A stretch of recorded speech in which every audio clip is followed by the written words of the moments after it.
Welcome back to where the stories feel like they could have happened to your neighbor, your coworker, or you. Tonight's testimonies come from people who were only trying to finish a shift, make it home, or survive another day, and found out the ordinary is sometimes the thinnest disguise for something else. Turn down the lights. The terror doesn't always arrive screaming. Sometimes it just waits for you to notice it. Carreteras de la Oscuridad. The voice in the gas station. Hello, Mr. Williams. My name is Roberto Mendoza, and I've been driving long-haul trucks across Mexico for the past 17 years. I listen to your channel every night while I'm on the road. It keeps me company through those endless dark hours. After hearing so many stories from other drivers, I finally decided to share what happened to me 3 months ago on Federal Highway 57, somewhere between Matehuala and Saltillo. Turn off your lights and settle in, because what I'm about to tell you still keeps me awake at night. It was late October, around 2 in the morning. I'd been hauling auto parts from Monterrey to San Luis Potosi, and I was running behind schedule because my dispatcher had loaded me late.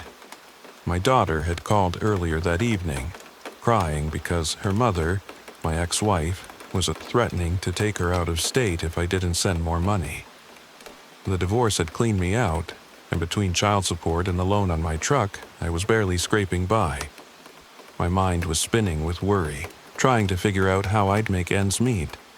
The cab smelled like stale coffee and diesel fuel. My back ached from 12 straight hours behind the wheel, and my eyes burned from staring at the broken white lines cutting through the darkness. The radio had been cycling through static for the past hour, just that lonely hiss that makes you feel like you're the only person left in the world. That's when I saw the gas station. It appeared suddenly out of the darkness, a pale island of fluorescent light in the middle of nowhere.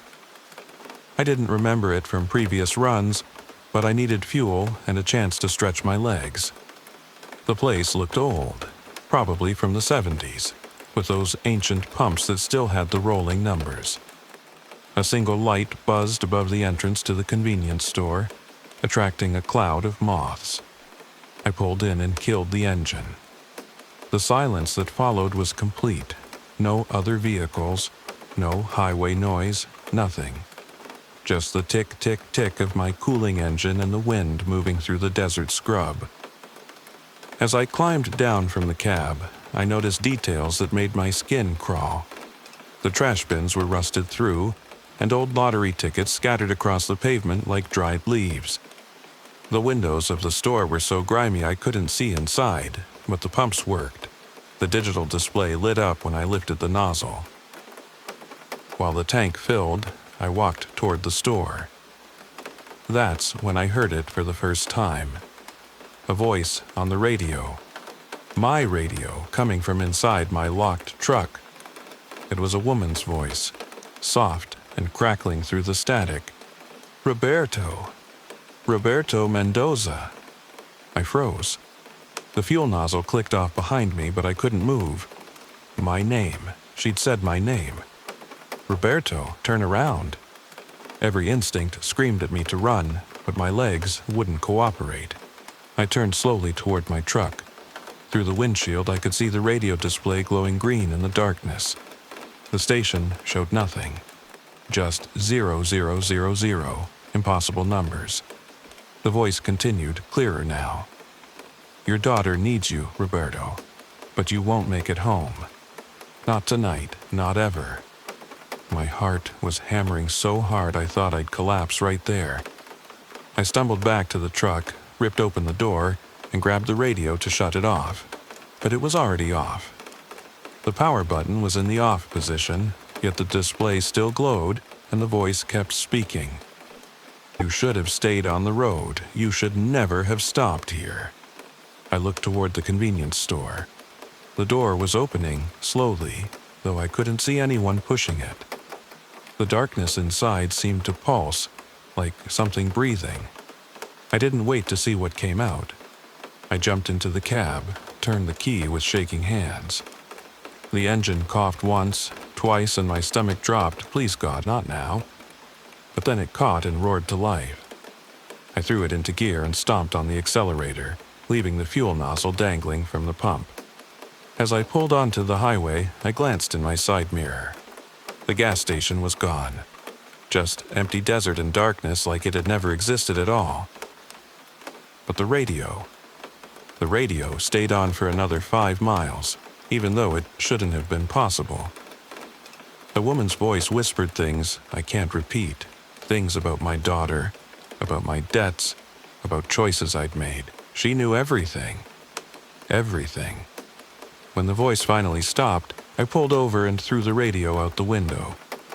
I've been driving without one ever since. I finished that delivery, but I've never taken Highway 57 through that stretch again. I add 6 hours to my route now, going around through different roads. My dispatcher thinks I'm crazy, but I don't care. And here's what really haunts me. Last week, I heard from another driver that a truck was found abandoned at a gas station near Matahuala. No signs of struggle, no blood, nothing. Just an empty truck with the radio on, stuck on 0000, and no driver anywhere to be found. My advice? If you see a gas station that doesn't feel right, that appears too suddenly in the darkness, keep driving. Don't stop, no matter how low your fuel runs. Some places aren't meant for the living. And now, another story from the dark highways of Mexico. The guest in room 12. Good evening, community. My name is Patricia Salazar, and I've been working as a night clerk at Motel Estrella del Camino in Sinaloa for 8 years. I've listened to many stories on this channel. They help pass the long, quiet hours between midnight and dawn. After what happened last month, I knew I had to write in. Prepare yourselves, because this is something I'll never understand. The motel sits off the coastal highway, about 40 kilometers from Culiacan. It's the kind of place where truckers grab a few hours of sleep, where married men bring women who aren't their wives, where people who don't want to be found spend the night. We don't ask questions. The less you know, the better you sleep. I'd been having a rough time. My mother was in the hospital with kidney failure, and the treatments were draining what little savings I had. The motel barely paid enough to cover rent on my apartment, and the owner, Don Artemio, was threatening to cut my hours because business was slow. I was drowning in stress, barely sleeping even during my days off. That night started like any other. A handful of rooms were occupied, mostly truckers I recognized from previous stops. The air conditioning hummed and rattled, filling the office with noise that almost covered the sound of the highway. I was watching a novella on the old television when a man walked in around 2:30 in the morning. He was tall and thin, wearing a white guayabera that seemed too clean for someone who'd been traveling. His face was pale, almost gray in the fluorescent light, and he didn't make eye contact when he asked for a room. "Just for tonight," he said. His voice was flat, emotionless. "Room 12 is available," I told him, running his cash through the counting machine. He paid exact change, which I found odd. Most people fumble with bills, ask for receipts. He just placed the money on the counter and waited. I handed him the key. Our keys are old-fashioned, brass with plastic tags. When his fingers touched mine during the exchange, they felt ice cold despite the warm night. "Checkout is at 11, I reminded him, but he was already walking away, disappearing into the darkness beyond the office lights. An hour passed.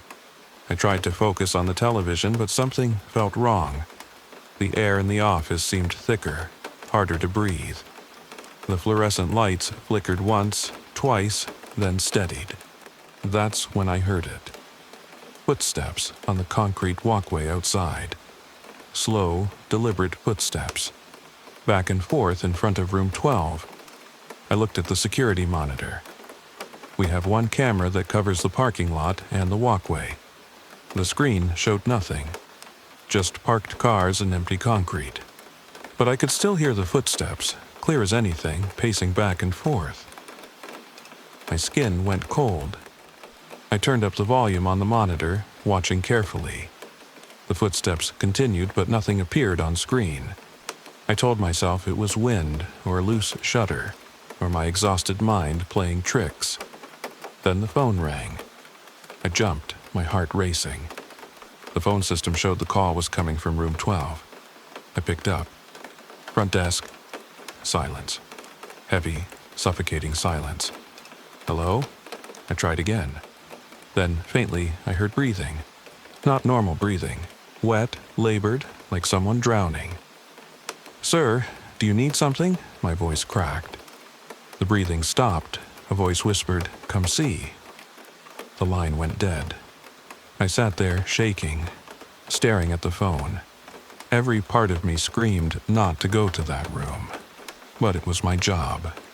What if he was having a medical emergency? What if he'd hurt himself? I grabbed the master key and a flashlight, stepping out into the night. The smell of jasmine and diesel hung in the air. Crickets sang in the dry grass beyond the parking lot. Everything seemed normal, but I felt watched. The camera hadn't picked up the footsteps, but every instinct told me someone, or something, was observing me. I walked toward room 12. The door was closed, no light visible under the gap. I knocked. "Sir, you called the front desk?" No answer. I knocked again, harder. "Sir, I'm coming in to check on you." I unlocked the door and pushed it open. The room was empty. Completely empty. The bed hadn't been touched, still made with the corners tucked tight like I'd left them that morning. No luggage, no clothes, no sign anyone had ever been there. But the smell.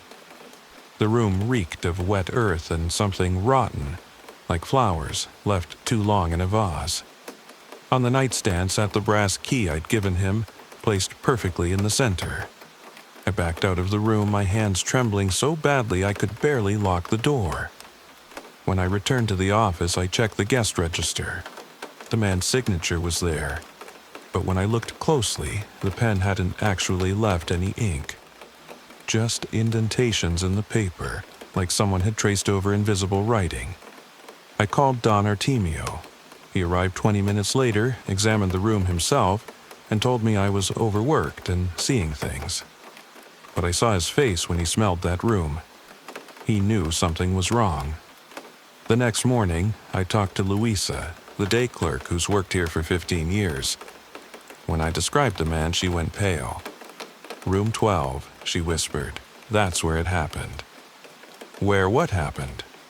She explained that 12 years ago a man had rented that room. The maid found him 3 days later. He'd been dead for at least 2 of them, sitting in the chair facing the door. Natural causes, the police said. Heart attack. But Luisa said the man's eyes were open, and he looked terrified. I don't work nights anymore. I asked Don Artemio to move me to day shifts. Took the pay cut without arguing. Every time I drive past the motel now, I look at room 12. Sometimes, late at night, I swear I see a light in the window, even though I know that room stays locked. My advice to you: if you're staying at a roadside motel and something feels off about your room, if it smells like death or earth, if the air feels heavy, don't ask questions. Just leave. Request a different room, or better yet, sleep in your car. Some guests never check out. Let's move on to an experience shared by a street vendor. The customer who never left. Mr. Williams, greetings to you and the community.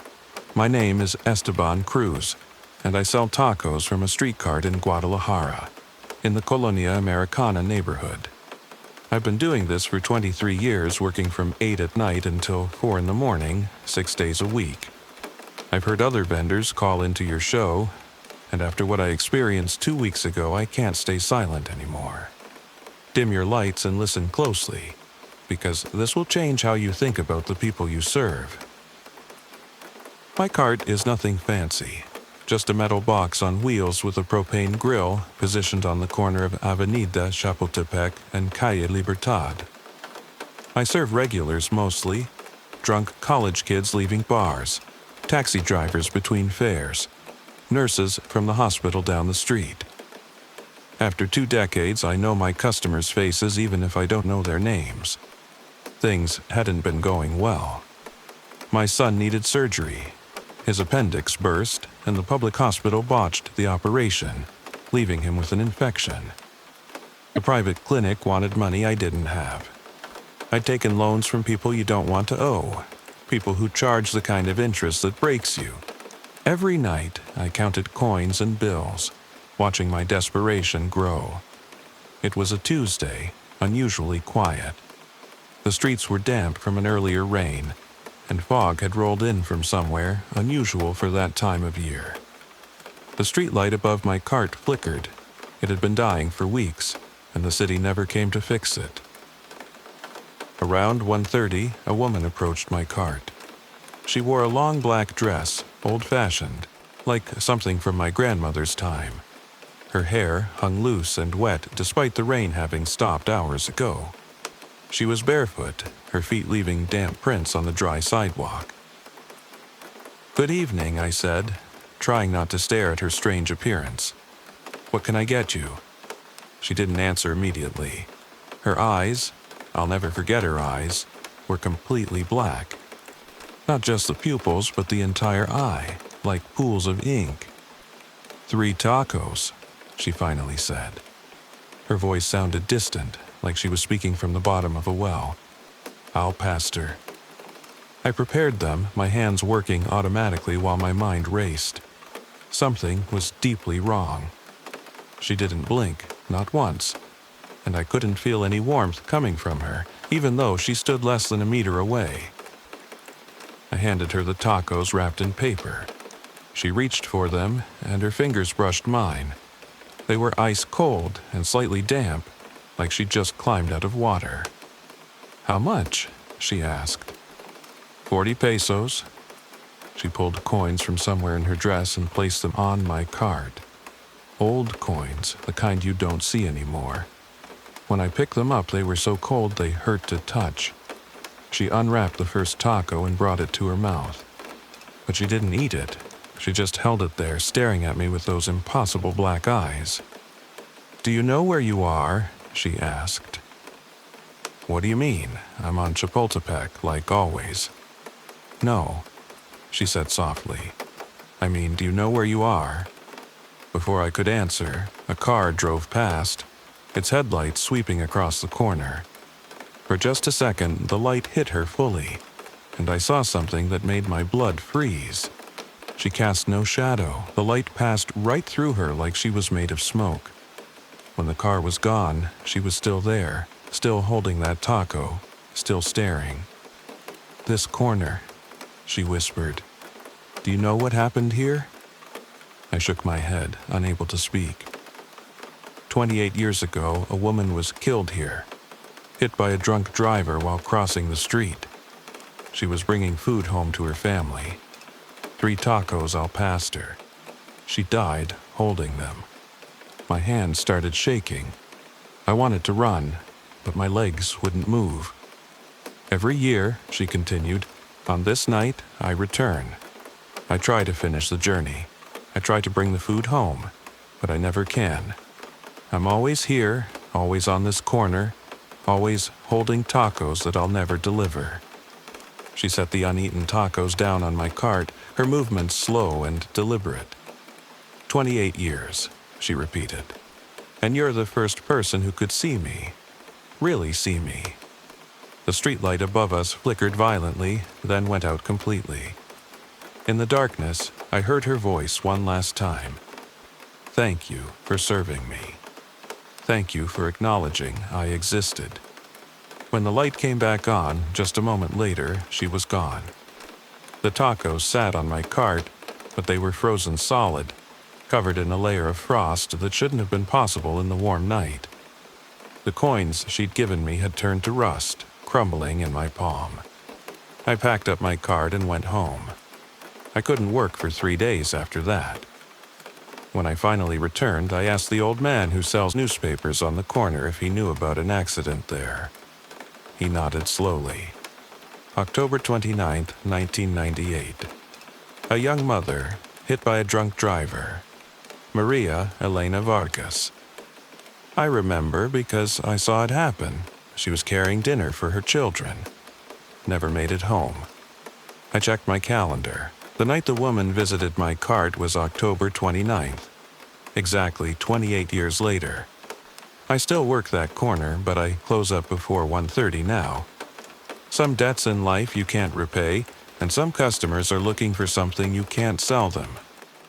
If someone approaches your cart late at night, barefoot and wet when the ground is dry, don't ask questions. Just serve them. Say nothing and let them go. Some people are still trying to make it home. Now, we turn to a story from a night shift worker. The collection route. Good evening, Mr. Williams, and everyone listening. My name is Javier Dominguez, and I work as a garbage collector in Mexico City, specifically in the Iztapalapa borough. I've been doing this job for 11 years, always the night shift. We start at 11 and work until dawn. I'm a faithful listener of your channel, and I finally have a story worth sharing. Get comfortable, because what I'm about to tell you still makes me check over my shoulder, even in broad daylight. Garbage collection isn't glamorous work.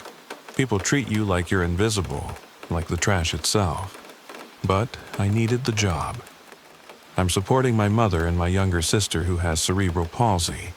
The medical expenses never stop, and jobs are scarce for people like me without higher education. The night shift pays a little extra, so I don't complain. Our crew consists of 3 men.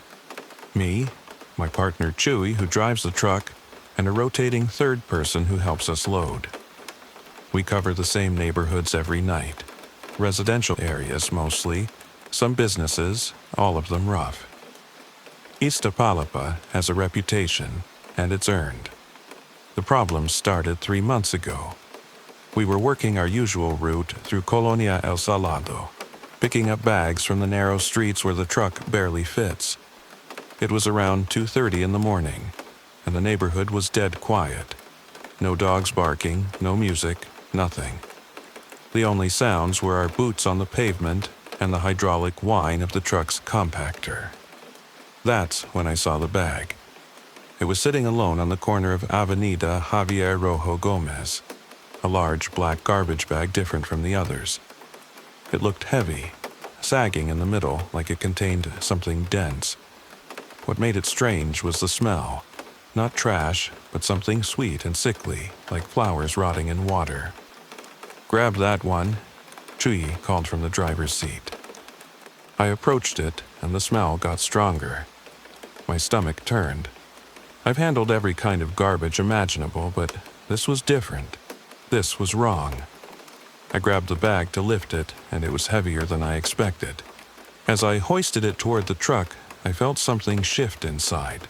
Not like trash settling, but like something moving. Something alive. I dropped it. The bag hit the ground and split open. What spilled out made me stumble backward, my heart hammering. Not garbage, not even close. Hundreds of photographs. Old photographs, all of them showing the same person. A woman, young, maybe 25, with long dark hair. In every photo, she was in a different location, but always looking directly at the camera with an expression of absolute terror.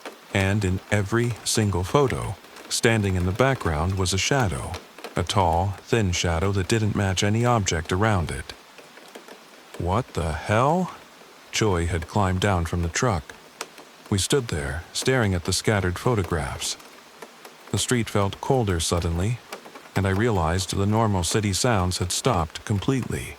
No traffic hum from the distant highway, no voices, nothing. Then I saw her. At the end of the street, maybe 50 meters away, stood a woman.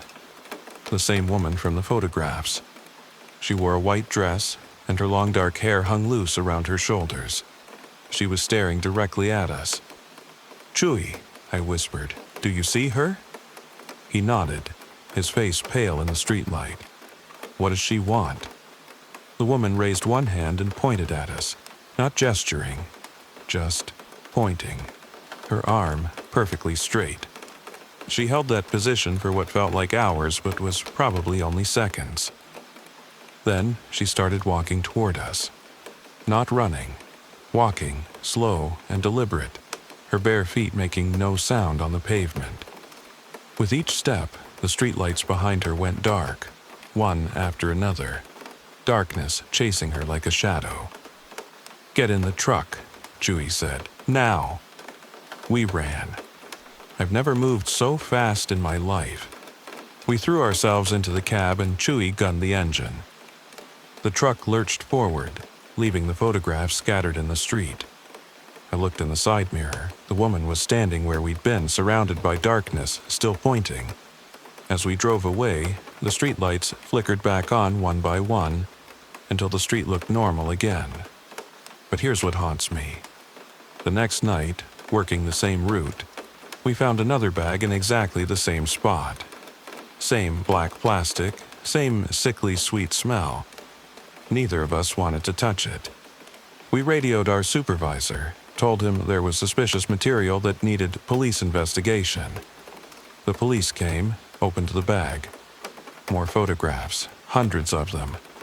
Different woman this time, different locations, but the same terror in her eyes. The same shadow in every background. The officer asked if we'd seen anyone in the area. Chewie and I looked at each other and lied. "No, officer, nobody." What could we say? That we'd seen a ghost? That women from photographs were walking the streets? It's happened 4 more times since then. Different corners, different neighborhoods, always the same pattern. Black bag, photographs, the woman appearing at the end of the street. We never stop anymore. When we see those bags, we drive past them. Last week, I was shopping at a market during the day when I saw a missing person poster on a telephone pole. My blood ran cold. It was one of the women from the photographs. Disappeared 3 years ago, never found. I checked online when I got home and found more. All the women whose pictures we'd seen, all of them were missing. Vanished without a trace. Someone is collecting them. Someone is documenting them. And somehow, through those photographs, they're still trying to be found. I'm looking for a different job now. My mother doesn't understand why I want to leave a steady position, but I can't explain it to her. How do you tell someone that you're collecting evidence of disappearances? That the dead are leaving clues in garbage bags, hoping someone will finally see? If you work nights in this city and you find something that doesn't belong in the trash, photographs, personal items, anything that feels wrong, don't investigate. Call the police anonymously and keep moving. Some things are meant to be found, but not by you. The cost of knowing is higher than you can afford. Let's hear from someone whose ordinary commute became extraordinary. The passenger. Mr. Williams, good evening. My name is Carmen Vega, and I drive a collective taxi in Ciudad Juarez, working the route between Anapra and the downtown area. I've been doing this for 6 years, ever since my husband was deported, and I needed to support our 3 kids alone. Your channel helps me stay alert during the long night shifts. After what happened last Friday, I knew I had to share this. Listen carefully and maybe you'll understand why I now refuse certain passengers. Driving a collective taxi in Juarez is hard work. You pick up strangers, squeeze 5 or 6 people into a car meant for 4, and pray nobody causes trouble. The femicide crisis here never really ended. Women keep disappearing, keep turning up dead in the desert. We all know the stories. We all know someone who knew someone. I was struggling with more than just fear, though. My oldest daughter had been diagnosed with diabetes, and the insulin costs were crushing me. The factory where I used to work had closed, and collective taxi driving was all I could find. I was behind on rent, behind on everything, running on coffee and anxiety. Friday night started normal. I picked up factory workers, students, housewives heading home from late shifts. By 11 o'clock, my car was empty, and I was driving through Anapra looking for passengers. That's when I saw her standing at the bus stop on Avenida Insurgentes. She was young, maybe 19 or 20, wearing jeans and a pink hoodie. Her hair was pulled back in a ponytail, and she carried a small backpack. She looked exactly like hundreds of other maquiladora workers I'd driven. I pulled over. She climbed into the back seat without saying anything. "Where to?" I asked. "Downtown," she said quietly. "Avenida Juarez." I nodded and pulled back into traffic. In my rearview mirror, I could see her face, pale and expressionless, staring out the window. We drove in silence for several minutes. The streets were mostly empty, just a few cars and the occasional police patrol. The radio played narco-corridos quietly, and the heater fought against the cold January night. Then she spoke. "Do you have daughters?"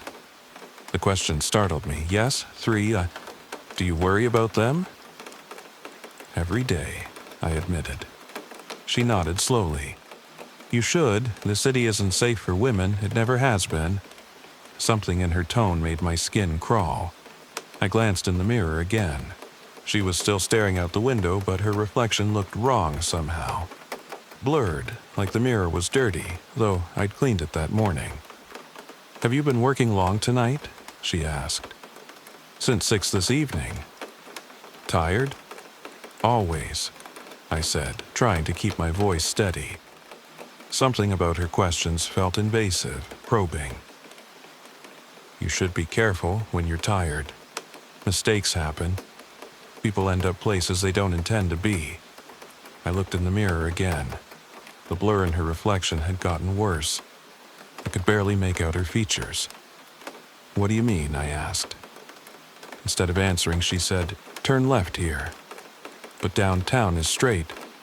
"Turn left." Her voice had changed, become harder. Against my better judgment, I turned left onto a dark street I didn't recognize. The streetlights here were broken, and the road was unpaved, just dirt and potholes. "Where are we going?" My voice shook. "You'll see." I looked in the mirror again and gasped. Her reflection was gone completely.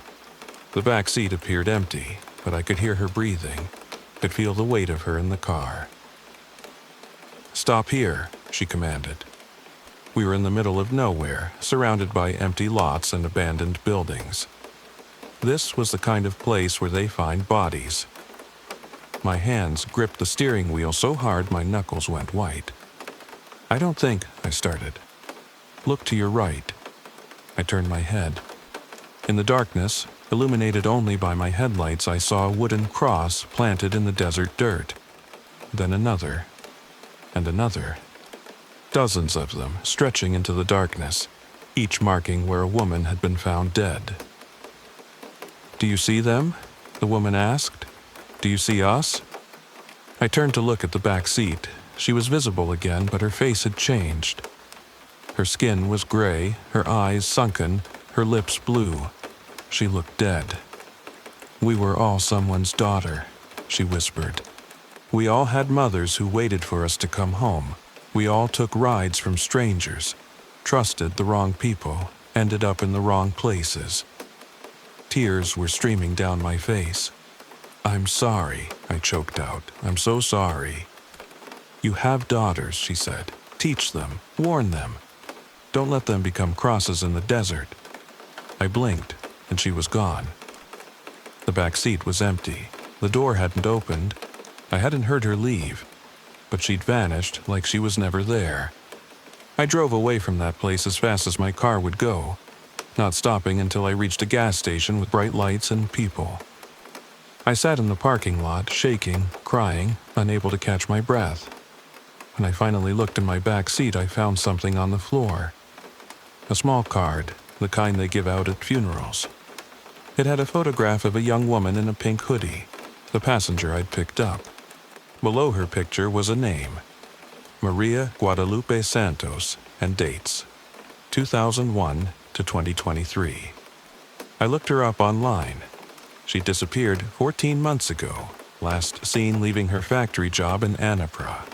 Her body was found 2 weeks later in the desert, exactly where those crosses were planted.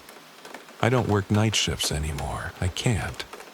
Every time I see a young woman standing at a bus stop alone, I wonder if she's real or if she's one of the disappeared, still trying to make it home. To all the drivers out there, especially women, trust your instincts. If something feels wrong about a passenger, don't pick them up. If they ask you to turn down a dark road, refuse. The dead are trying to warn us, but we have to listen. Our daughters are counting on us to keep them safe in a city that never did.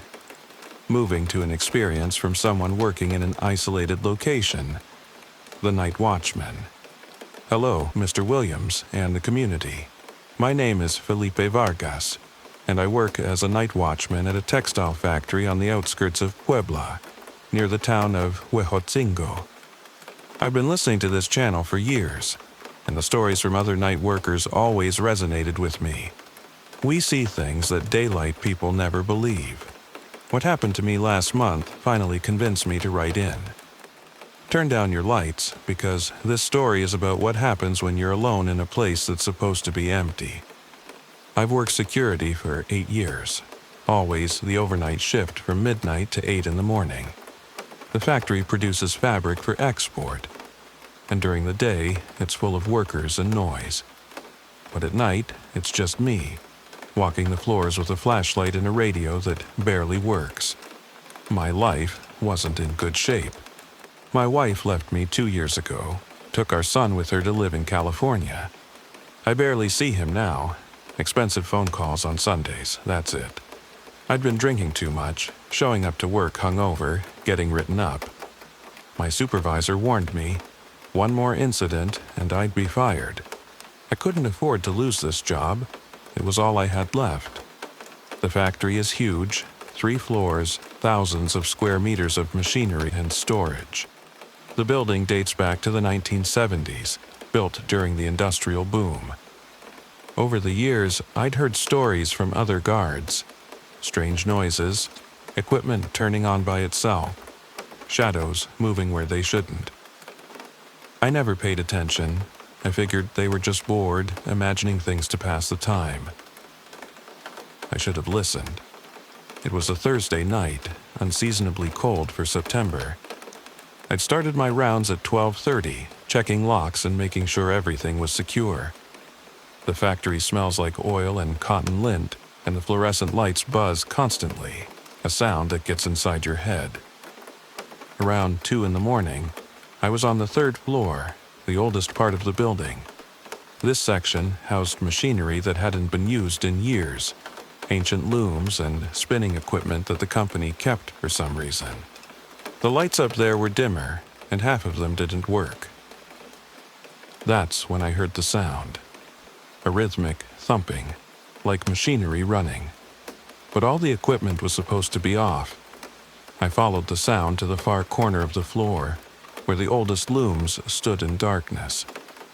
As I got closer, I could see one of them moving, the shuttles flying back and forth, the fabric rolling onto the beam, exactly like it was in operation. But there was no power to that machine. It hadn't run in 10 years. I stood there, frozen, watching the impossible. My flashlight beam shook in my trembling hand. The machine kept running, producing fabric that rolled onto the floor in great sheets. Then I saw her. A woman stood behind the loom, operating it. She wore a simple dress, the kind factory workers wore decades ago, and her hair was covered with a scarf. Her hands moved over the machine with practiced efficiency, adjusting threads, checking tension. She was transparent. I could see the wall through her body. "Excuse me," I called out, my voice cracking. "The factory is closed." She turned to look at me, and I saw her face clearly for the first time. She was young, maybe 30, with tired eyes and calloused hands. She didn't speak, just held my gaze for a long moment. Then she raised her right hand. It was mangled, fingers missing, scarred tissue where flesh should have been. She held it up like she was showing me something important.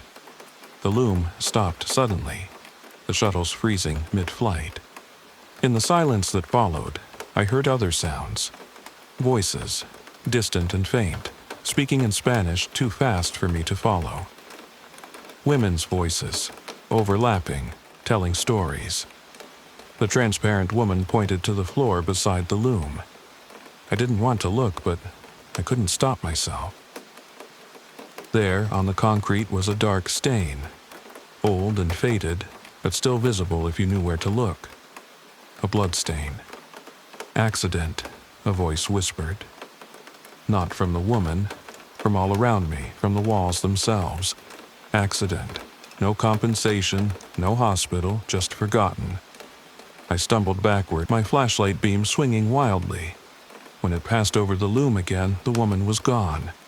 The machine was still, covered in dust like it had been for years. But on the floor, fresh fabric lay in neat folds, fabric that hadn't been there before. I ran. I'm not ashamed to admit it. I ran down 3 flights of stairs and locked myself in the security office until my shift ended. I didn't do another round that night. The next day, I asked the plant manager about the history of the building. He was reluctant to talk, but eventually admitted that, yes, there had been accidents over the years. Several women had been injured on the 3rd floor, back when safety regulations were practically non-existent. One woman, he couldn't remember her name, had lost 3 fingers to a loom malfunction in 1983. She'd been undocumented, so the factory paid her family to stay quiet instead of going to the hospital. I checked the records myself, dug through old files in the basement. I found her name, Rosa Jimenez, 32 years old, mother of 4. The accident report was brief, clinical. Lost fingers on right hand due to equipment malfunction. Employee compensated and released. Released, like she was a prisoner, not a worker who'd given her body to make fabric for people who'd never know her name. I still work at that factory, but I never go to the 3rd floor after midnight. I tell my supervisor the lights are broken up there, that it's a safety hazard. He doesn't push the issue. Sometimes, late at night, I hear the machines running on that floor. The rhythmic thump, thump, thump of the looms. The whir of the shuttles. I hear voices too, women talking and laughing, sharing stories the way workers do when the shift is long and the work is hard. They're still there, still working, still producing fabric that disappears with the sunrise. They never got to rest in life, and apparently they can't rest in death either. My advice to anyone working nights in old factories: if you hear machinery running when it shouldn't be, don't investigate. Let the dead do their work. They've earned it more than any of us. And finally, let's hear from a traveler who encountered something unexpected. The Hitchhiker's Toll. Good evening, Mr. Williams. My name is Ricardo Ochoa, and I'm not really sure what you'd call my occupation anymore. I used to be a sales representative for a pharmaceutical company, driving between cities in the northern states, but that all ended after what I'm about to tell you. I've been listening to your program for months now, gathering courage to share this. Get comfortable, because this story changed everything I thought I knew about the roads I've traveled for 15 years. In December, I was driving from Chihuahua to Torreon, a route I'd taken hundreds of times. It was just before Christmas, and I was behind on my sales quota. My boss had made it clear that if I didn't meet my numbers, I'd be replaced. The pressure was enormous. I'd also been fighting with my girlfriend about my constant travel, and she'd given me an ultimatum. Choose the road or choose her. I'd chosen the road, and she'd left. I was raw with regret, angry at myself, barely sleeping. I left Chihuahua around 7 in the evening, later than I should have. I wanted to reach Torreon by midnight, get a few hours of sleep before my early morning sales calls. The highway was dark and empty, cutting through desert and scrubland that stretched endlessly on both sides. Around 9 o'clock, my car started making a strange noise, a grinding sound from the engine that I'd never heard before. I'd been meaning to get it serviced, but I'd been too busy, too distracted. Now, I was paying for my negligence. The grinding got worse, and I saw steam rising from under the hood. I pulled onto the shoulder, cursing my luck. I was in the middle of nowhere, no gas stations or towns for kilometers in either direction. I popped the hood and looked at the engine, though I barely knew what I was looking for. Everything was hot, hissing, smoking. I'd need a tow truck, which meant I'd miss my appointments, which meant I'd lose my job. I was standing there in the darkness, contemplating my ruined life, when I saw headlights approaching from behind. A car was slowing down, pulling onto the shoulder behind mine. A man got out. He was middle-aged, wearing jeans and a leather jacket, with a kind face and graying hair. He looked like anybody's uncle, friendly and harmless. "Car trouble?" he called out. "Engine's overheating," I said. "I think I'm stuck." He walked over, looked under the hood and nodded. "Radiator hose is cracked. You're not going anywhere without a tow." My heart sank. "How far to the nearest town?" 15 kilometers back or 20 ahead. Either way, you're looking at a long walk or an expensive tow." I ran my hands through my hair, trying not to panic. "Great, perfect. I can give you a ride," he offered. "I'm heading to Jimenez, just 30 kilometers up the road. There's a mechanic there who can help you tomorrow." I hesitated. Every safety rule says don't get in cars with strangers. But I was desperate, stranded, out of options. And he seemed genuine, not threatening. "That's generous of you," I said. "Are you sure?" "Happy to help," he smiled. "Road can be dangerous this time of night. Nobody should be stranded out here alone." I grabbed my briefcase from my car and locked it up, then climbed into his passenger seat. The interior smelled like cigarettes and pine air freshener. An old radio played norteño music quietly. We drove in silence for a few minutes. He seemed content to listen to the music, and I was too exhausted and stressed to make conversation. Then he spoke. "You look troubled, my friend.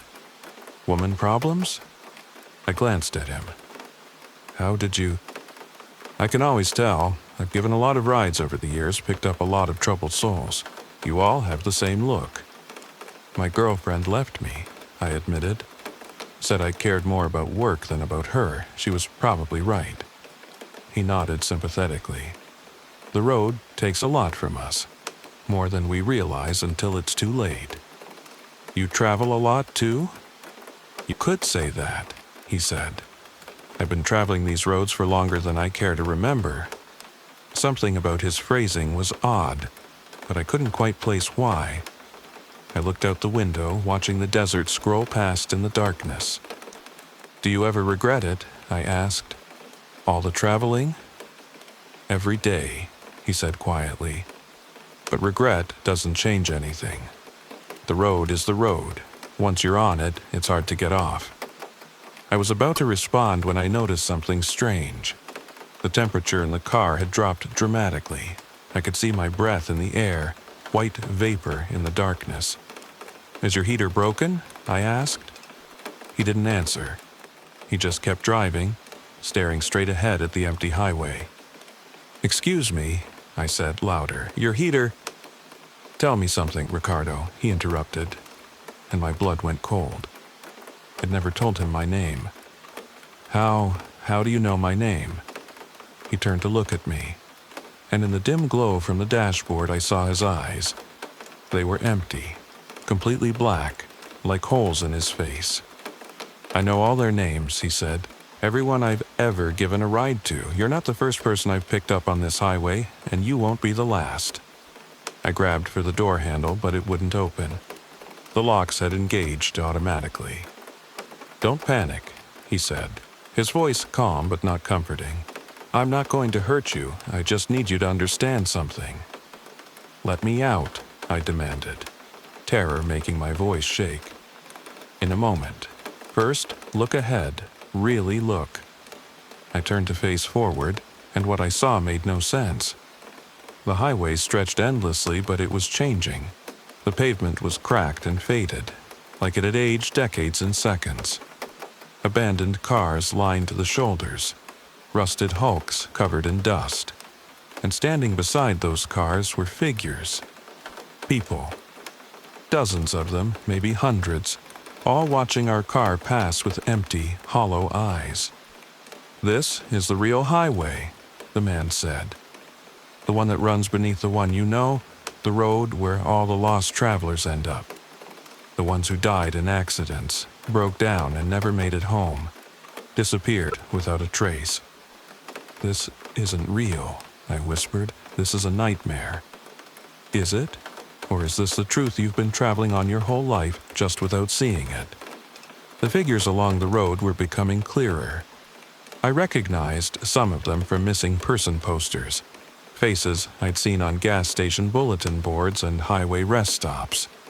They were all still here, stuck on this road forever. "Why are you showing me this?" I asked. "Because you're at a crossroads, Ricardo. You can keep going the way you have been, living for work, sacrificing everything that matters, until one day you break down on a dark highway and never make it home. Or you can choose differently." He pulled the car over to the shoulder. When he did, the strange vision faded. We were back on the normal highway, the one I recognized. The people were gone. The abandoned cars vanished. "Your choice," he said. The door locks clicked open. I stumbled out of the car onto the shoulder, my legs weak. When I turned back to thank him, or scream at him, I wasn't sure which, the car was gone. Just disappeared, like it had never been there. I was standing on the highway shoulder alone, but I wasn't where I'd broken down. Somehow, I was in Jimenez, exactly where he'd said he was taking me. I could see the lights of the town just a few hundred meters away. I walked to town, found a cheap hotel, and lay awake all night trying to make sense of what had happened. The next morning, I hired a tow truck to retrieve my car. When we found it, the mechanic looked confused. "There's nothing wrong with this engine," he said. "The radiator hose is fine. No idea why it overheated." I quit my job that week. I called my ex-girlfriend and begged her to give me another chance. We're working on things now, taking it slow. I found a job in Chihuahua that doesn't require travel. I still drive sometimes, but never at night. And I never pick up hitchhikers, and I never accept rides from strangers. Because I learned that the road has its own rules, its own prices, and if you're not careful, you'll end up paying a toll you never agreed to. If your car breaks down late at night, call for help and wait in your vehicle.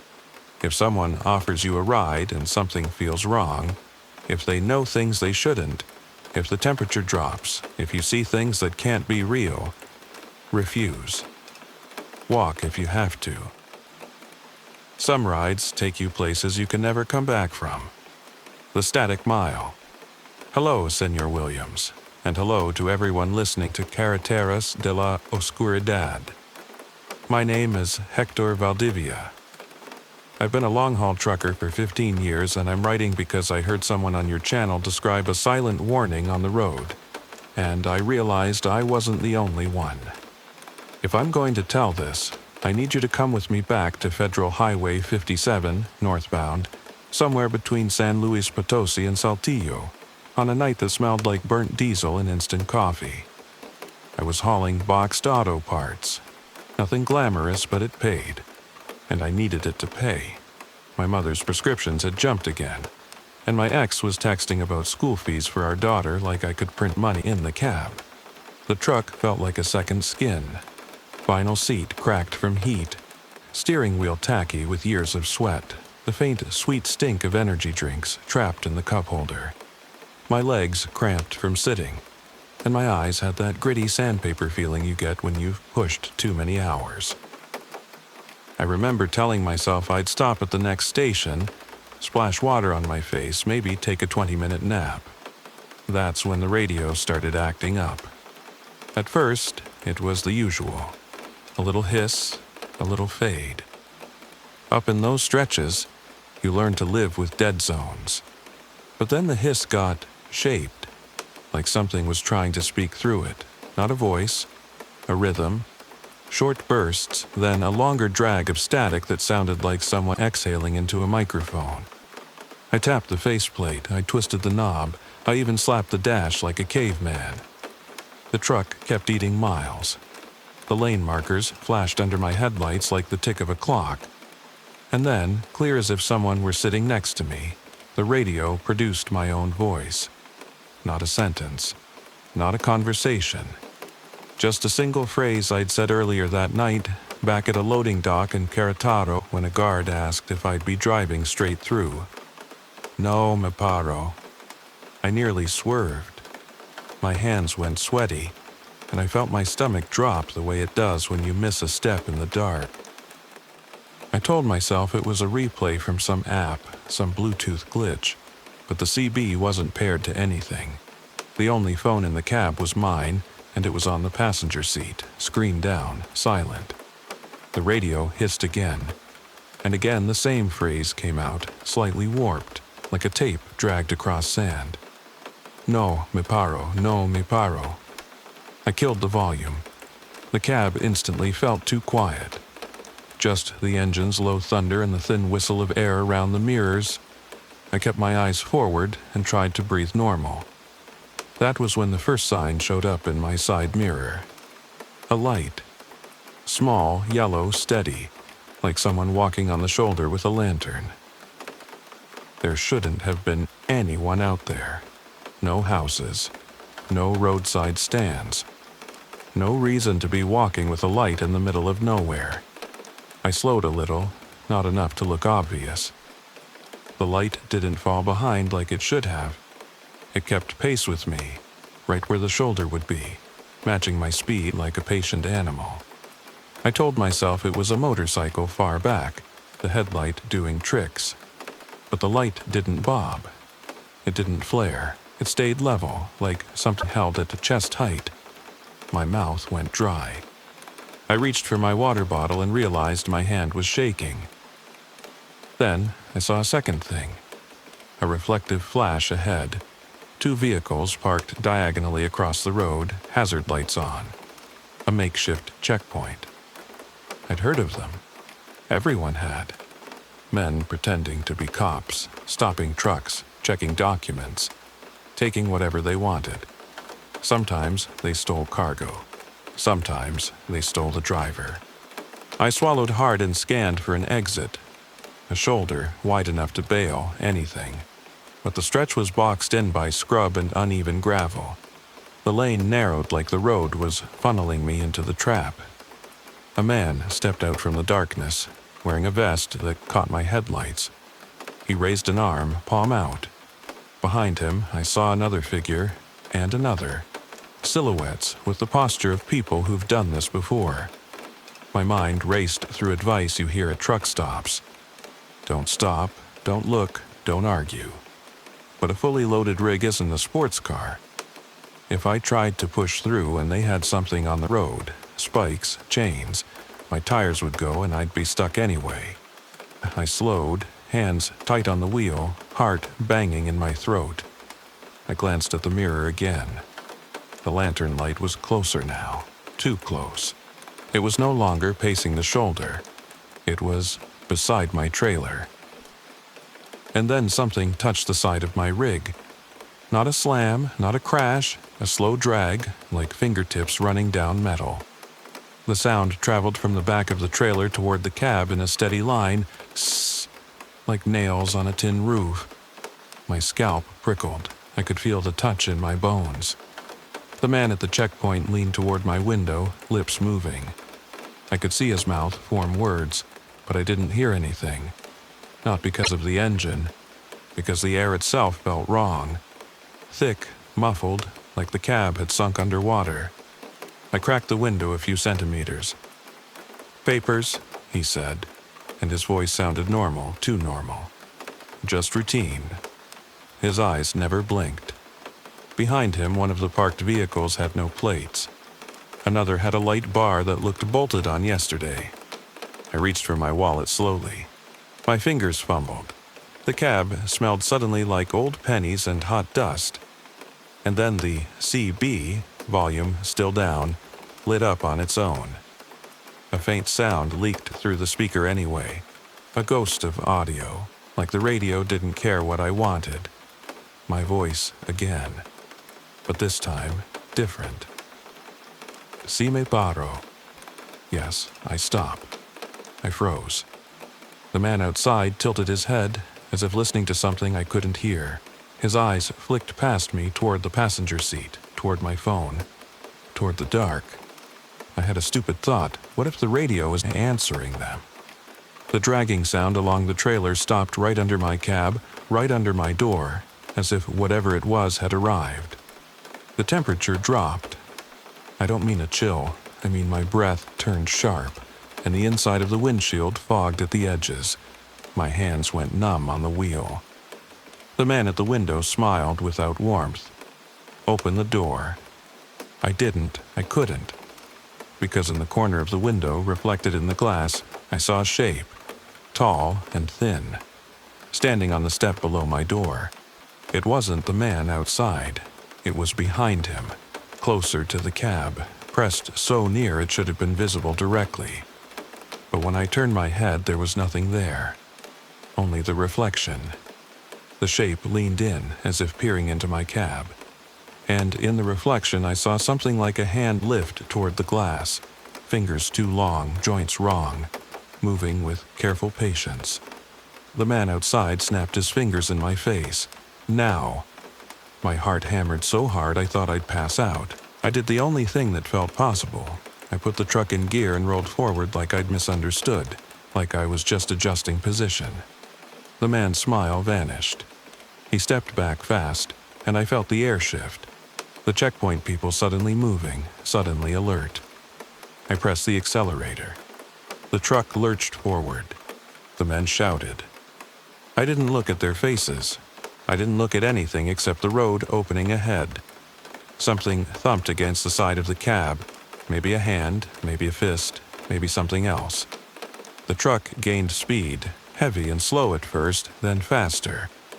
And as I passed the parked vehicles, the lantern light appeared again in my mirror, right there, steady, keeping pace.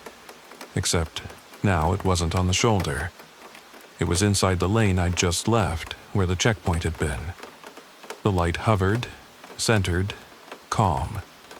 And around it, the silhouettes of the men scattered like birds, backing away from it, arms raised, not toward me, toward that light. I didn't stop until sunrise, and even then I didn't go inside the station. I parked under a camera, locked the doors, and sat shaking until my coffee went cold. Here's the part I still can't explain. When I checked my trailer later, there were no scratches, no marks, no sign of anything dragging along the metal. But on my driver's door, just below the handle, there was a single smear, like greasy dust, shaped like fingertips. I washed it off and drove home. I told nobody at first. I tried to convince myself it was exhaustion and fear and the kind of night that makes your brain see patterns. Until 2 days later, on another route, my CB crackled and I heard my voice again, calm as a lie. Si me paro. My advice is simple, and I'm not trying to sound brave.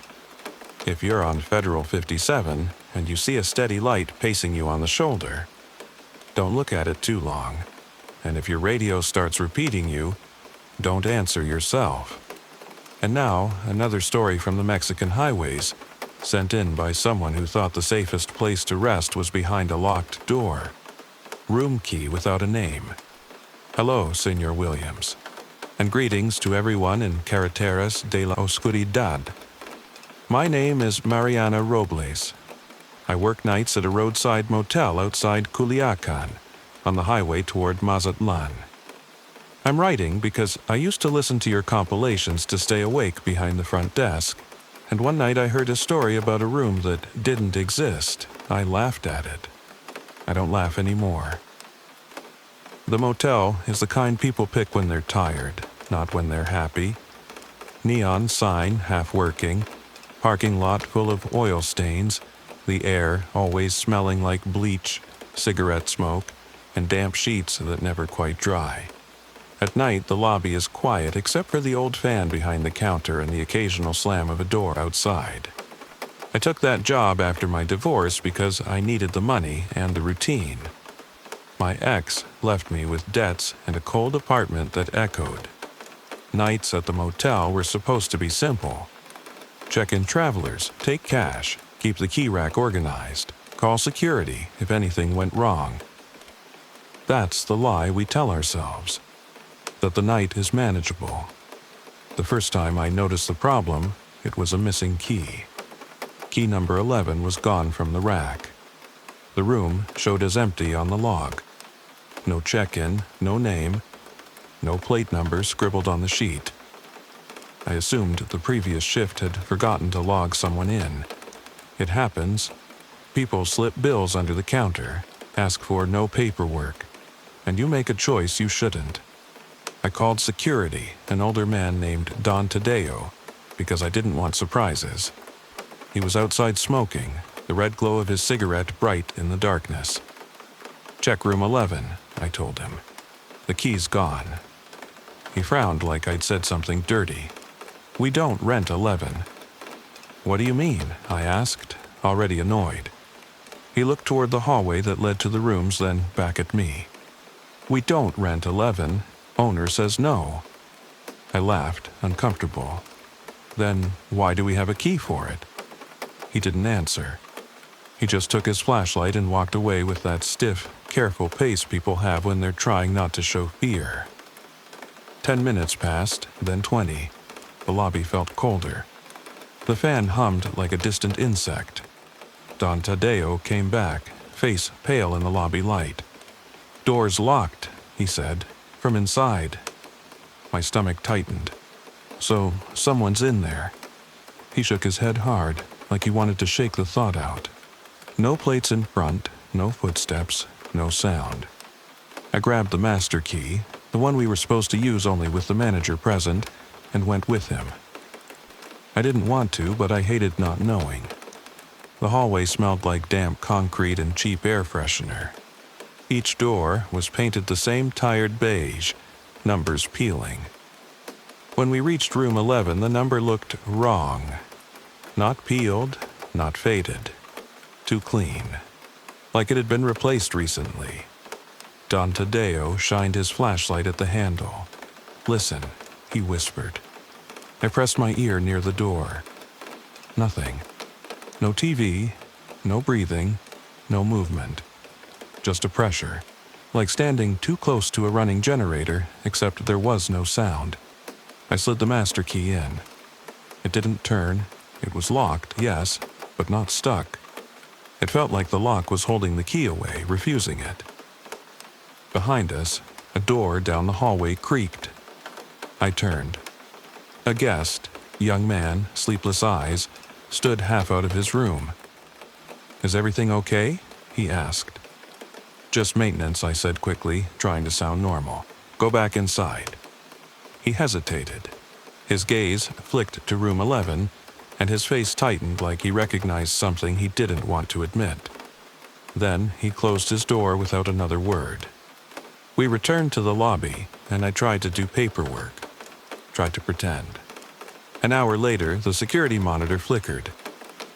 We had 4 cameras: parking lot, hallway, lobby, and the back gate.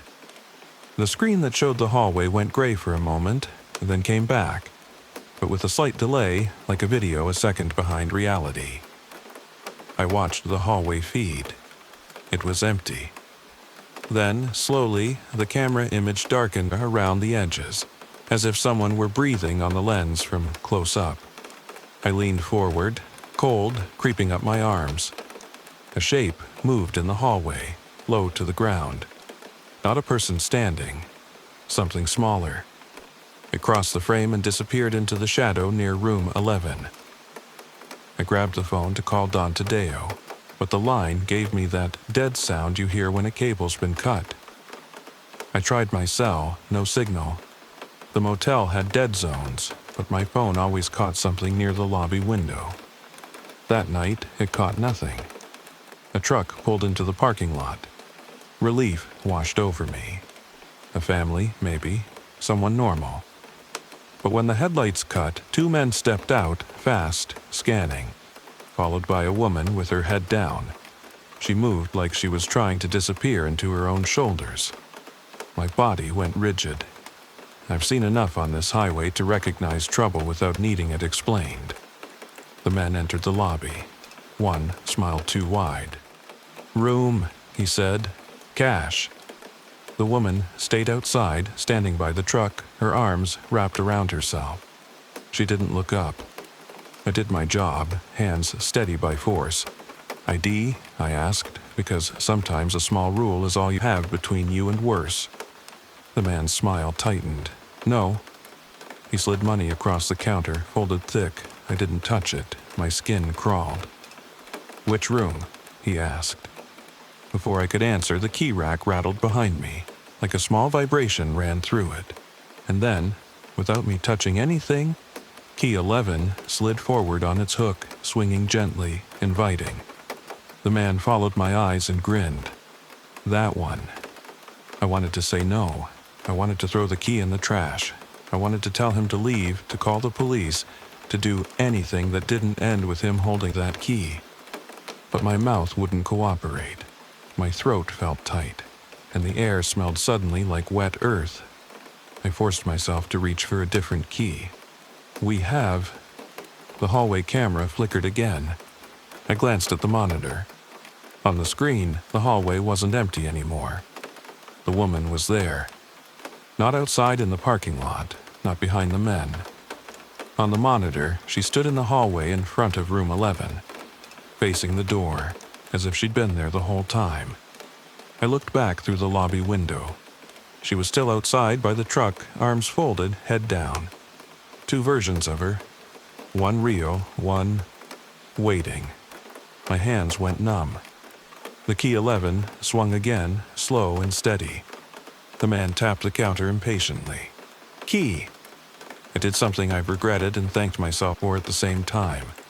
I dropped the cash into the drawer and handed him room 12, the one right next to 11.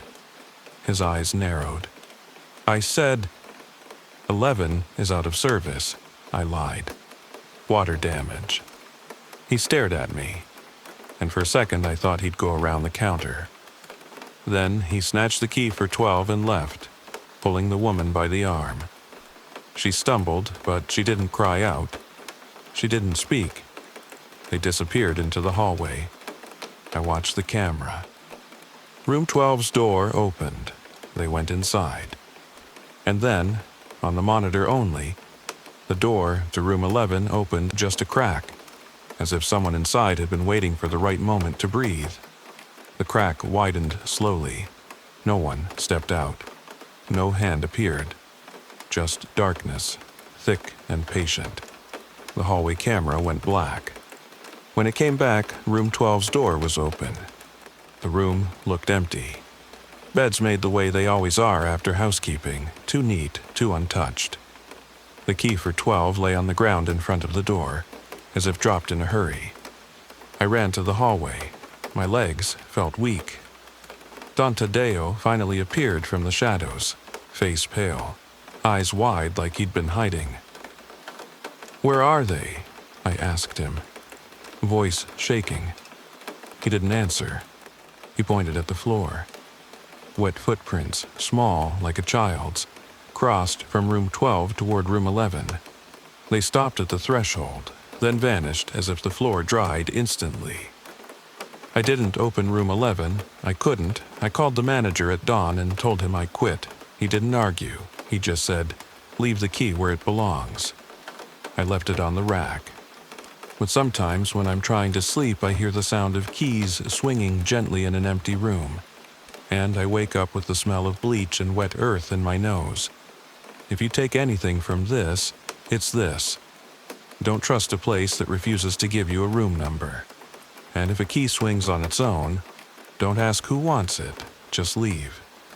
Let's move from a roadside motel to a night market, where the lights are bright, the money is fast, and the shadows have their own appetite. The charm sellers change. Hello, Senor Williams. And hello to everyone listening to Carreteras de la Oscuridad. My name is Edwin Salgado. I sell snacks and cigarettes at a night market in Mexico City near La Merced. I'm writing because I used to listen to your channel through cheap earbuds while counting coins, and one story about something small watching from under a table made my hands go cold. I knew exactly what it was talking about. That night started like any other. Heat trapped between buildings, smells of frying oil and sweat, the metal tables sticky with spilled soda. The market was loud, vendors yelling prices, a radio playing a song with too much bass, plastic bags snapping in the wind. I'd been working extra hours because my father's diabetes was getting worse and the clinic kept losing our paperwork. I was angry at everything. The economy, the landlords, my own bad luck, and I was scared too, because lately men had been walking the market taking fees, smiling like they were doing you a favor by letting you breathe. Around midnight, a woman appeared at my stall. She was older, hair tied back, clothes plain, but her eyes were sharp and calm. She didn't browse. She looked at me like she already knew my name. "You look tired," she said. "Everyone's tired," I answered, not trying to be rude, just empty. She placed a small bundle on my table. It was wrapped in cloth and tied with thin string. It smelled faintly of herbs and smoke. "For protection," she said. "Cheap?" I didn't ask how she knew I needed it. That's the thing about fear. It makes you superstitious without admitting it. I told her I didn't have extra money. She smiled and held out her hand. "Give me your smallest coin."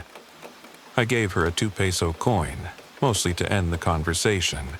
She turned it between her fingers, then pressed it into the cloth bundle. "Don't open it," she said. "Don't show it. Don't throw it away. Just keep it where you keep your money." Then she walked off into the crowd and disappeared like she'd been swallowed by noise. I laughed to myself, uncomfortable. I tucked the bundle into the cash box under my table, between rolls of coins and crumpled bills. An hour later, the men showed up.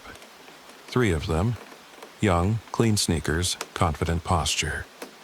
The leader leaned on my table like we were friends. "Feed time," he said softly.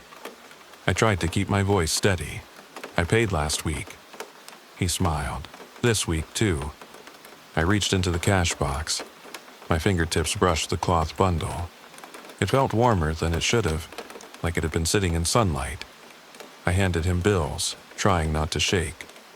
He counted slowly, eyes never leaving mine.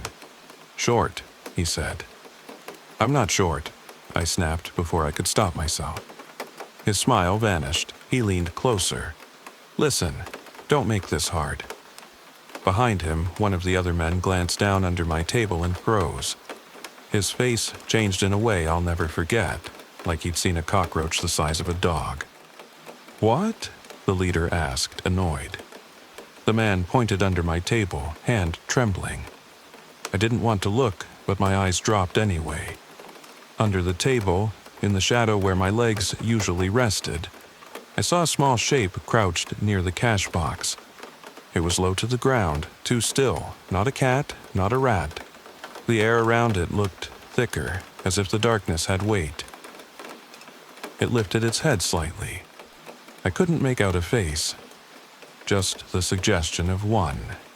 2 glints where eyes might be, reflecting market light like wet stones. The leader laughed harshly. "You scared of rats now?" The small shape moved. Not toward them, toward me. I felt it more than saw it. A shift in pressure, a cold ripple up my shins, like walking through shallow water. My stomach twisted. My breath caught. The leader leaned in again. "Pay the rest." I swallowed, forced myself to reach for more money. My fingers touched the bundle again, and a sudden wave of warmth spread through my palm, like a fever. The small shape under the table retreated, sliding back into shadow, as if pulled by an invisible string. The leader's eyes narrowed. He looked down under the table now.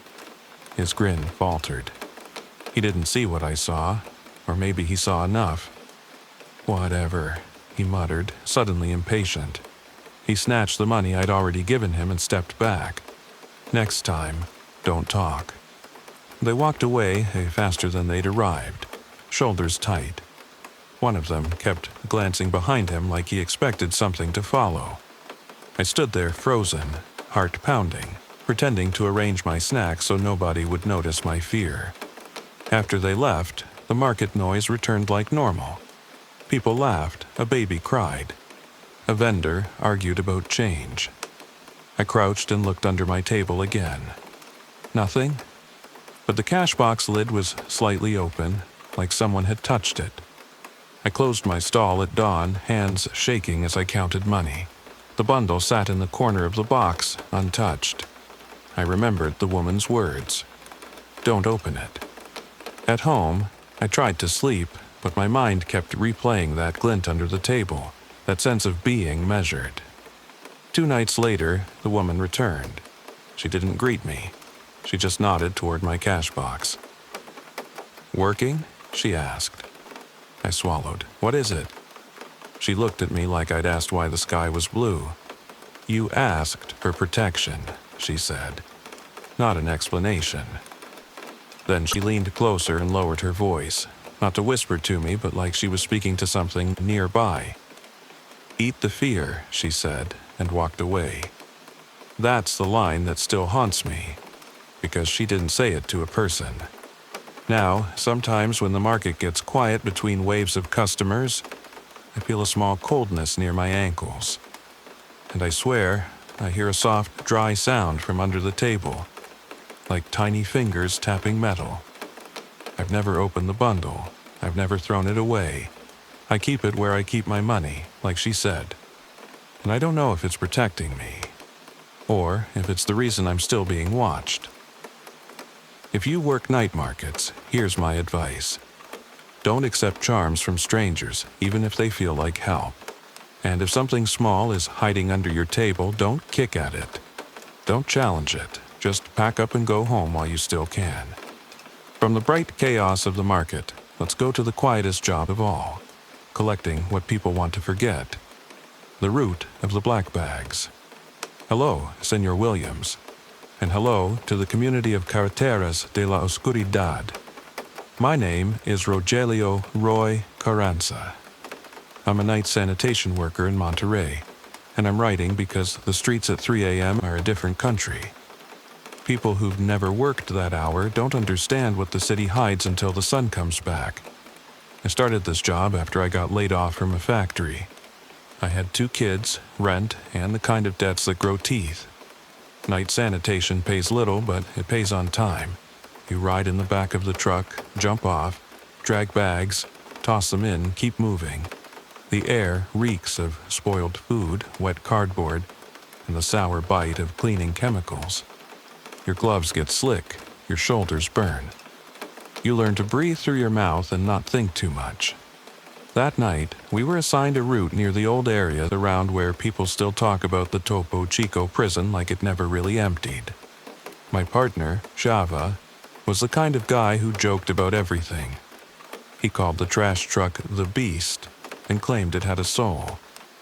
You know what's scary, he told me as we drove. People, not ghosts. I agreed. I'd seen enough to know he was right. Around 2:40 a.m., we turned into a narrow street where the streetlights flickered. The houses were quiet, windows dark, the kind of silence that feels staged. We stopped at a corner with 3 big black bags piled neatly, too neatly, on the curb. Not the usual messy spill of household trash. These bags looked heavy and careful. Chava jumped down first and grabbed one. Man, someone cleaned out their whole life, he joked. He lifted it and froze. His posture changed. His joke died in his throat. He lowered the bag slowly like it was fragile. What? I asked, stepping closer. He looked at me, face pale, sweat shining on his forehead even in the night air. Don't, he said quietly. Don't touch it. The smell hit me then. Not the normal trash smell, something sharper, like ammonia and iron and damp soil. I took a step back. Call the supervisor, I said, already thinking of the things you hear, People dumping evidence, people dumping secrets. I didn't want to know. Chava stared at the bags like they were watching him. "We should just go," he said, voice tight. That's when we heard it. A chain sound. Not from us. Not from the truck. From somewhere nearby in the dark between two houses. A slow drag. Metal on concrete. The sound of something heavy being pulled with patience. I turned my flashlight toward the gap. The beam cut through dust in the air and landed on nothing. Just a narrow path between buildings, leading to deeper darkness. Chava backed up toward the truck. "No," he muttered. "No." The chain dragged again, closer. My skin prickled. I felt that instinct that says, "Leave now." But we were on a schedule, and the supervisor would chew us up for skipping. Then the street light above us flickered hard and went out. The darkness thickened immediately, and the only light came from our flashlights and the truck's running lights. In that sudden dark, one of the black bags moved. Just a little. A shift. Like something inside had settled. Chava cursed under his breath and sprinted back to the truck, climbing into the cab like he'd seen a gun. I stayed frozen, staring at the bags, trying to be logical. "Roy!" he shouted from inside. "Get in!" The chain sound stopped. For one long second, the street was silent except for the truck engine. Then I heard something else. A soft, wet sound from the bag. Not a cry, not speech, just breathing? Or air escaping? My body decided before my mind did. I ran to the truck and climbed into the passenger seat, slamming the door. Chava gripped the wheel, knuckles white. "We're leaving," he said. He put the truck in gear. As we rolled forward, I looked back through the rear window. The flashlight beams on the curb receded. The bags remained in place. But in the gap between the houses, I saw a shape step forward into the edge of our light. Tall, thin, something hanging from its hand, something that caught the light briefly like metal links. It didn't chase us. It didn't wave. It just stood there, watching the truck pull away like it had all the time in the world. Chava drove fast until we reached a better lit avenue. My heart was still hammering. "We should call it in," I said. He shook his head hard. "No, you call it in. You get involved." "You want to get involved?" I didn't. But my conscience did that thing where it claws at your ribs. What if someone needed help? What if those bags weren't just trash? We argued in low voices until we reached the depot at dawn. I couldn't stop thinking about the chain sound, about the smell. Later that day, I did something stupid. I drove past that street in my own car, in daylight. The bags were gone, the curb was clean, no police tape, no sign of anything. But the streetlight above the corner, the one that had gone out, was replaced. Brand new, too clean, like someone cared. I asked a neighbor, an older woman watering plants, if anything happened during the night. She looked at me without blinking. "Nothing ever happens here," she said, voice flat. Then she added, like she couldn't help herself, "We don't put trash out after midnight." I still work sanitation. I still ride the beast, but I refuse routes in that area now, no matter what the supervisor says. My advice is this: if you collect trash at night, and you find bags that look too neat, too heavy, too careful, don't touch them. Some things aren't meant for the truck. And if you hear chains dragging in a place that should be quiet, leave your pride on the curb and go. From the garbage route, we move to a place where everyone is traveling, everyone is tired, and nobody wants to be noticed. The passenger who never boards. Hello, Senor Williams. And hello to everyone listening to Carreteras de la Oscuridad. My name is Daniela Ibarra. I work as a dispatcher and occasional driver out of the Quepu bus terminal in Puebla. I'm writing because I used to think bus stations were safe, crowded, lit, full of witnesses. But crowds don't protect you. Sometimes they just hide what's hunting. My shifts start late, usually after midnight, when the terminal smells like disinfectant, stale bread, and engine exhaust. The fluorescent lights buzz. The floor is always slightly sticky no matter how much they mop. The loudspeaker announces departures with a tired voice, and people sleep sitting upright, hugging backpacks like lifeboats. That night, I was covering an extra run because my brother had been detained at a checkpoint a week earlier, and we were scraping money together for lawyers who kept saying tomorrow. I was tired in a way that felt permanent. Bones tired, mind tired. I drank vending machine coffee that tasted like burned plastic and told myself I'd be fine. The bus was scheduled to leave for Veracruz at 1:30 a.m. We had a mixed crowd. A mother with 2 kids, a couple of students, an older man with a toolbox, and a few quiet travelers who didn't make eye contact. About 10 minutes before departure, a man approached my window. He was dressed like someone who wanted to blend in. Plain jeans, dark hoodie, no distinguishing marks. But his stillness made him stand out. People in terminals shift, fidget, check phones. He stood like he was posing. "I need a seat," he said. "Ticket?" I asked. He slid nothing forward. He just stared at me through the glass. "I'll pay on board," he said. "We don't do that," I told him, trying to keep my voice professional. He leaned closer. The glass between us suddenly felt thin. "You do tonight." I felt a heat of anger rise. "Sir, you need a ticket." His gaze moved past me toward the bus bay, toward the crowd. "You're behind," he said softly. My stomach tightened. "Excuse me?" "You're behind," he repeated. And for the first time I realized his eyes weren't focused on my face. They were focused slightly to the side, like he was looking at something reflected behind me. I turned my head. Nothing. Just the lit terminal, people moving, the bus driver checking mirrors. I faced him again. His expression hadn't changed. No smile, no threat, just certainty. I did what you do when you're tired and stressed and trying to avoid trouble. I waved over a security guard. The guard, a young guy with a belly and a bored expression, walked up. "Problem?" "The man doesn't have a ticket," I said. The guard looked at the man, then blinked like he'd forgotten why he came. "Sir," he said weakly, "you need a ticket." The man tilted his head and said nothing. The guard's posture shifted. He rubbed his arm like he felt cold. "You know what?" he muttered to me, just handle it." Then he walked away without another word. That scared me more than a direct threat. I swallowed and printed a ticket for the last seat in the back, the one near the bathroom, because I wanted him far away. I told myself I'd rather lose a seat than start a scene. He took the ticket without touching my hand. "Board," I told him. He didn't. He stepped away from the window and vanished into the crowd.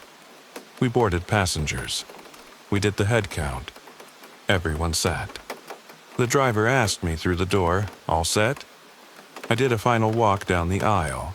The bus smelled like warm fabric, cheap perfume, and the faint sourness of old upholstery. People settled in, kids whispering, someone's phone playing a video too loud. Every seat was filled except the last one.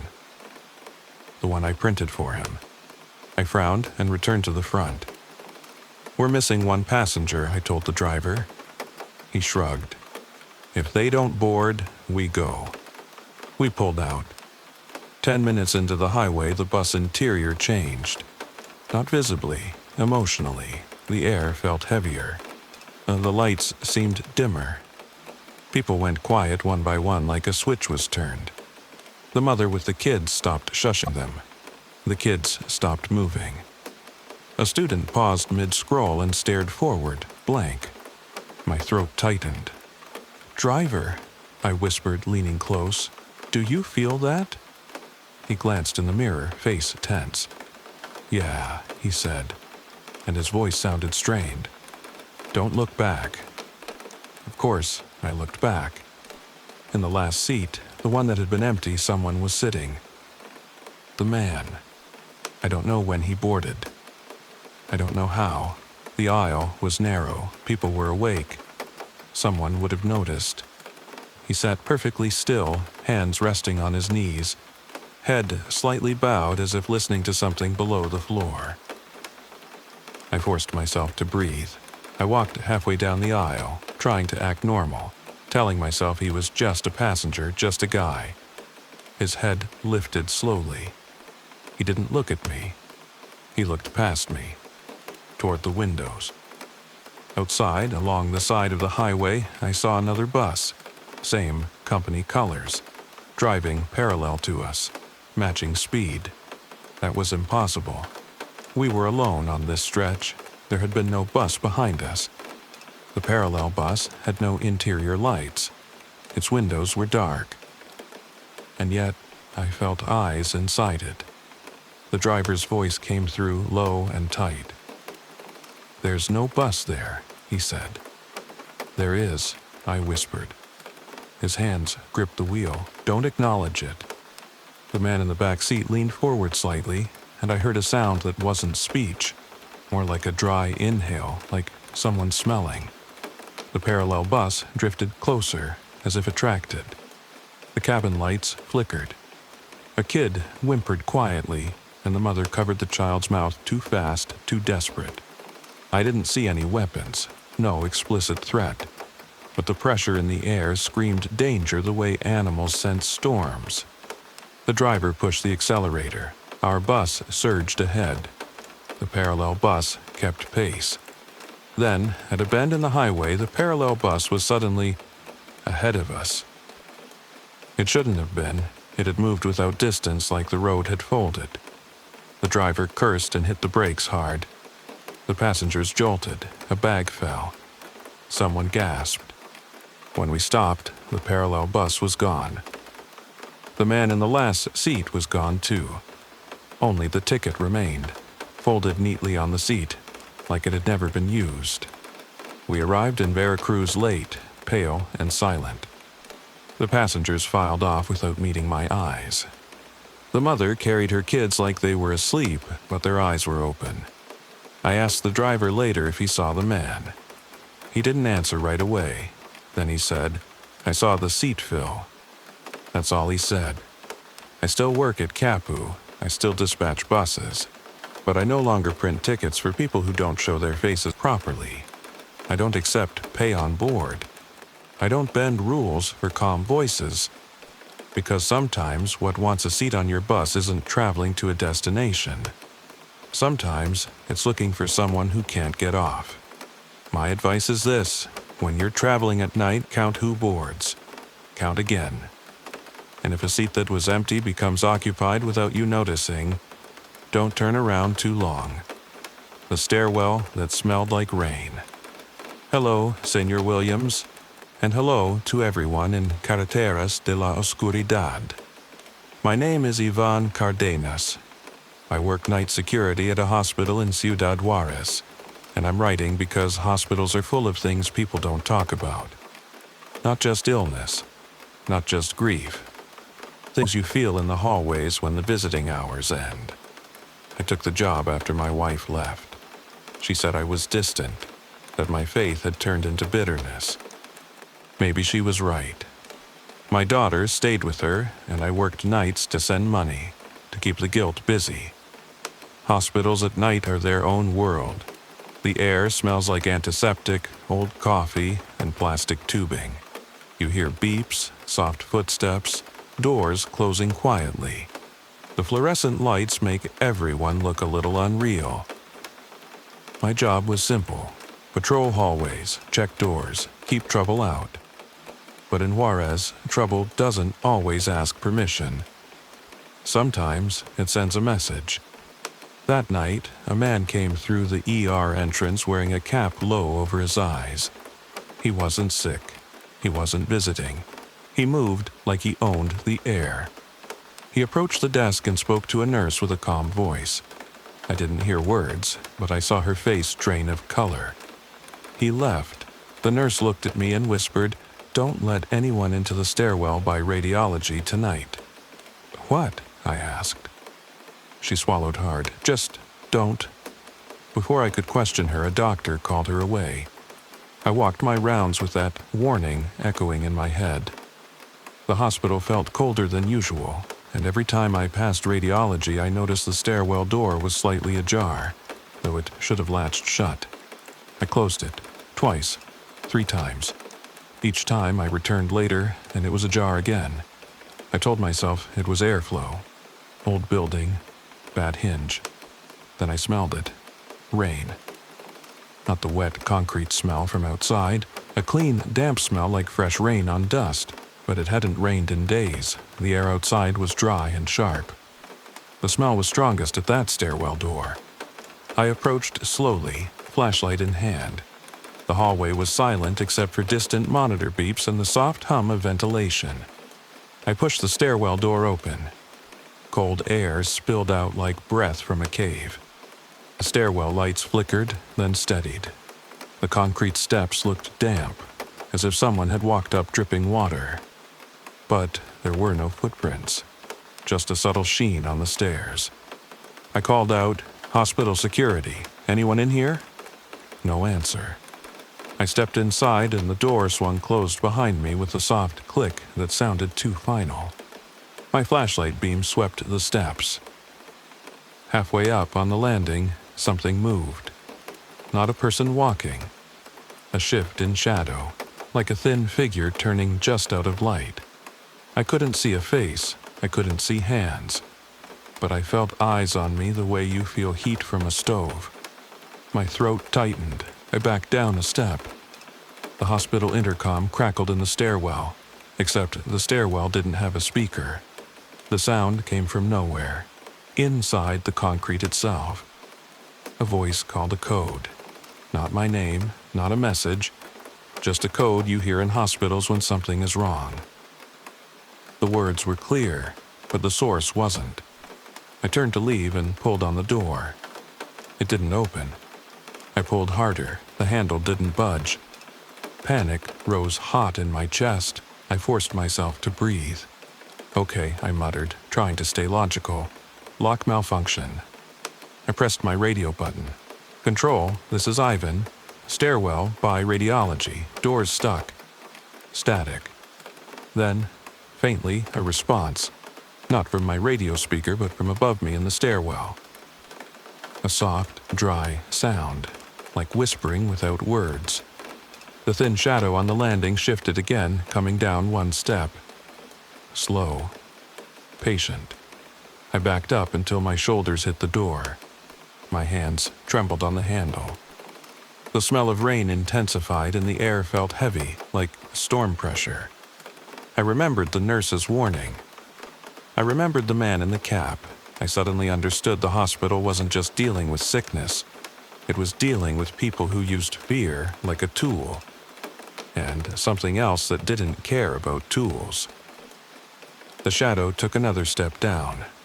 The stairwell light flickered, and for a fraction of a second I saw its outline. Too tall for the space, too narrow, as if it could fold itself into corners.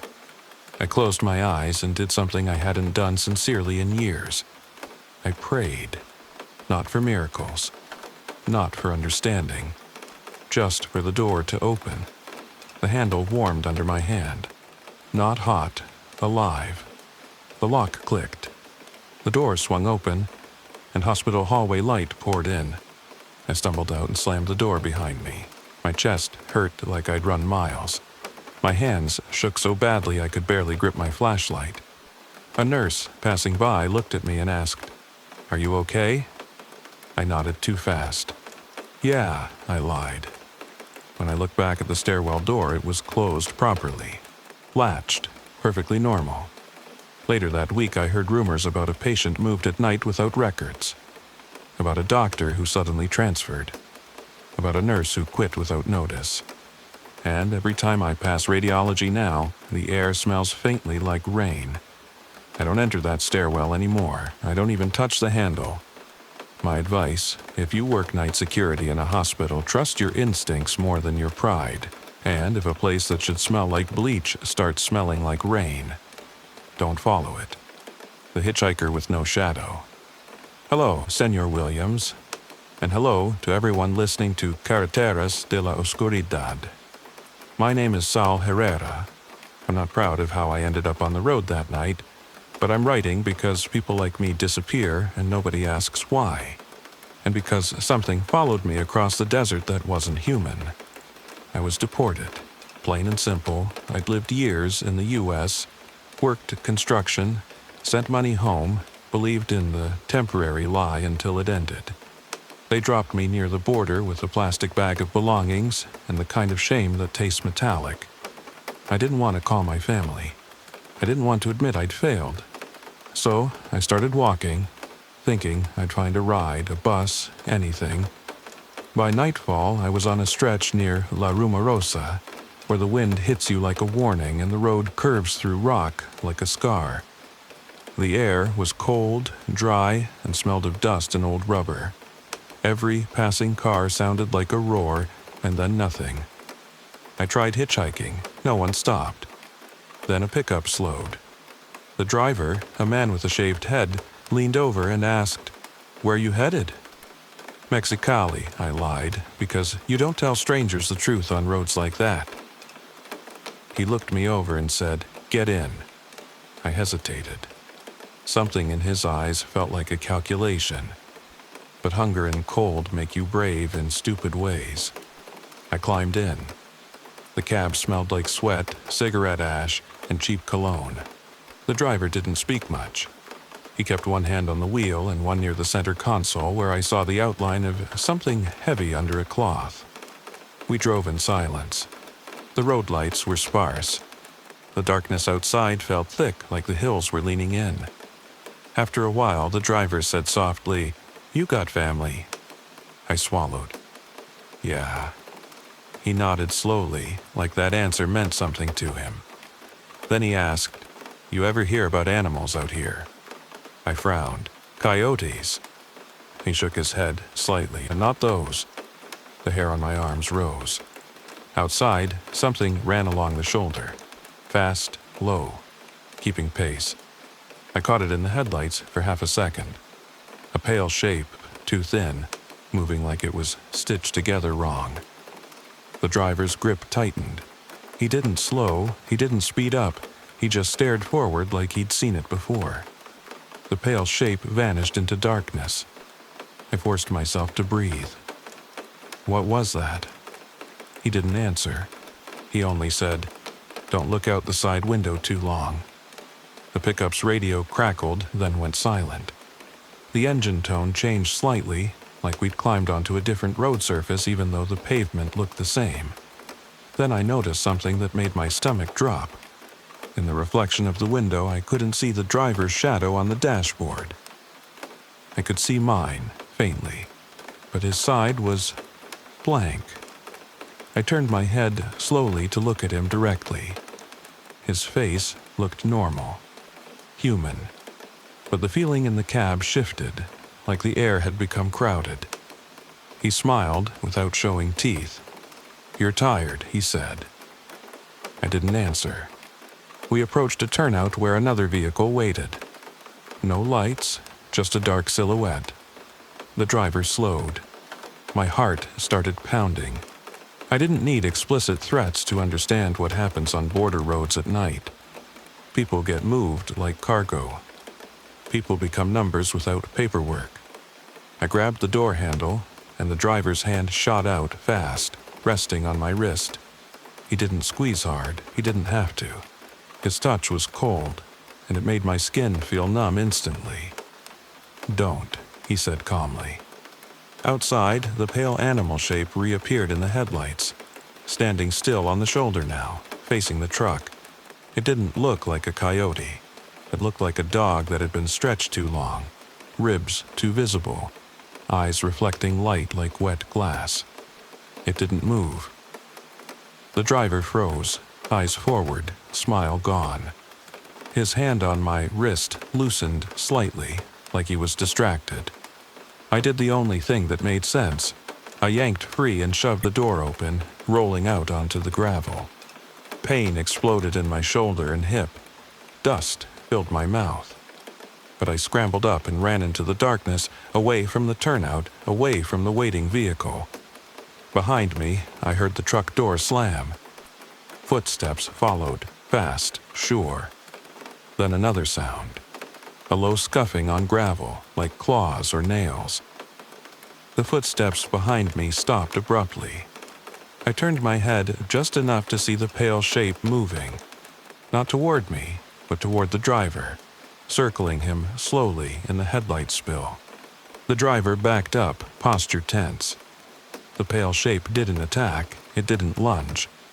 It just stayed close enough that the driver couldn't ignore it, like it was claiming the space. I ran until my lungs burned. I hid behind rocks until I saw dawn smear gray across the horizon. I made it to a town later, shaken, bruised, and too ashamed to tell anyone exactly why I was crying in the street. I never saw that driver again. I never saw the waiting vehicle. Maybe it was all coincidence and fear. But sometimes, when I close my eyes, I still see that pale shape standing in headlights, not hunting me, watching me. My advice, if you're desperate and walking alone, don't accept rides from silence. And if you see an animal out there that moves wrong, don't assume it's your enemy. Sometimes it's the only thing that kept you from becoming someone else's secret. The woman in the rear view. Hello, Senor Williams. And hello to everyone in Carreteras de la Oscuridad. My name is Luis Mena. I drive passengers between Cuernavaca and Acapulco.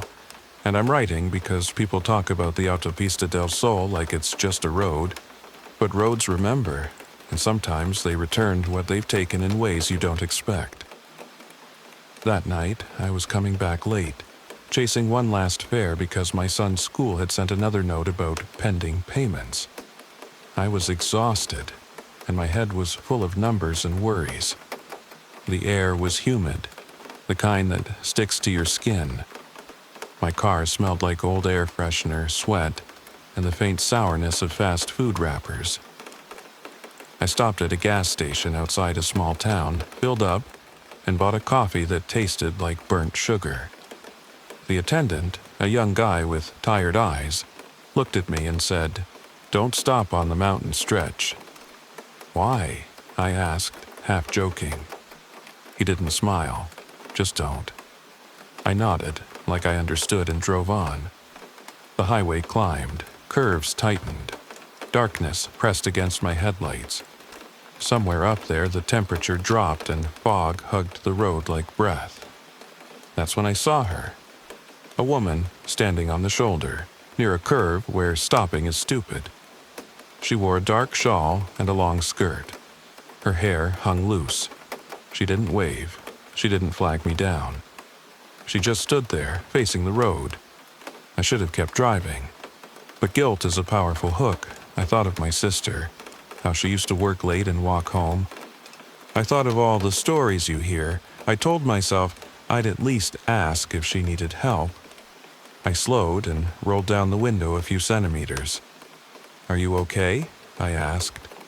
She didn't answer. She turned her head slightly toward me. Her face was partly hidden by the fog and her hair. I could see the line of her cheek, pale in the headlights. I felt a chill crawl up my spine. "Do you need a ride?" I asked, trying to sound normal. She stepped forward, silent, and opened the back door of my car. I didn't hear the door handle click. I didn't hear the seat shift. She got in without a sound. The air inside my car turned cold, and the fog on my windshield thickened instantly, as if the glass had been breathed on from the inside. I swallowed hard and started driving. "Where are you going?" I asked, forcing routine. No answer. I glanced in the rearview mirror. The back seat looked empty, but the air felt occupied. The cold remained, and on the passenger side window I saw a faint mark appear, like fingers pressed from the inside, leaving moisture trails. My heart hammered. I told myself it was condensation. I told myself she was sitting low. I told myself anything. We climbed higher into the mountain stretch. My headlights caught reflective signs. The radio played softly, then faded into static. I turned the knob. It didn't change. Then I heard a sound behind me, soft, like fabric moving. I looked in the rear view again. This time, I saw her. Not clearly, just a shape where the seat should be. A dark outline that didn't match the car's interior. And her eyes, if they were eyes, caught light too well. Like wet stones, like something animal. I gripped the wheel so hard my wrists hurt. Ahead, a slow vehicle appeared, an old truck crawling. I prepared to pass, impatient, wanting to get away from the fog and the silence. As I moved into the passing lane, my engine sputtered. Not a full failure, a hesitation, like the car had second thoughts. The temperature dropped again, and my breath fogged in front of my mouth. Then, in the rearview mirror, I saw her hand rise slowly toward the glass. Her fingers were too long. They touched the mirror lightly, and the mirror surface clouded, as if her touch carried cold. I heard nothing from her mouth. No speech. No explanation. But I understood the message the way you understand a sudden headache, instinctively. Don't pass. I eased back behind the slow truck, heart pounding. The moment I did, my engine smoothed out again. The radio static softened. The fog thinned slightly. I stared forward, trembling. I didn't want to look in the mirror again, but the fear forced me. Her hand lowered. She sat still. We drove like that for miles, trapped behind the slow truck. At first I was frustrated. Then I realized something. The slow truck was staying exactly in the safest part of the lane, taking curves carefully, avoiding potholes and loose gravel. Like it knew every danger ahead. Like it had done this route too many times. Eventually, the truck turned off onto a side road, disappearing into fog. I was alone again. My engine sputtered. The temperature dropped. The back seat felt heavier. I felt panic rise. I didn't know what she wanted. I didn't know where she'd take me if I continued. I saw a small emergency turn out ahead. Just a patch of gravel and a reflective sign. I didn't want to stop. The gas station warning echoed in my head, but I needed air. I needed light. I needed control. I pulled into the turnout and stopped under the weakest glow of a flickering lamp. My hands shook as I put the car in park. I turned slowly to face the back seat. Empty. No woman. No shawl, no skirt.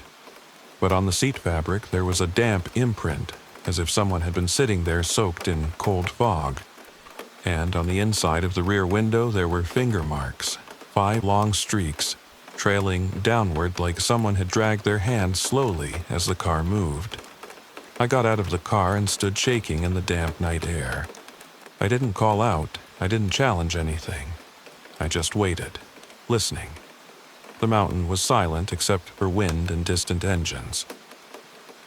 When I got back in and started driving, the fog lifted little by little, as if whatever had been in my car had stepped out of the weather itself. I made it home at dawn, exhausted and trembling. Now, I avoid that mountain stretch at night, even if it costs me money I desperately need. Because every once in a while, when I check my rearview mirror on an empty road, I see a faint smudge on the glass, like a handprint that never quite wipes clean. My advice: don't stop on the mountain stretch of the Autopista del Sol after midnight. And if someone gets into your car without making a sound, don't trust the mirror to show you the truth. The copal smell on Federal 57. Hello, Senor Williams, and hello to the community of Carreteras de la Oscuridad. My name is Mauricio Herrera.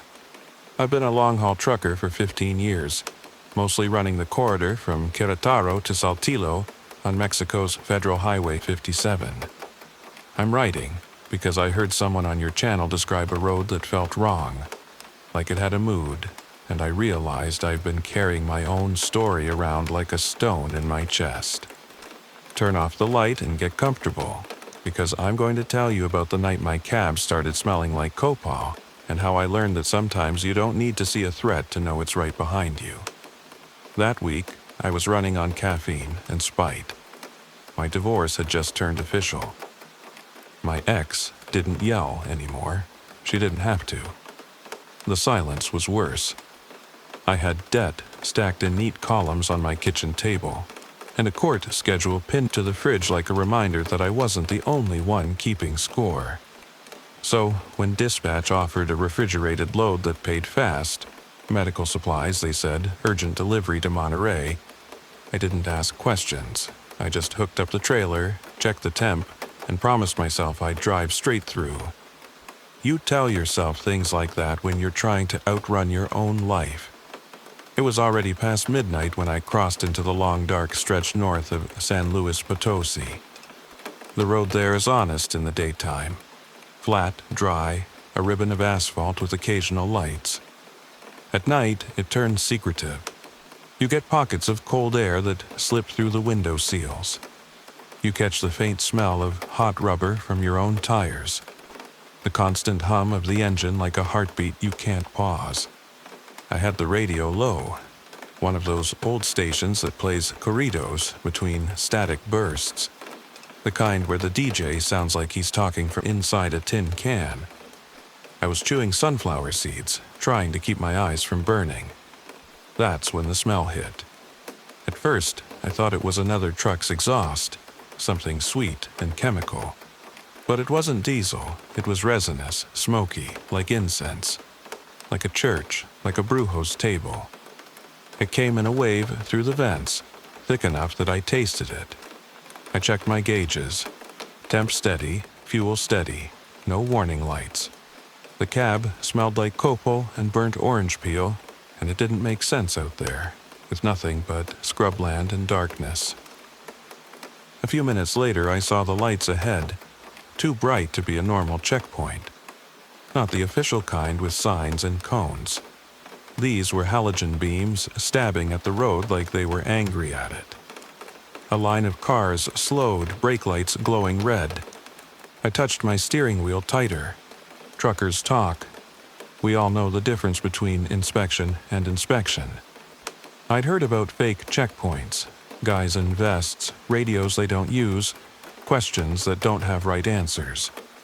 When I rolled closer, I saw 3 men. Reflective vests, a pickup parked sideways to narrow the lane. One of them waved a flashlight at me like he was painting my windshield. I cracked my window just enough. The cold air bit my face. The copal smell stayed inside, trapped with me. "Buenas," the one closest said. His voice was calm, practiced. "Documento y manifiesto." His vest looked new, too clean.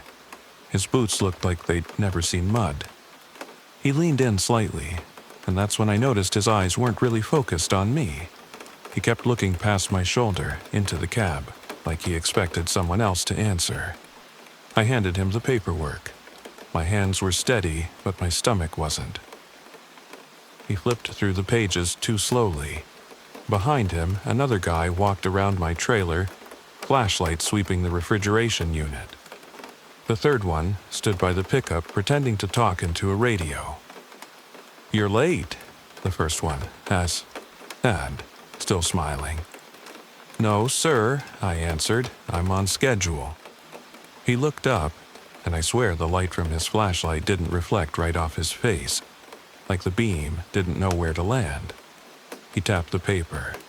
"We can help you keep your schedule." That was the line, the polite version of a threat. I felt heat behind my ears. My mind did calculations, what I had in cash, what I could claim, how fast I could accelerate if I had to. Then the copal smell thickened and my eyes watered. And the radio crackled. Not music, not the DJ. A voice, flat, quiet, slid into the static like it belonged there. It wasn't talking to me exactly. It sounded like someone reading a list in another room. I couldn't make out the words, but I understood the tone. counting, measuring, waiting. The man at my window paused. His smile tightened. For the first time, he looked directly at my face, then past it again, as if something behind me had shifted. His flashlight dropped a few inches. The beam shivered. I didn't turn around. I don't know why. Maybe because every instinct in my body said that if I looked, it would become real in a way I couldn't undo. The second man stopped walking beside my trailer. He stood still, head tilted like he heard something. The third guy lowered his radio. A gust of wind cut across the road, carrying dust. The halogen lights flickered once. Just once. The man at my window cleared his throat. "Follow the pickup," he said, and his voice had lost its confidence. "We're going to do a secondary inspection." "No," I said, before my fear could negotiate for me. His eyes sharpened. "No." "I can't stop," I added, forcing the words out. "Cold chain, medical. If I break seal, it's on me." He stared. Then his gaze slid again over my shoulder, and his face changed, like a curtain dropped inside him. His expression went empty and careful. He handed my papers back too fast. "Go," he said. I didn't argue. I eased forward, heart banging. As I passed, the men didn't look at me. They stared at the asphalt beside my cab, at the black strip of shoulder, like they were watching something invisible pace me. Once I was clear, I accelerated. The engine growled. The road swallowed the lights behind me. But the copal smell didn't leave. It sat in my cab like another passenger. It seeped into my tongue, my throat tightened. I kept driving, eyes fixed on the lines, refusing to look at my side mirror for too long. That's when I noticed something that made my skin go cold. In the passenger side mirror, where you normally see the edge of your trailer and the lane behind, I saw a shape close to the side of my cab, too close to be a car, too tall to be a person on foot at that speed. It wasn't clear. It was like the darkness had folded into a figure and decided to keep up. I blinked hard. The figure didn't sharpen. It stayed wrong, like a stain. My mouth went dry. I reached down for my thermos, missed it, knocked it against the console. Coffee sloshed. The smell of burnt coffee mixed with copal and sweat. The radio crackled again. Soft, breathy static with that same counting cadence. I turned it off. The cab went quiet except for the engine and my own breathing. And then, very gently, the passenger seat cushion compressed, like someone had sat down. I froze. Hands tight on the wheel. I didn't look. I didn't speak. My eyes watered again, and I told myself it was road dust, or fatigue, or stress. Anything that could keep the world normal. Outside, the road signs ticked by. My speed held. The refrigeration unit hummed steady, a cold mechanical lullaby. For the next hour, I drove like that, staring ahead, refusing mirrors, swallowing panic. Near Matahuala, I finally saw an actual federal patrol car parked on the shoulder. Real markings. Real lights. The relief hit me so hard I almost cried. I pulled over behind them without thinking. The patrol officer stepped out, hand resting near his belt, posture relaxed but alert. "You okay?" he asked, coming to my window. I cracked it. Cold air rushed in. The copal smell thinned like it was annoyed by fresh wind. "There was a checkpoint back there," I said. Not sure it was official. The officer's face tightened. He glanced behind my cab at the dark road. "Where?" I told him the kilometer marker I remembered. He listened, then nodded slowly. "We've had reports." I swallowed. "They told me to follow, then they let me go." The officer leaned closer and his eyes flicked to my passenger seat. "You traveling with someone?" "No," I said immediately. He held my gaze. Then he took a step back, scanning the cab interior like he was looking for movement. He didn't see anything, but his jaw clenched. "You didn't pick up anyone?" he asked. "I don't do that," I said. It came out harsh. He nodded once, as if that confirmed something he didn't want confirmed. "All right," he said, "get back on the road. Don't stop until you hit the city lights." I wanted to ask him why he looked like that. Why his eyes had gone pale. Why his hand had tightened on his belt like he was near a wild animal. But I didn't. I drove. By the time I reached the outskirts of Monterey, dawn was bleeding into the sky, gray and weak. The copal smell faded slowly, like smoke leaving a room. The passenger seat felt empty again. I delivered the load, signed paperwork, made small talk like a normal man. But here's the thing, Senor Williams. For months after that, any time I drove Federal 57 at night, I'd catch a faint, impossible sweetness in the air. Copal, burnt citrus, just for a second. And my passenger seat would feel aware. My advice is simple, and I say it without drama. If you smell incense where there shouldn't be any, don't chase the explanation. Don't look for the source. Keep your hands on the wheel and keep moving. Because some things on the road don't want to be understood. And now, another story from the Mexican highways. This one from a man who worked behind a motel counter where the walls were too thin and the doors closed too softly. Room 12. Never slept. Hello, Senor Williams. And hello to everyone listening to Carreteras de la Oscuridad. My name is Edgar Salas. I worked as the night clerk at a roadside motel outside Culiacan, Sinaloa. The kind of place with a flickering neon sign and a parking lot that always smelled like bleach and old cigarettes. I'm writing because I heard a story on your channel about a motel hallway that shifted. And I need to tell you that sometimes the scariest part isn't what's supernatural. Sometimes it's what's human. Hiding behind a door you're supposed to pretend you don't hear. Turn off the light and let me speak quickly, because even now I don't like remembering the sound of keys on that ring. I took the job because my father got sick and my family needed money. Simple as that. The pay was cash, no questions. The owner, Don Lazaro, was polite in the daytime and invisible at night. He taught me the routine. Check IDs, hand out towels, keep the coffee pot going, and never argue with guests who don't want to be seen. The first week, I noticed patterns. Some cars came in with plates covered by mud. Some guests paid extra to park in the back where the cameras didn't reach. Some rooms, always the same ones, were rented for 2 hours, then cleaned by men who weren't staff. I told myself I didn't know.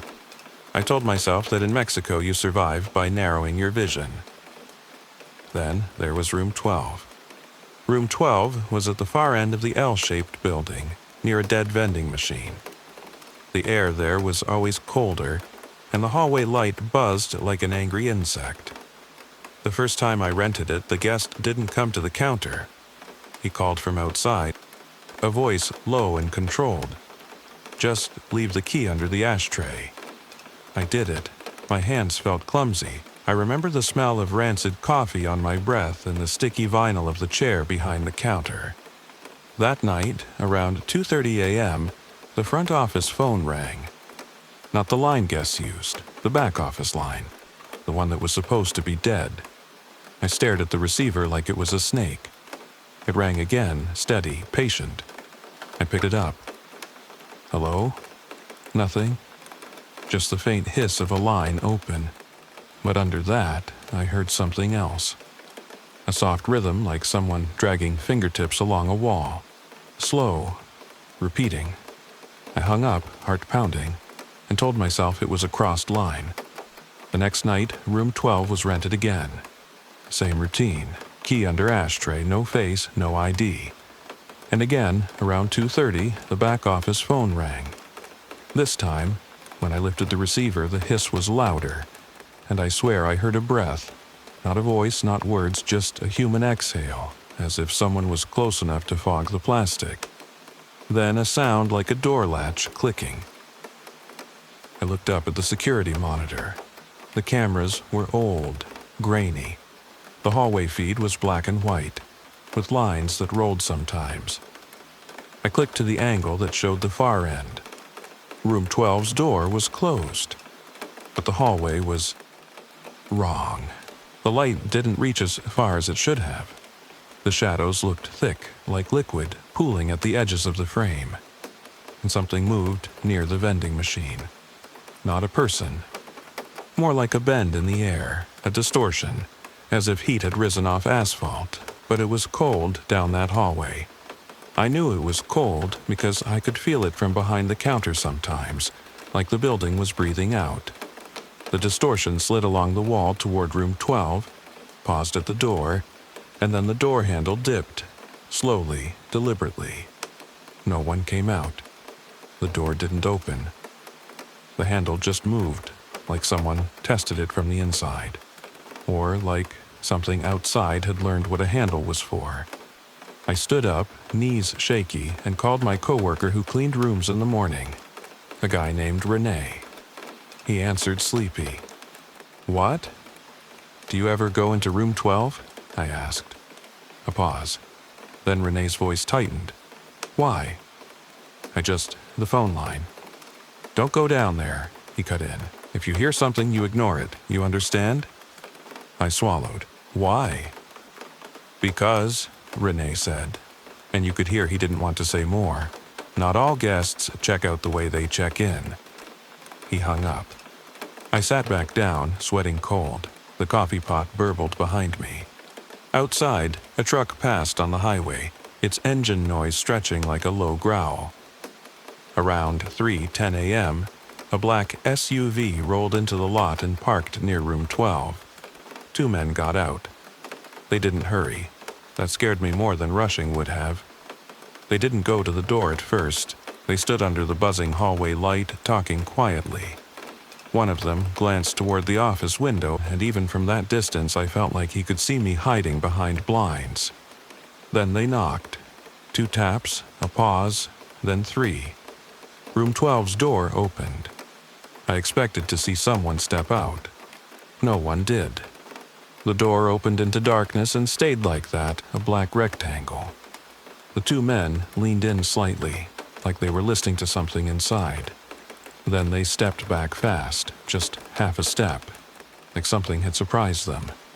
They exchanged a look, tight, angry, and the taller one reached into his jacket, not pulling anything out, just gripping something that made his arm tense.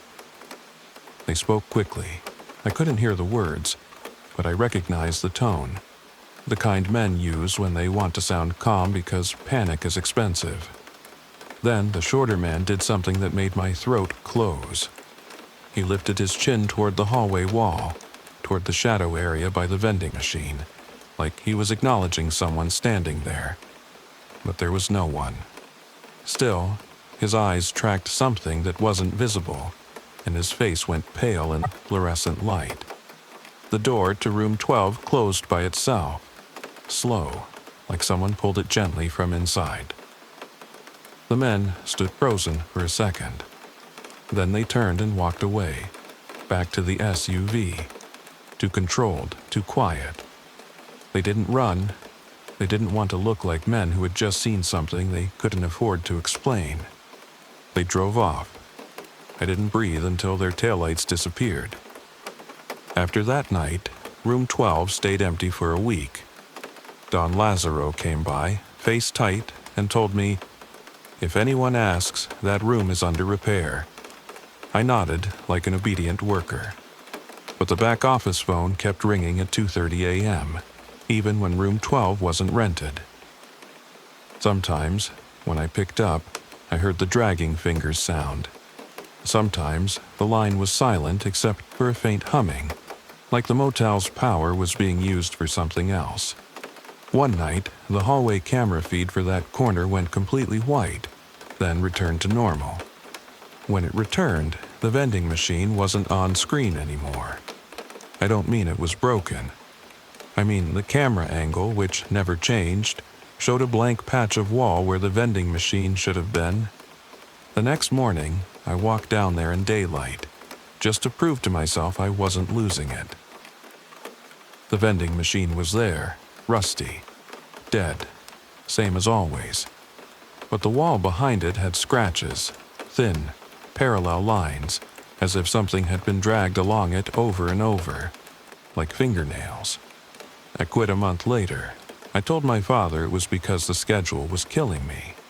That was partly true. The real reason is I started noticing that when I locked up the office at dawn, my keys sometimes felt heavier, like an extra key had been added to the ring.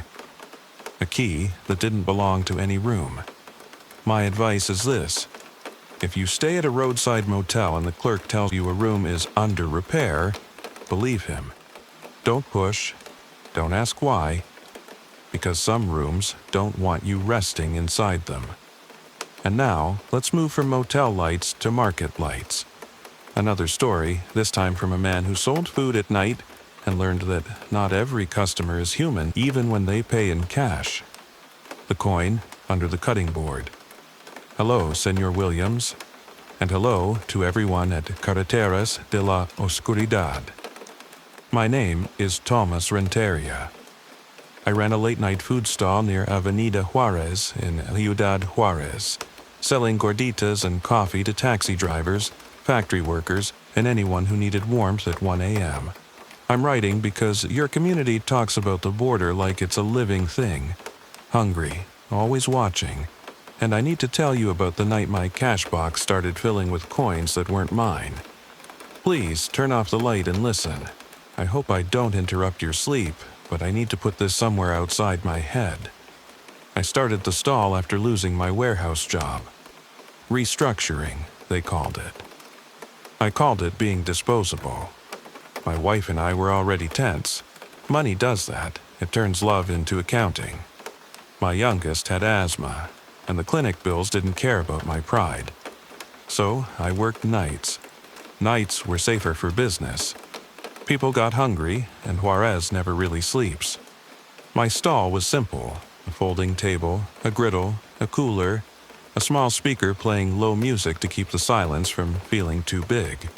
The smells were constant: hot oil, corn dough, burnt coffee, and the sharp sting of cleaning bleach from the nearby storefronts. Around 2 a.m., when the traffic thinned, you could hear other things. Stray dogs fighting over trash, a distant train horn, occasional laughter that didn't belong to anyone you could see. There was an old woman who came some nights, selling little bundles of herbs and cheap bracelets. She wasn't a witch, the way people say it in movies. She didn't cackle, she didn't threaten. She just had eyes that looked like they'd seen too much and decided to keep going anyway. The first time she bought coffee from me, she set a small coin on my table. It looked old, dull silver, with a worn face stamped on it. For luck, she said, not smiling. I pushed it back. No, senora. She tapped the table lightly, like she was marking a spot. Keep it under your cutting board, she said. Then walked away into the dark like she had business with it. I told myself it was superstition.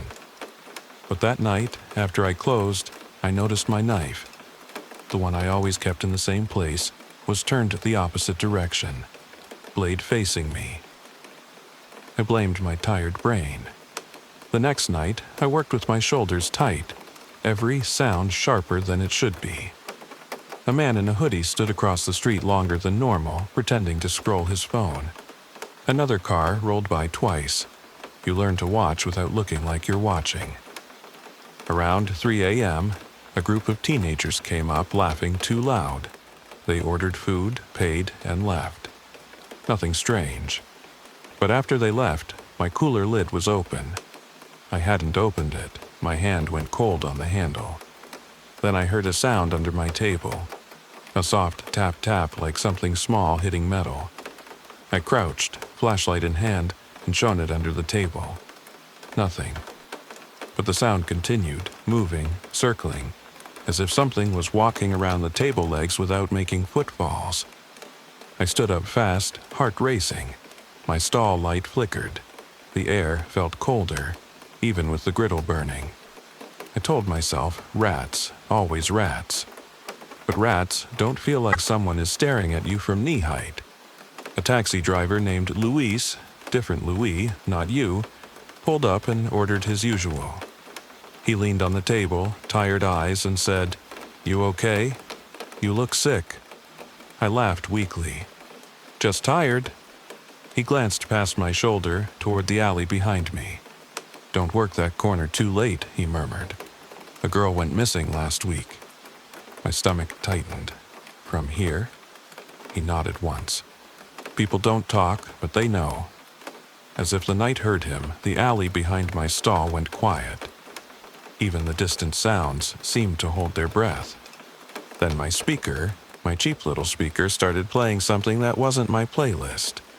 A faint, high-pitched melody, like a music box, thin and wrong. I grabbed it, thumb fumbling for the power button. The music didn't stop immediately. It lingered like a memory, then cut off. Luis, the taxi driver, stared at me.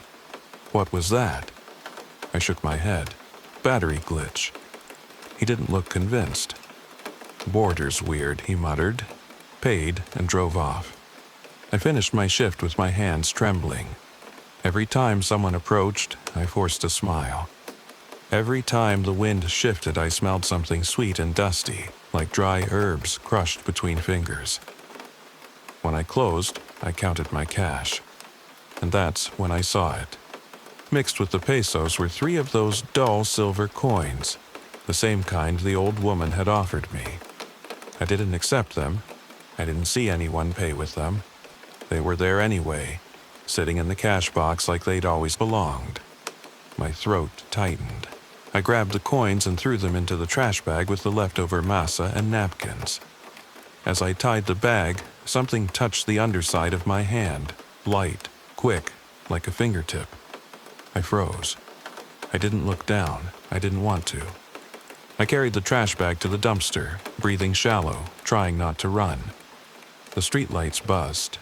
The air tasted like dust. When I dumped the bag, I heard that same tap-tap sound, inside the dumpster, moving away from me. I slammed the lid and stepped back. That's when I noticed footprints in the dirt by the dumpster. Small ones, barefoot, child-sized. But there were no children out there at 4 a.m. And the prints didn't come from anywhere. They started in the middle of the dirt like someone had been placed there, then walked a few steps, then stopped. The next day, my wife told me our child's inhaler was missing. We tore the house apart. It wasn't lost. It was gone. That night, before I went to work, I found 1 dull silver coin under my kitchen cutting board. No one admitted putting it there. I quit the stall after that. I told myself it was danger, human danger, that made me quit. The missing girl, the hoodies, the cars. That part is true. But the other part is this. After I quit, my child's inhaler reappeared on the countertop clean, like it had never left. And the coin under the cutting board was gone. My advice is simple. If someone offers you luck at night, don't accept it. Not because it's fake, but because you might not like what comes to collect later.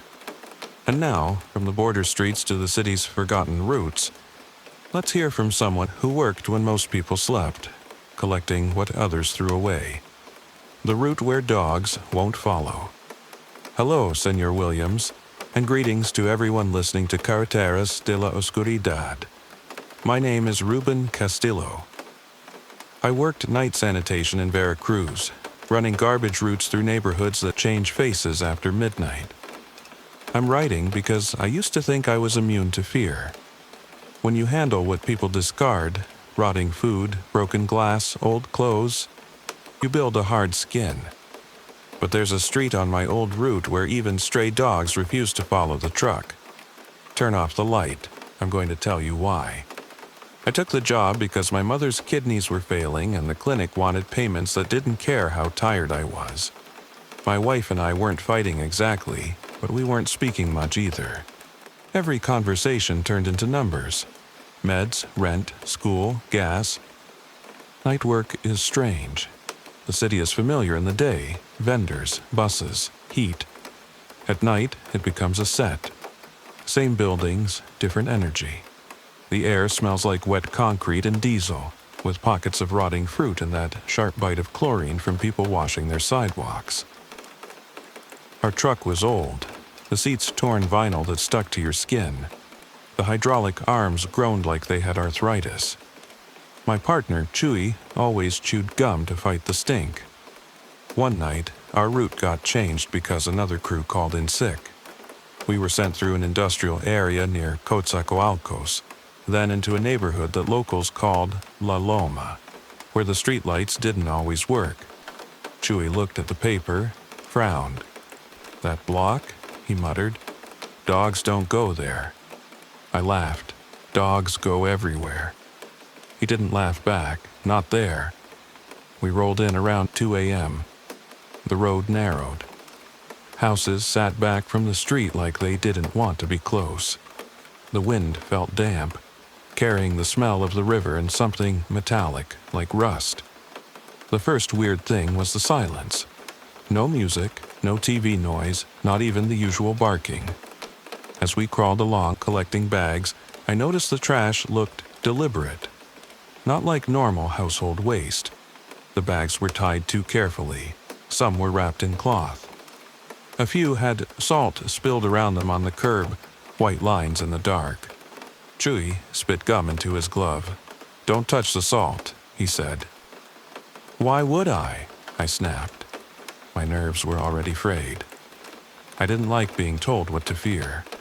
We lifted the first pile. The bag was heavier than it should be. It shifted inside like something settled. The hydraulic arm groaned, lifted it, and as it dumped into the compactor, a smell hit me that didn't belong to garbage. Not rot, not sewage, something like wet fur and old blood, not fresh, just animal and iron, like a kennel that hasn't been cleaned. Chewy's face tightened. He avoided looking into the hopper. "Let's finish fast," he muttered. Halfway down the block, my radio crackled. Not our dispatcher. A burst of static, then a low hum, like someone holding a microphone too close to fabric. I adjusted it. "Control, this is unit." Static swallowed my voice. Then, for a second, I heard a sound that made my spine tighten. A soft, rhythmic scraping, like claws on metal. I looked at the hopper behind us. The compactor was idle. Nothing should be scraping. Chewy whispered, "Don't stop." We kept moving. At the end of the block, there was an empty lot. Weeds high, a few trees like thin bones. Our map showed we had to turn around there. As we slowed to turn, the truck lights swept the lot, and something reflected. 2 points, low to the ground, far apart like wide-set eyes. Not shining like a cat, more like damp glass catching headlights. Then the points rose, higher than a dog would be, higher than a person crouched. I didn't see a face. I saw a shape detach from the weeds, moving without sound. It crossed the edge of the light and vanished into darkness again. My hands went numb on the wheel. Chewy sucked air through his teeth. "Go," he said. "Go now." The truck lurched as I accelerated. The engine roared, and for a moment, I felt ridiculous. A shadow, a trick of light, my brain trying to make meaning. Then the truck jolted. Not like hitting a pothole, like something had landed on the back step where workers stand. Chewy grabbed the handle beside his seat. His eyes were wide. "You feel that?" I nodded, throat too tight for words. The rear camera feed, grainy, black and white, flickered on the monitor. I glanced at it, expecting to see a person messing around. The feed showed the back of the truck, the metal steps, the side rails. And then, at the edge of the frame, something moved. A blur that looked like a thin body pressed against the metal, too close to the camera to focus. The blur shifted, and for a second I saw what looked like a patch of fur, slick and dark, clinging like wet hair. The camera feed popped to static. The smell flooded the cab, wet fur, iron, and something sharp like ammonia. Chewy gagged, hand over his mouth. "Don't look," he whispered, as if the thing could hear him through the glass. I stared ahead, knuckles white, pushing the truck faster than I should have on that narrow road. As we hit the main avenue, streetlights returned. Traffic noise returned. Life returned. The smell thinned as if it hated light. We stopped at a red light. My heart hammered. I didn't want to check the mirror. Chewy, trembling, turned his head slightly, eyes darting to the rear window. His face drained of color. He pointed with a shaking finger, not outside, but at the inside of the rear glass. There were marks, not scratches. Smears, like wet fingers dragged down. But the shape of the marks was wrong.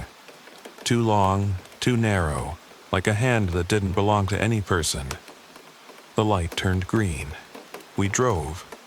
Later, at the depot, the supervisor asked why we missed 2 streets. Chewy stared at the floor and said, "Truck problem." No one argued. Not when they saw the rear glass. They cleaned it with bleach. It took 3 tries. The smell lingered until sunrise. A week later, I heard a rumor that a man in La Loma kept animals for rituals. Another rumor said people went missing there and no one asked questions. I don't know what was true. I just know this. After that night, every stray dog in our neighborhood avoided our truck when we started it. They'd run off as if they recognized the engine sound and remembered something we didn't want to remember. My advice: if you work nights and your route suddenly changes to a street everyone avoids, don't be proud. Ask for a different assignment. Pride won't protect you from what waits in the dark. And now, one more story before dawn. This one from a man whose job was to watch cameras and lock doors, and who learned that some things can wear a human shape just long enough to get close. The security feed that kept a secret. Hello, Senior Williams, and hello to the listeners of Carreteras de la Oscuridad. My name is Daniel Garza. I worked night security at a small manufacturing plant outside Monterrey, near Apodaca, watching cameras, making rounds, checking locks. I'm writing because I'm not a superstitious person, but the night shift does something to your mind, especially when you're already anxious, already tired, already feeling like the world is pressing in. Turn off the light and let me tell you about the camera feed that showed someone walking the same hallway, even after I watched that same person walk past me in real life. I took the job after getting fired from a previous one. My boss had it out for me. Constant little humiliations, jokes in meetings, accidental schedule changes that ruined my sleep. I didn't fight back, I just absorbed it until I couldn't. When they let me go, I pretended it was fine. Inside, my chest felt tight all the time. So I ended up in security. Night shift, quiet, predictable. My booth smelled like stale instant coffee and plastic. The chair was cracked vinyl that squeaked. The monitors glowed blue-white in the dark, painting my hands a sickly color.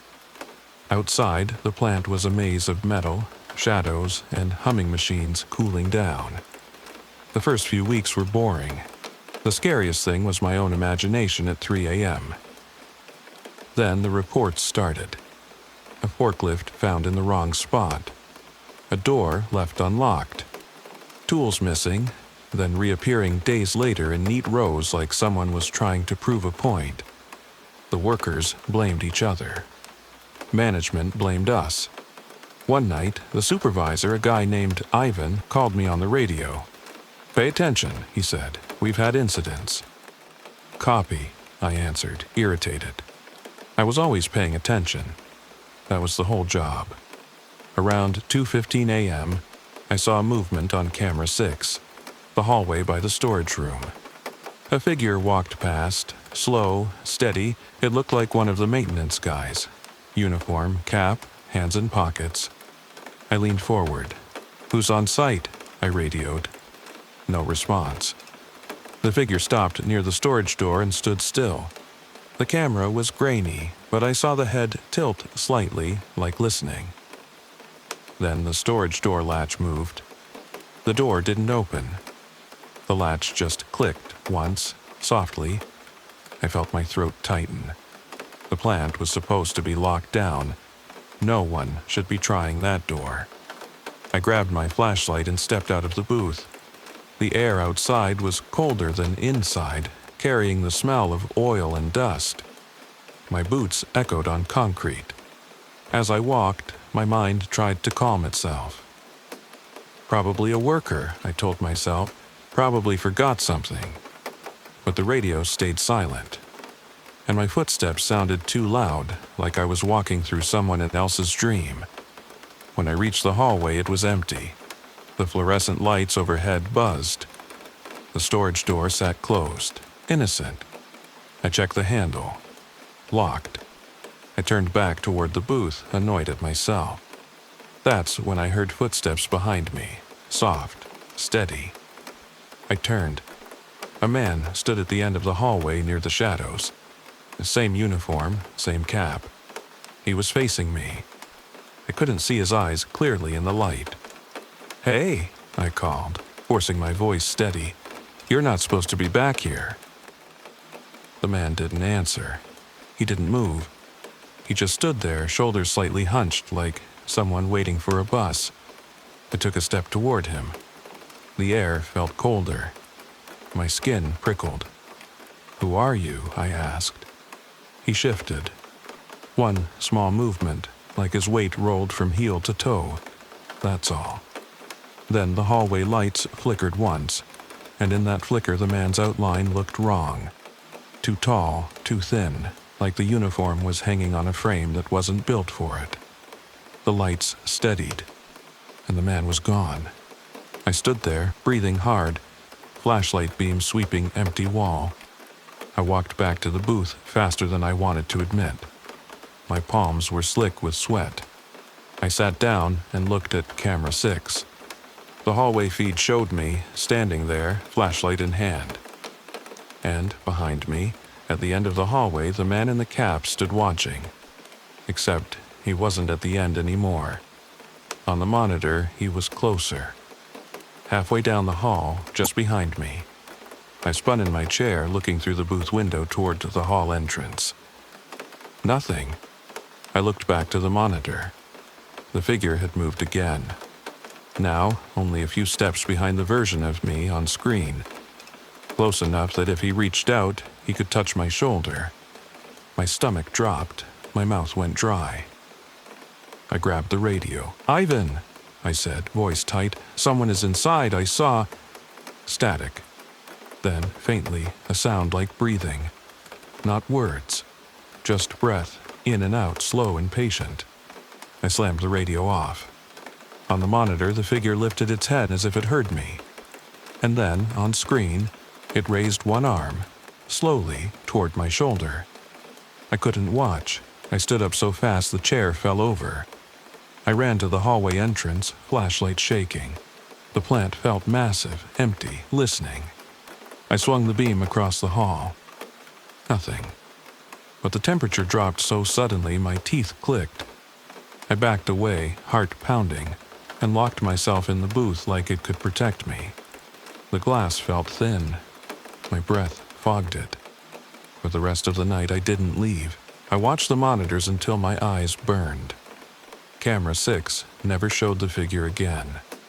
But twice, as dawn approached, the storage door latch clicked softly, as if someone tested it and smiled without a mouth. I quit a week later.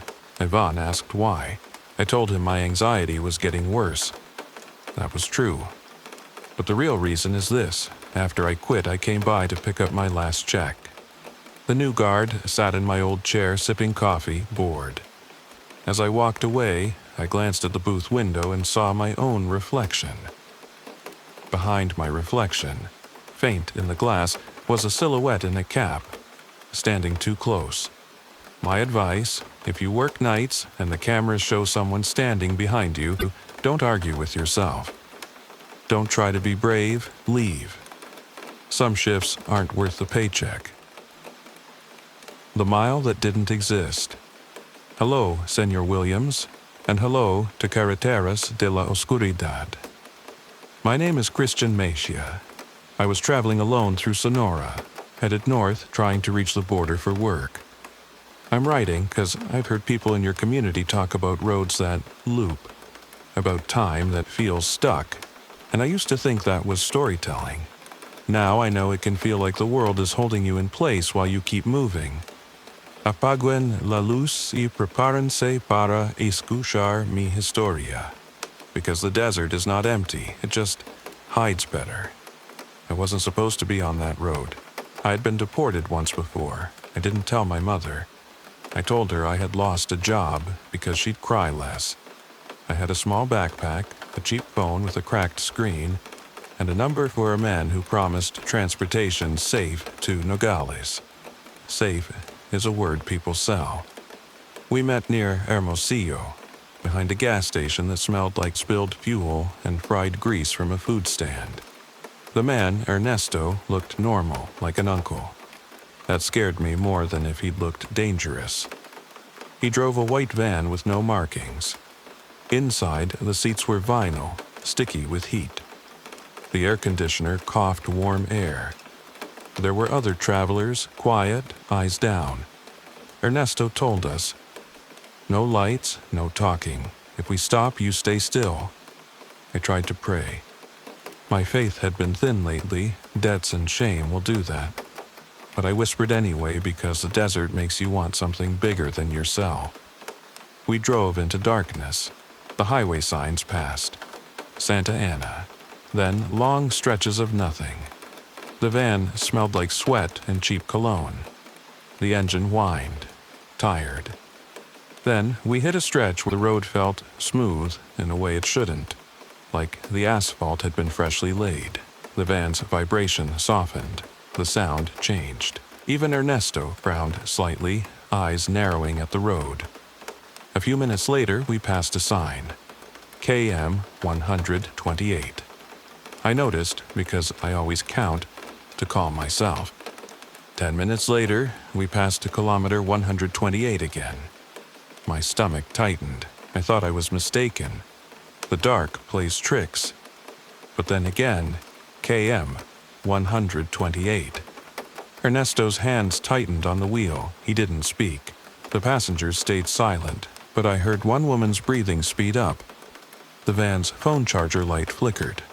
The radio, which had been off, crackled softly, like someone searching for a station with wet fingers. Through the window, I saw something that made my skin go cold. Headlights behind us.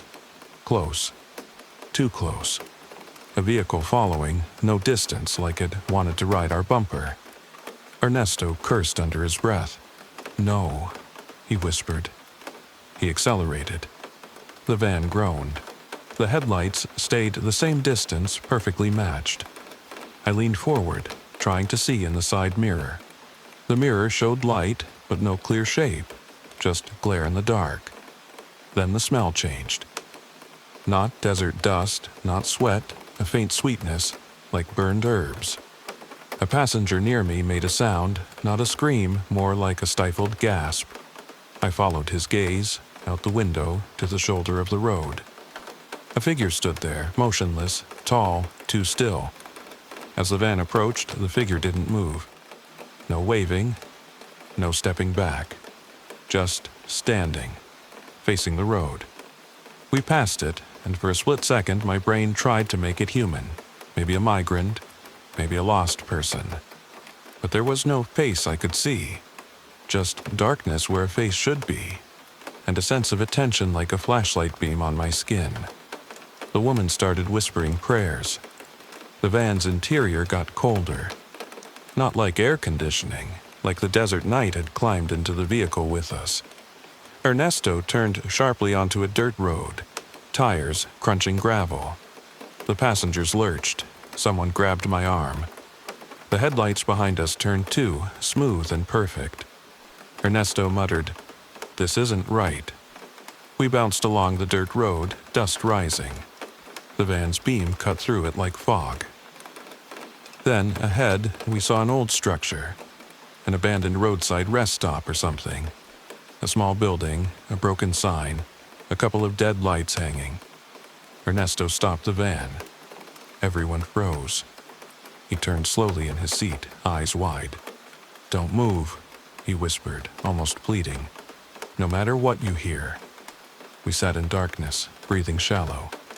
Outside, the dust settled. The night was too quiet. Then, from behind the van, a soft sound. Footsteps on gravel. Slow, deliberate. No one spoke, no one moved. The footsteps came closer, circling the van like someone inspecting it. Gravel crunching, pausing, crunching again. The van rocked slightly, as if someone leaned a hand on it. I closed my eyes so hard it hurt. Then the radio crackled. Soft breathing. The same cadence I heard in other stories, like a line open. The footsteps stopped. The van's interior felt like it was holding its breath. After what felt like forever, Ernesto started the engine, quietly. He eased forward, not turning headlights on, rolling. The footsteps didn't follow. We drove back to the highway. The headlights behind us were gone. The KM signs returned to normal. 129, 130, 131. No more loops. Ernesto didn't speak until the sun started to lighten the horizon. Then he said, voice hoarse, "If you see a standing figure in the desert, don't stop. Don't look back. Just keep going." I made it to the border eventually. I found work. I tried to rebuild my faith.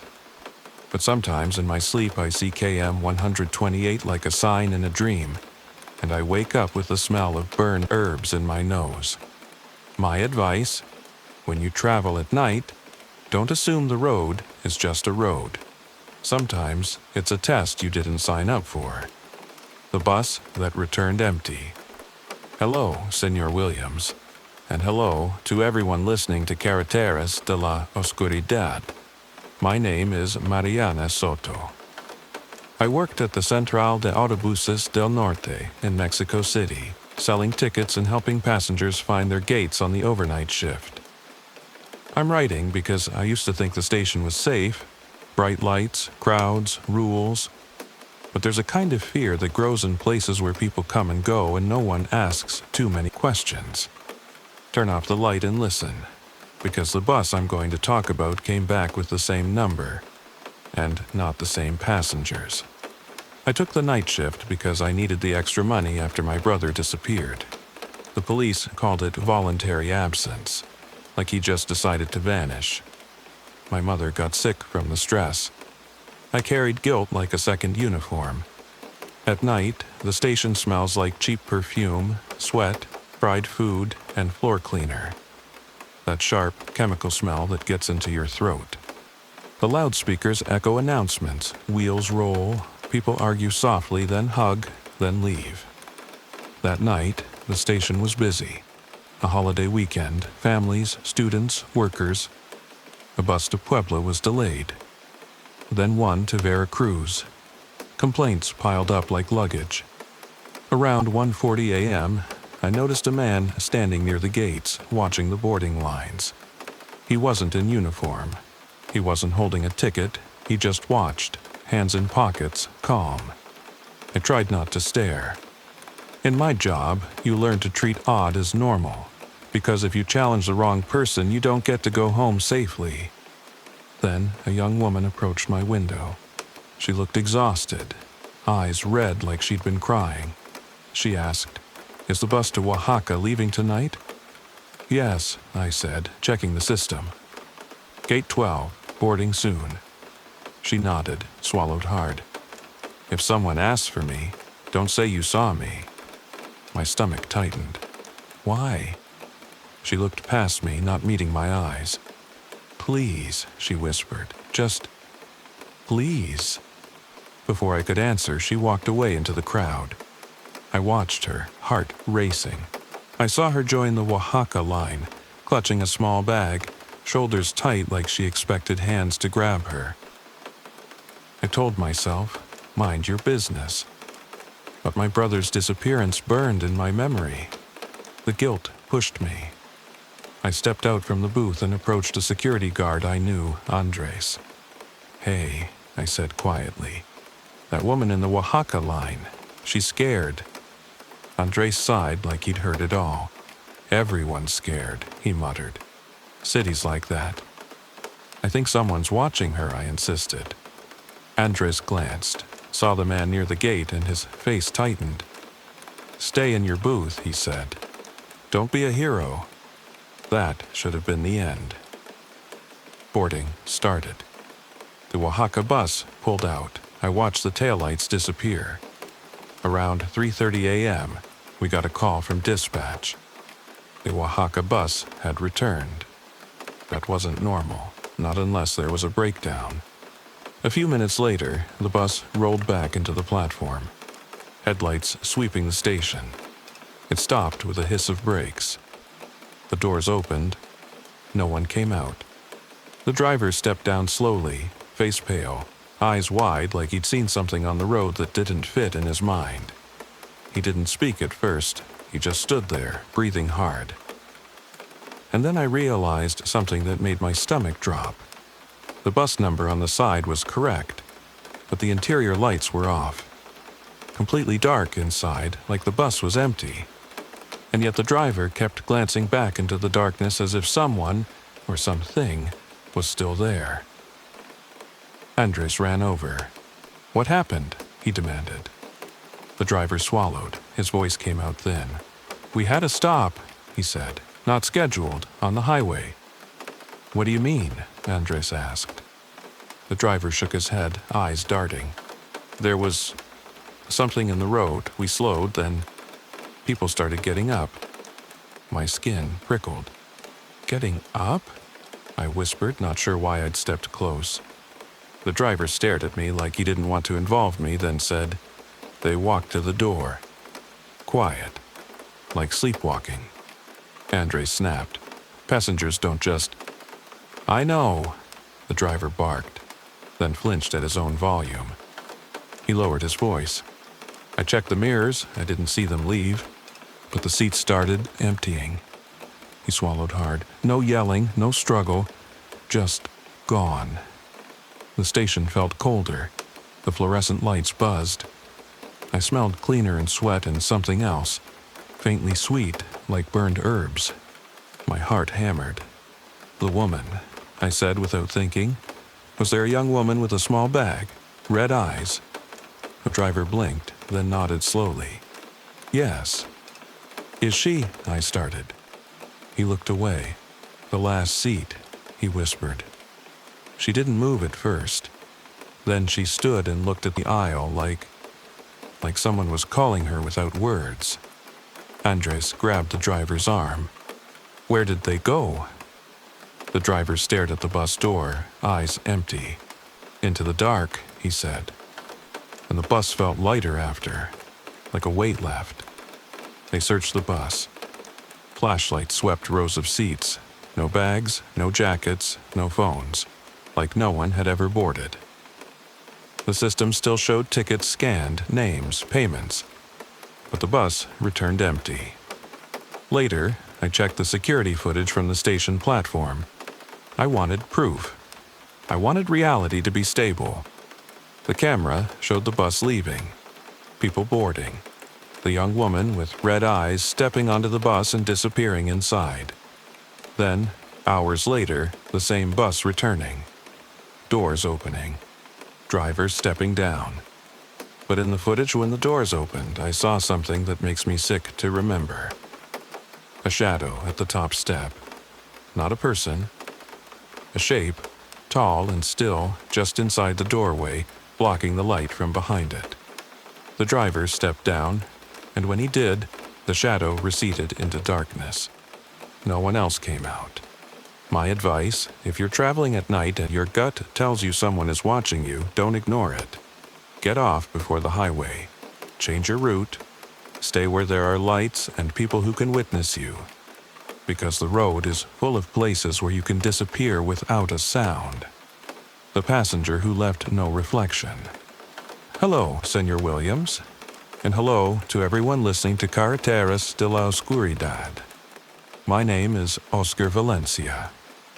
I drove rideshare nights in Tijuana, mostly between Zona Rio, Playas, and the outskirts near the highway. I'm writing because people talk about danger like it's always a weapon you can see. But the scariest passenger I ever picked up didn't threaten me at all. He barely moved. Apaguen la luz y prepárense para escuchar mi historia. Because it starts like any normal fare and ends with a back seat that stayed cold for days. I worked nights because the money was better and because my apartment was too quiet after my father died. Silence can be its own kind of grief. Driving kept my mind busy. It gave me strangers, destinations, noise. Tijuana at night smells like exhaust, street tacos, sea air, and sometimes trash when the wind turns. The city glows in pockets, bright streets, then sudden darkness. You learn where not to stop. You learn which neighborhoods to pass through like you're holding your breath. Around 2 a.m., I got a pickup request near a small side street off Boulevard Insurgents. The name on the app was E. No photo. I hesitated. But my rent was due. I accepted. When I arrived, the streetlight was flickering. A thin rain had started, making the pavement shine. My wipers squeaked. The car smelled faintly of the vanilla air freshener I hated. A man stepped out from between parked cars and approached my back door. He wore a dark jacket and a cap. He moved carefully, like he didn't want to make sound. He got in without greeting me. "Good evening," I said, forcing politeness. "Where to?" He didn't answer immediately. Then he said quietly, "Just drive." My stomach tightened. "I need the destination for the app." He leaned forward slightly. I felt a presence behind my head like pressure. "Drive," he repeated, same tone. I told myself, calm, don't escalate. I started rolling forward slowly, pretending the GPS was lagging. The app suddenly updated on its own with the destination. A point on the highway heading east, near an industrial area with warehouses. No address, just a pin. I swallowed. "Okay," I said, voice steady. As I drove, I watched him in the rearview mirror. His face was mostly shadow. But what bothered me wasn't his expression. It was that his eyes never seemed to reflect light. Not from streetlights, not from passing cars. Just darkness. We hit a red light. I glanced again. In the mirror, I saw my own face, the headrest, the back seat. But where his face should have been, the reflection looked wrong. Like there was depth without detail, like a hole. A horn blared outside. I flinched. My hands tightened on the wheel. He didn't react. The app's route took me onto a quieter road. The city thinned. The rain stopped. The air got colder. Then my phone buzzed with a message from an unknown number. "Don't take the highway." I stared at it, heart pounding. Another buzz. Turn around. My throat went dry. This could be a scam. This could be someone tracking me. This could be cartel nonsense. Or it could be someone trying to help. The passenger shifted slightly, and the back seat cushion depressed, slow, deliberate. I smelled something faint, sweet, resinous, like burned herbs. I didn't look back. I kept my voice calm. "There's traffic," I lied. "GPS is rerouting." He didn't answer. But the temperature in the car dropped, enough that goosebumps rose on my arms. I signaled to take an exit that would loop me back toward a busier area. My heart hammered. I expected him to object. He didn't. As we turned, my dashboard light flickered once. The radio, which I hadn't turned on, crackled with static. Under the static, faint breathing. I swallowed hard and turned the radio off. The unknown number buzzed again. "He's not alone." I felt my stomach twist. I merged onto a street with more lights, more cars. I aimed for a gas station I knew stayed busy. As I pulled into the station, bright lights washed over my windshield. People moved. A security guard stood near the door. I stopped by a pump. My hands were shaking. "Here," I said, trying to sound normal. We arrived. The passenger sat still. I forced myself to glance in the rearview mirror. The back seat looked empty. My breath caught. I turned my head slightly, enough to see without fully twisting. No one. The back door was still closed. The seatbelt was unbuckled like it had never been touched. But the seat cushion was depressed, and a faint fog of condensation clung to the inside of the rear window, as if someone had been breathing there moments before. I stumbled out of the car, heart pounding, and approached the security guard, voice shaking. "Did you see someone get out?" He frowned. "Out of your car? No." I stared at my back seat through the window. It looked normal, too normal. The app showed the ride ended, paid, tipped even. The unknown number sent one last message: change your route home. I did. For days after, my back seat stayed cold even in the sun. And sometimes, when I glanced in the rearview mirror at night, I'd see a shadow behind my head for a second, then nothing. My advice: if you drive nights and you feel a passenger behind you like pressure, like a weight you can't explain, don't take the quiet roads. Go where there are lights and witnesses. Some fares aren't meant to arrive anywhere you want to be. The passenger at mile 247. Hello, Senor Williams, and good evening to the entire Carreteras de la Oscuridad community. My name is Ramiro Espinoza. I've been driving 18-wheelers for going on 22 years, mostly between Monterrey and Mexico City on Federal Highway 57. I never thought I'd be the kind of man to write one of these letters. My wife used to listen to this channel while she ironed clothes, and I'd walk through the kitchen and shake my head at her. Fairy tales, I used to say. I don't say that anymore. Pull up close and turn off the light. What I'm about to tell you happened 14 months ago, and there isn't a night on the road that I don't think about it. I was going through a rough patch. My daughter Valeria had just been diagnosed with a kidney condition that needed surgery, and the bills were stacking up faster than I could earn. My dispatcher, a man named Queller, knew I was desperate, so he started loading me up with back-to-back runs, cutting my rest breaks to the legal minimum and sometimes a little past that. I wasn't sleeping more than 4 hours between shifts. My eyes had that gritty sandpaper feeling all the time. The inside of my cab smelled like stale coffee, fast food wrappers, and the cheap pine air freshener I hung from the mirror to keep myself alert. It hadn't worked in weeks. That night I left Saltillo at 11:30 with a full load of industrial equipment headed for Querétaro. The highway was empty. Mid-November, cold enough that my breath fogged the windshield when the heater cycled down. The radio was tuned to a ranchera station out of San Luis Potosi that kept fading in and out through the mountain passes. I had my thermos of black coffee wedged between the seat and the door. My back hurt. My eyes hurt. Everything hurt. Around the 247th kilometer marker, I noticed something on the shoulder of the road. At first, I thought it was a bag of garbage. We get a lot of that on 57. People toss things from cars. But as my headlights swept over it, I saw it was a man.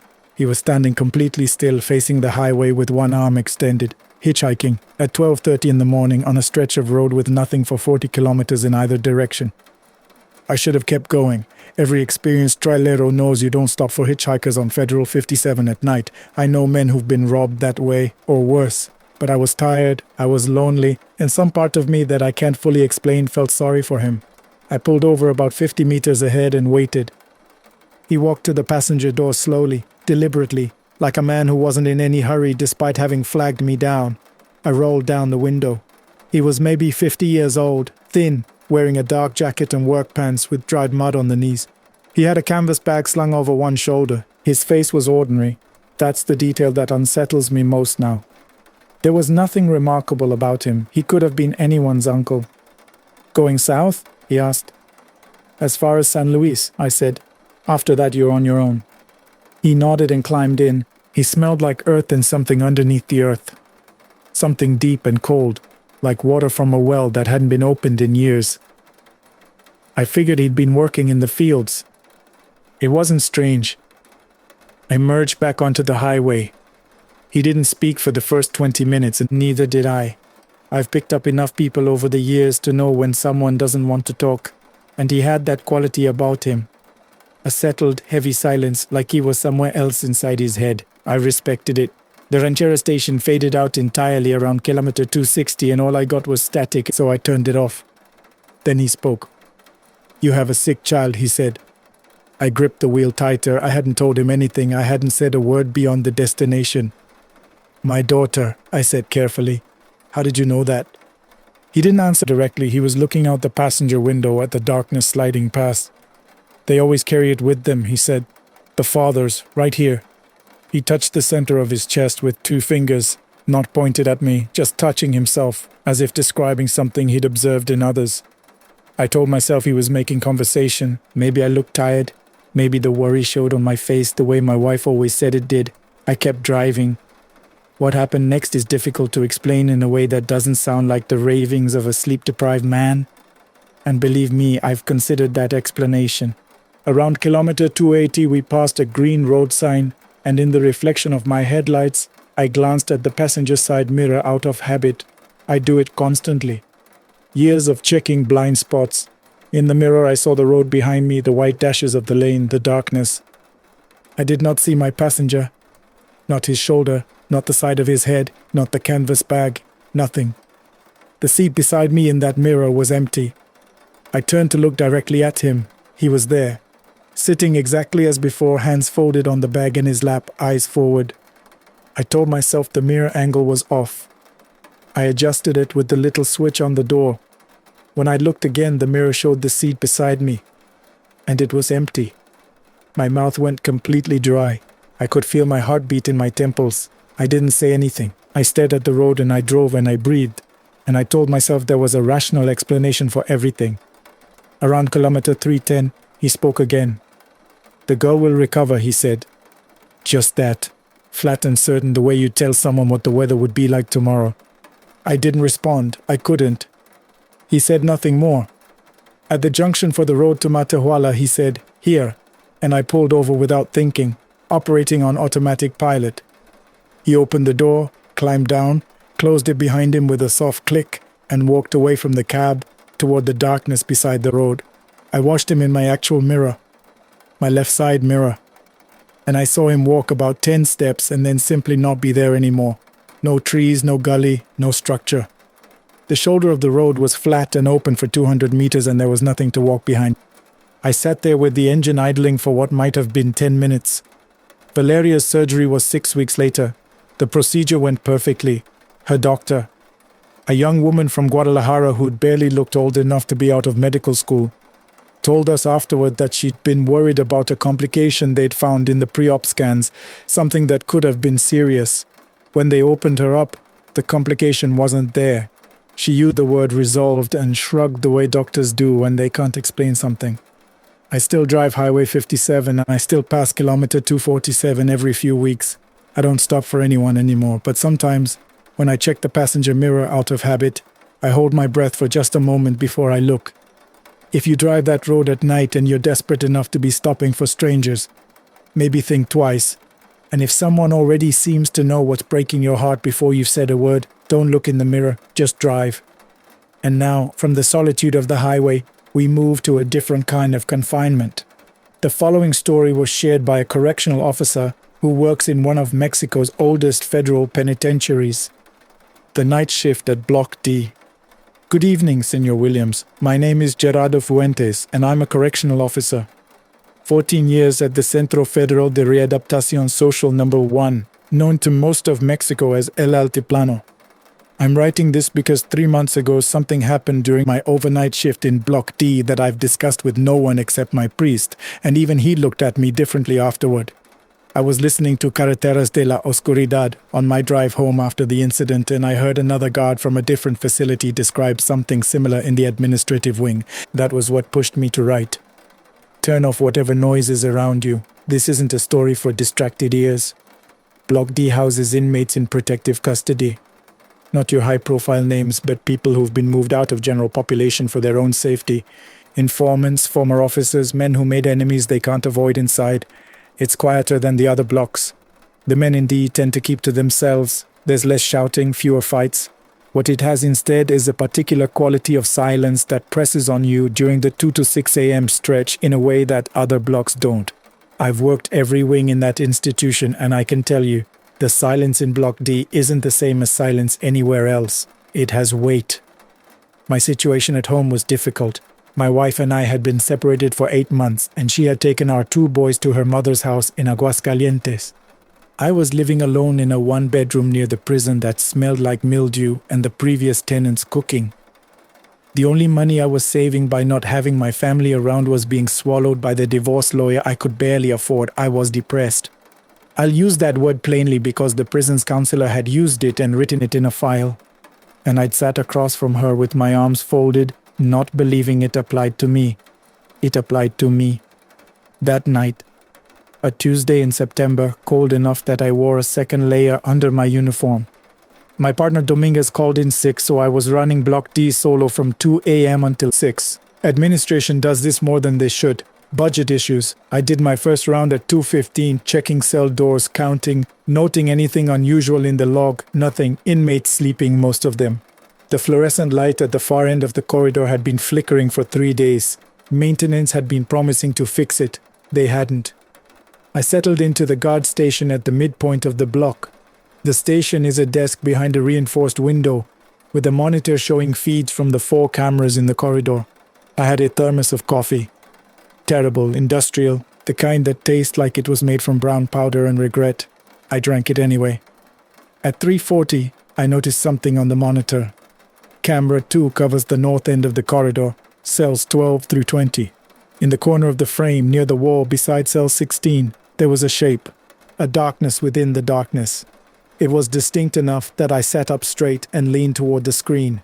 It had the rough outline of a person, but low to the ground, like someone crouching or sitting against the wall.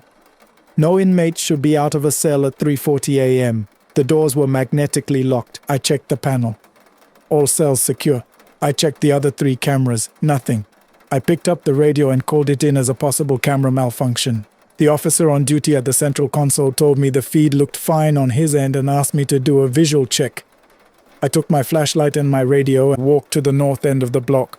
The flickering light was doing its thing, casting the corridor in alternating brightness and shadow. The smell was the usual one. Industrial cleaner over something biological, old concrete, the particular stuffiness of recycled prison air. I walked slowly, checking both sides. All cell doors closed. I reached the wall beside cell 16 and played the flashlight over the corner where the shape had appeared on the monitor. Nothing. Clean wall. A small pile of dust in the corner that the cleaning crew had missed. Nothing else. I went back to the station. On the monitor, the shape was gone. I noted it in the log. Possible shadow artifact, camera 2, 0340, visual check negative, and poured more coffee. I was tired. I'd been on since 6 the previous evening.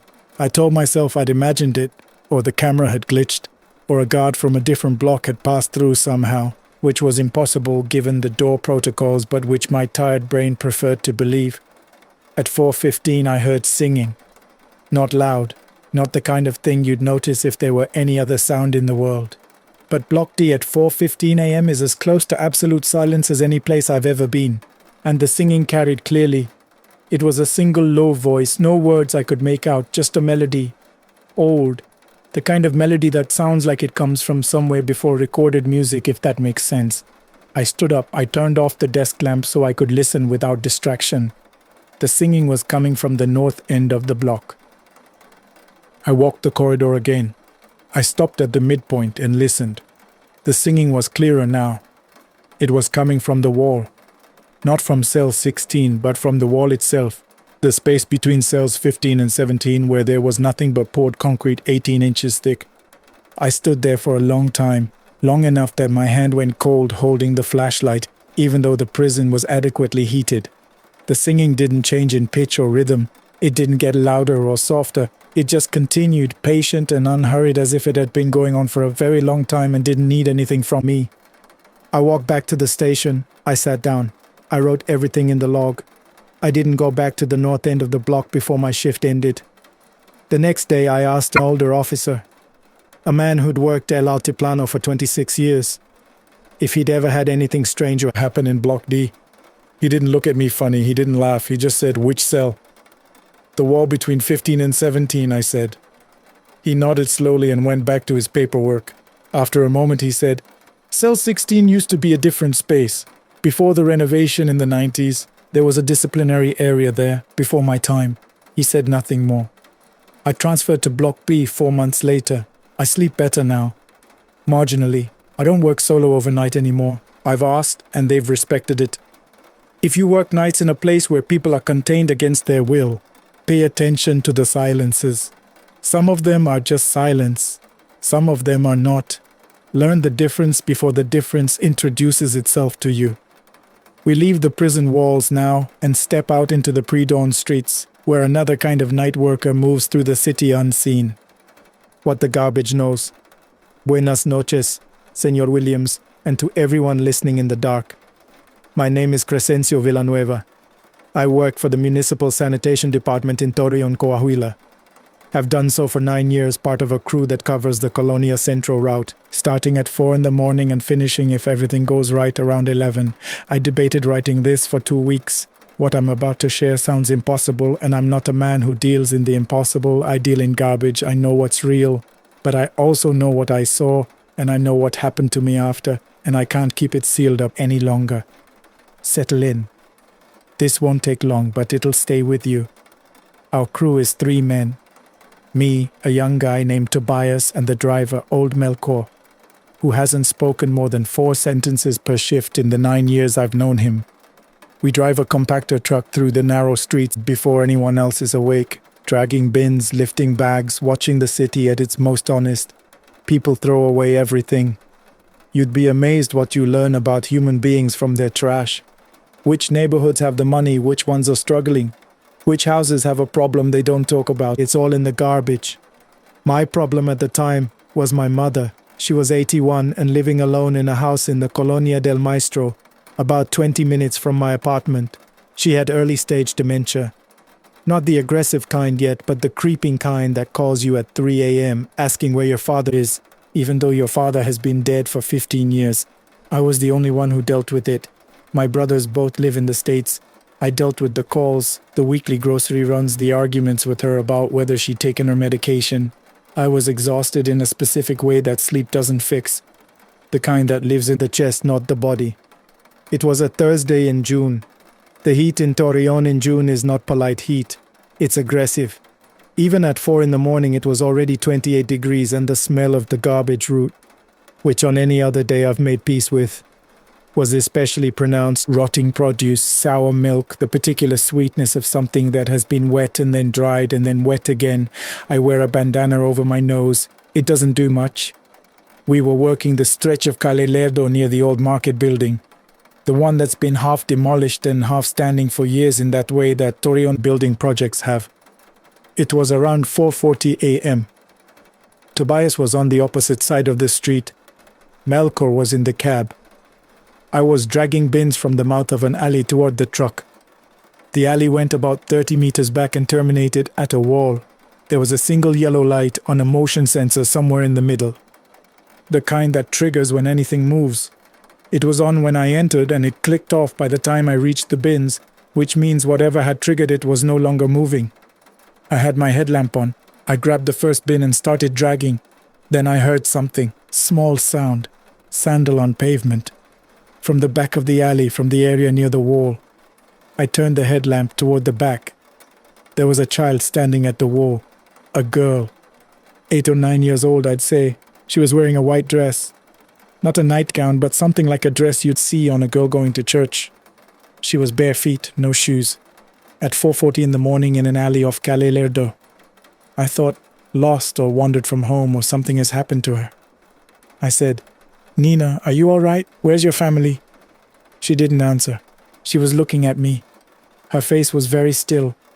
I took 2 steps toward her, and the motion sensor light came back on, triggered by my movement. And in that sudden yellow light I could see her clearly. She was looking directly at me with an expression that was not frightened or confused. It was patient. The same patient quality as someone who has been waiting a long time for something they know is coming. "Are you hurt?" I said. She raised one hand and pointed, not at me, past me, toward the mouth of the alley. I turned to look. The street was empty. Tobias was not visible. He'd moved further up the block. The truck was idling 50 meters away. Nothing. When I turned back to the girl, the alley was empty. The light was on, the wall was there, and there was no child. I walked the full length of the alley. I checked the corners, the doorways, a section where the wall had a gap barely wide enough for a child. Nothing. I went out to the street. I asked Tobias if he'd seen a girl. He said no, he hadn't seen anyone. I checked with Melkor. He shrugged his 4-sentence shrug. I finished the route. That evening, my sister-in-law, my older brother's wife, who had driven down from El Paso to visit my mother without telling me, called me to say that she'd arrived at my mother's house and found her on the floor in the kitchen. She'd fallen in the early morning, probably around 4 or 5 a.m. based on the condition she was in. She was badly hurt but alive. The ambulance came in time. The doctors said that another hour would have been a very different outcome. I don't know what the girl in the alley was. I don't know if she was connected to what happened to my mother, or if my exhausted mind has drawn a connection that doesn't exist. What I know is that she pointed out of that alley toward the direction of my mother's neighborhood, and I didn't understand the message. If you're walking the streets in the early morning and you see something that shouldn't be there, pay attention to where it's pointing. That's all I can tell you. From the streets we turn now to the stillness of a roadside motel where another story waits behind a thin wooden door. Room 11 at the Siesta del Camino. Hello, Senor Williams. I want to start by saying I never thought I'd be writing to this kind of channel. I'm a 43-year-old woman from Culiacan, Sinaloa. My name is Fernanda. I work in hotel administration. I've been a front desk manager at a small motor inn called the Siesta del Camino on the outskirts of the city for 6 years. I'm writing this because what happened in November is something I need to release to someone. And writing it down and sending it to a place where people understand that the world is stranger than it looks feels like the right way to do that. Go somewhere quiet. What I'm describing isn't the kind of story that sounds right with the television on. The Siesta del Camino has 14 rooms arranged in a horseshoe around a parking lot. It's not a nice motel. The rooms smell like the disinfectant we use to clean them, which barely covers the smell of the rooms themselves. Old carpet, decades of cigarettes absorbed into the walls, the particular mustiness of window air conditioners that don't drain properly. The clientele is what you'd expect from a 60 peso a night property on a highway outside Culiacan. Long-haul truckers, workers from the agricultural operations further south, and occasionally people who need a room for reasons they don't explain and I don't ask about. After 6 years, I've learned not to ask. November was hard for me personally. I'd ended a relationship in October. A long one with a man who was not good for me but who I'd organized my life around for 4 years. The ending was my decision, but it didn't make the nights easier. I was sleeping badly. I'd developed a habit of reading until 1 or 2 in the morning on my phone, and then staring at the ceiling until my alarm went off at 6. The loneliness of night shifts, which I'd always found manageable, had taken on a different texture. The quiet felt accusatory on the night in question, a Wednesday the second week of November. I was working the desk from 10 p.m. to 6 a.m. We had 7 rooms occupied. The remaining 7 were empty, cleaned and ready. Room 11, at the far end of the north wing, had been cleaned that afternoon by our housekeeper, Doña Consuelo, and marked available in the system. It was a room I'd always found slightly uncomfortable without being able to say why. The door sticks, the light over the sink has always flickered, the window faces a vacant lot, and the view at night is simply darkness. At 1:15 a.m. I noticed on the room status monitor that room 11 was showing an active keycard. This happens sometimes. System glitches, cards that weren't properly deactivated after a previous guest. I called the room. No answer. I noted it in the log and figured I'd check in the morning. At 1:40, the camera covering the north wing corridor showed movement outside room 11. I watched the monitor. The movement was a shadow. Inconsistent, the way shadows from passing vehicles sometimes slide along corridor walls when cars turn in the parking lot, but we had no cars in the north wing that night. I watched the shadow stay there for perhaps 30 seconds and then disappear. At 2:10, a man checked in. Room 8, south wing, paid cash, name in the register that I didn't look at too closely, standard. He went to his room. I went back to my book. At 2:50, the phone at the front desk rang. I answered. The call was internal. From room 11, I said our standard greeting. Silence on the line. Not dead silence. There was something in it, a faint resonance, like the connection was open in a large space rather than a small motel room. I said, "Hello, is someone there?" The call disconnected. I stood there with the receiver in my hand for a moment. I probably should have left it. I probably should have logged it as a system malfunction and kept reading my book. But the night was slow, and the loneliness had made me restless. And some mixture of professional obligation and stubborn curiosity made me take the key from the box. A physical backup key, not a card. And walk to room 11. The corridor was cold, colder than it should have been. The north wing has its own heating unit, and I'd set it to low that morning. But the cold I'm describing was not underheated air, it was specific, localized. It started about 3 doors before room 11 and intensified as I walked. My breath made small clouds.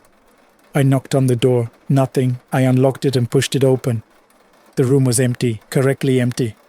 Bed made, surfaces bare, everything as Doña Consuelo had left it. The flickering light over the sink was doing its thing. The smell was disinfectant and old carpet. The window facing the vacant lot was dark. I was about to leave when I noticed the bathroom door. It was closed. I always leave bathroom doors open after cleaning. It's a habit, better ventilation, and I knew Doña Consuelo did the same. It was Doña Consuelo's rule, actually. She taught it to me. Always leave the bathroom open, she told me. If someone finds it closed, there was someone in that room. I stood in front of the closed bathroom door for a long time. Long enough that the flickering light over the sink cycled through several of its flickering sequences. I put my hand on the bathroom door handle. Cold. Much colder than the room air, which was already cold. I didn't open it. I'm going to be honest with you. I didn't open it. I backed away, walked out, locked the room, walked back to the front desk and sat down. I marked room 11 as out of service in the system. I did not call anyone. I did not go back. In the morning, I asked Doña Consuelo if she'd left the bathroom door closed in room 11. She looked at me.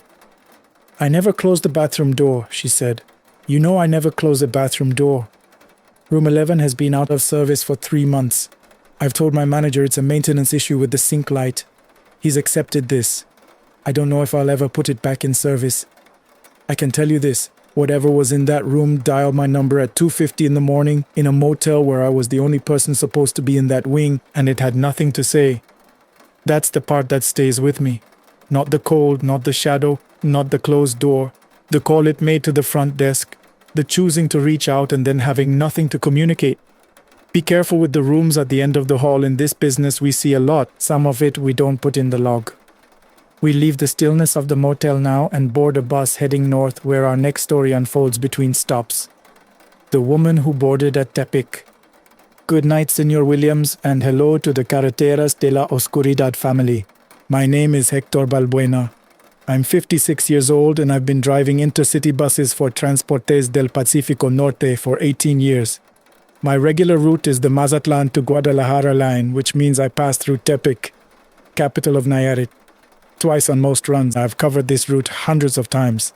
I know every curve of that highway. I know where the road dips near Las Varas, where the fog settles in the mountain stretches between Tepic and Guadalajara, where the overnight vendors set up their stands at the stops.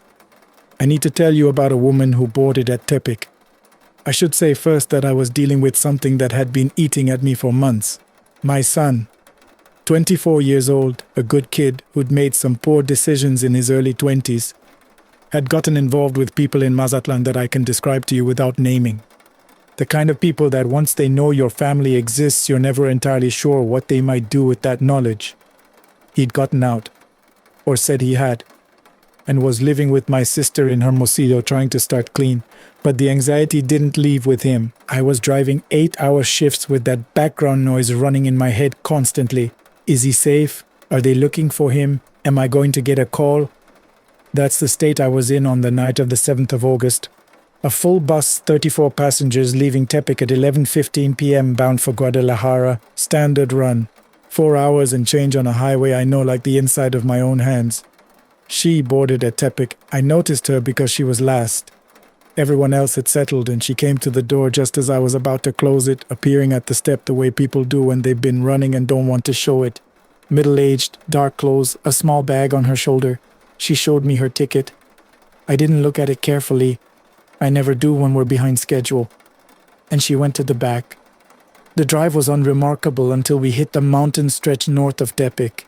This is where the highway climbs and twists and the fog comes in from the sea-facing slopes.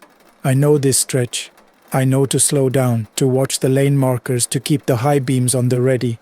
I've driven it in conditions much worse than that August night, which was only lightly fogged.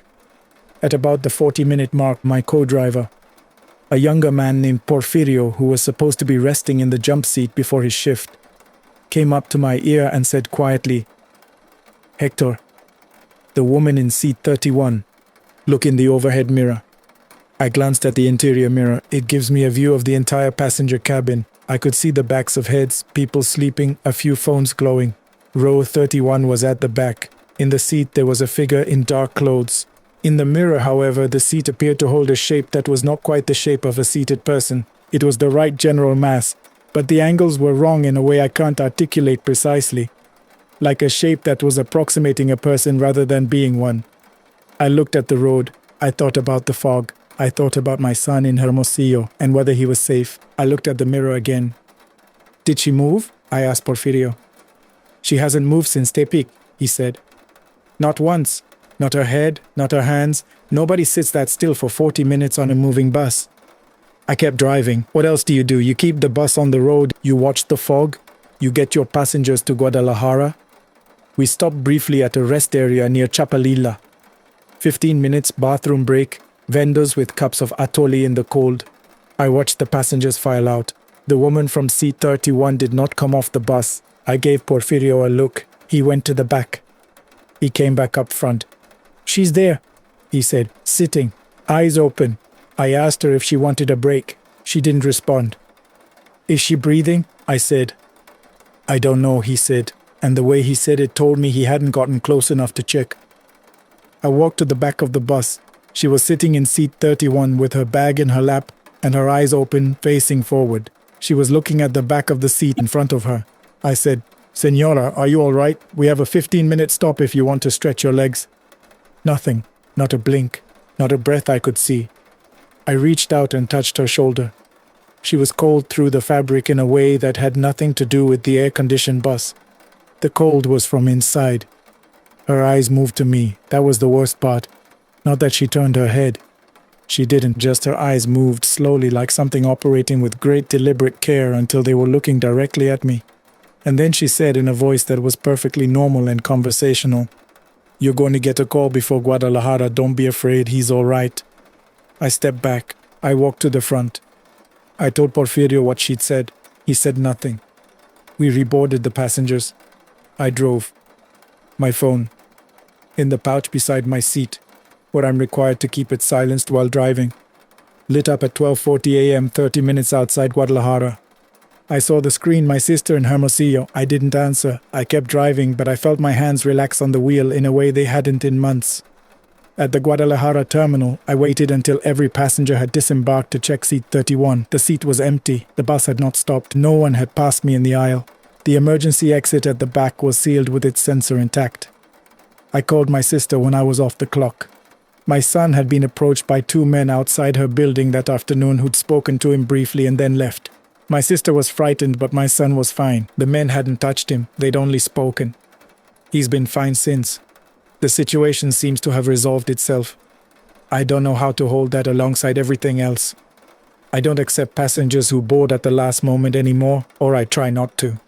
The company doesn't understand when I explain my reason, so I've stopped explaining. La Llorona works the night market. Buenos noches, Señor Williams. My name is Dorotea Salinas, and I run a Tlayuda stand at the Mercado Nocturno de Oaxaca, the outdoor market that operates along the north side of the second-class bus terminal on Tuesday and Friday nights. I've had this spot for 11 years. My mother had it before me and her mother before her. Tlayudas Tasajo Memelas. I know this food and this market the way I know my own kitchen. I fed thousands of people from this spot.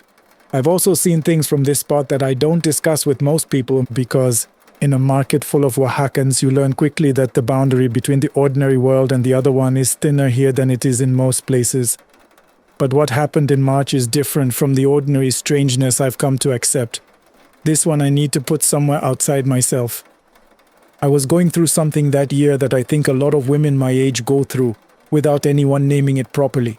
My children were grown and gone. My oldest in Mexico City working in tech, my youngest in Oaxaca but living her own life. My husband had died 4 years earlier slowly from something that took its time with him. The grief had passed into something quieter, which I thought of as acceptance but which the woman from my church group called, with uncommon gentleness, loneliness of the particular kind that doesn't announce itself. I was 61 years old, working a market stand 3 nights a week, filling the other nights with television and the company of a dog named Pinto. It was a manageable life. It was not an unhappy life, but it was a life with a lot of space in it. That Friday night in March was cold for Oaxaca. Jacket weather, a light wind from the mountains that carried the smell of wood smoke from the surrounding neighborhoods. The market was active but not packed. I had a good crowd between 8 and 10, then the usual slow drift toward 11 as families headed home and left the stands to the night owl crowd. Young people, bus workers, cab drivers finishing their shifts. She came at 11:40. I noticed her before she reached my stand because the market has a particular rhythm and she was moving against it. Not through the crowd the way people do, working around other bodies, but through a space that seemed to open in front of her. She was tall. She was dressed in dark clothes, not a rebozo as I initially thought, but something dark that moved around her in a way that wasn't entirely explained by the wind. Her hair was loose and long and black. She sat on the stool across my counter. I asked what she wanted. She looked at the food. My tlayudas displayed under the heat lamp, the meats on the comal, the chepish and tasajo, and pointed at the tlayuda de frijoles without speaking. I prepared it. I placed it in front of her. She ate in small, deliberate bites, looking at the counter rather than at the food. Her hands were wrapped around the plate rather than under it. The man at the next stall, Armando, who sells memelas, came to my end of the counter and leaned in with his elbow. "Who's your customer?" he said in a low voice. "Don't know her," I said. "First time." "She was at my stall an hour ago," he said. "She didn't order anything, she just stood there." He paused. "Dorotea, she's crying." I looked at her. Her face was still and directed at the counter. But he was right. Tears were moving down her face in slow, even tracks.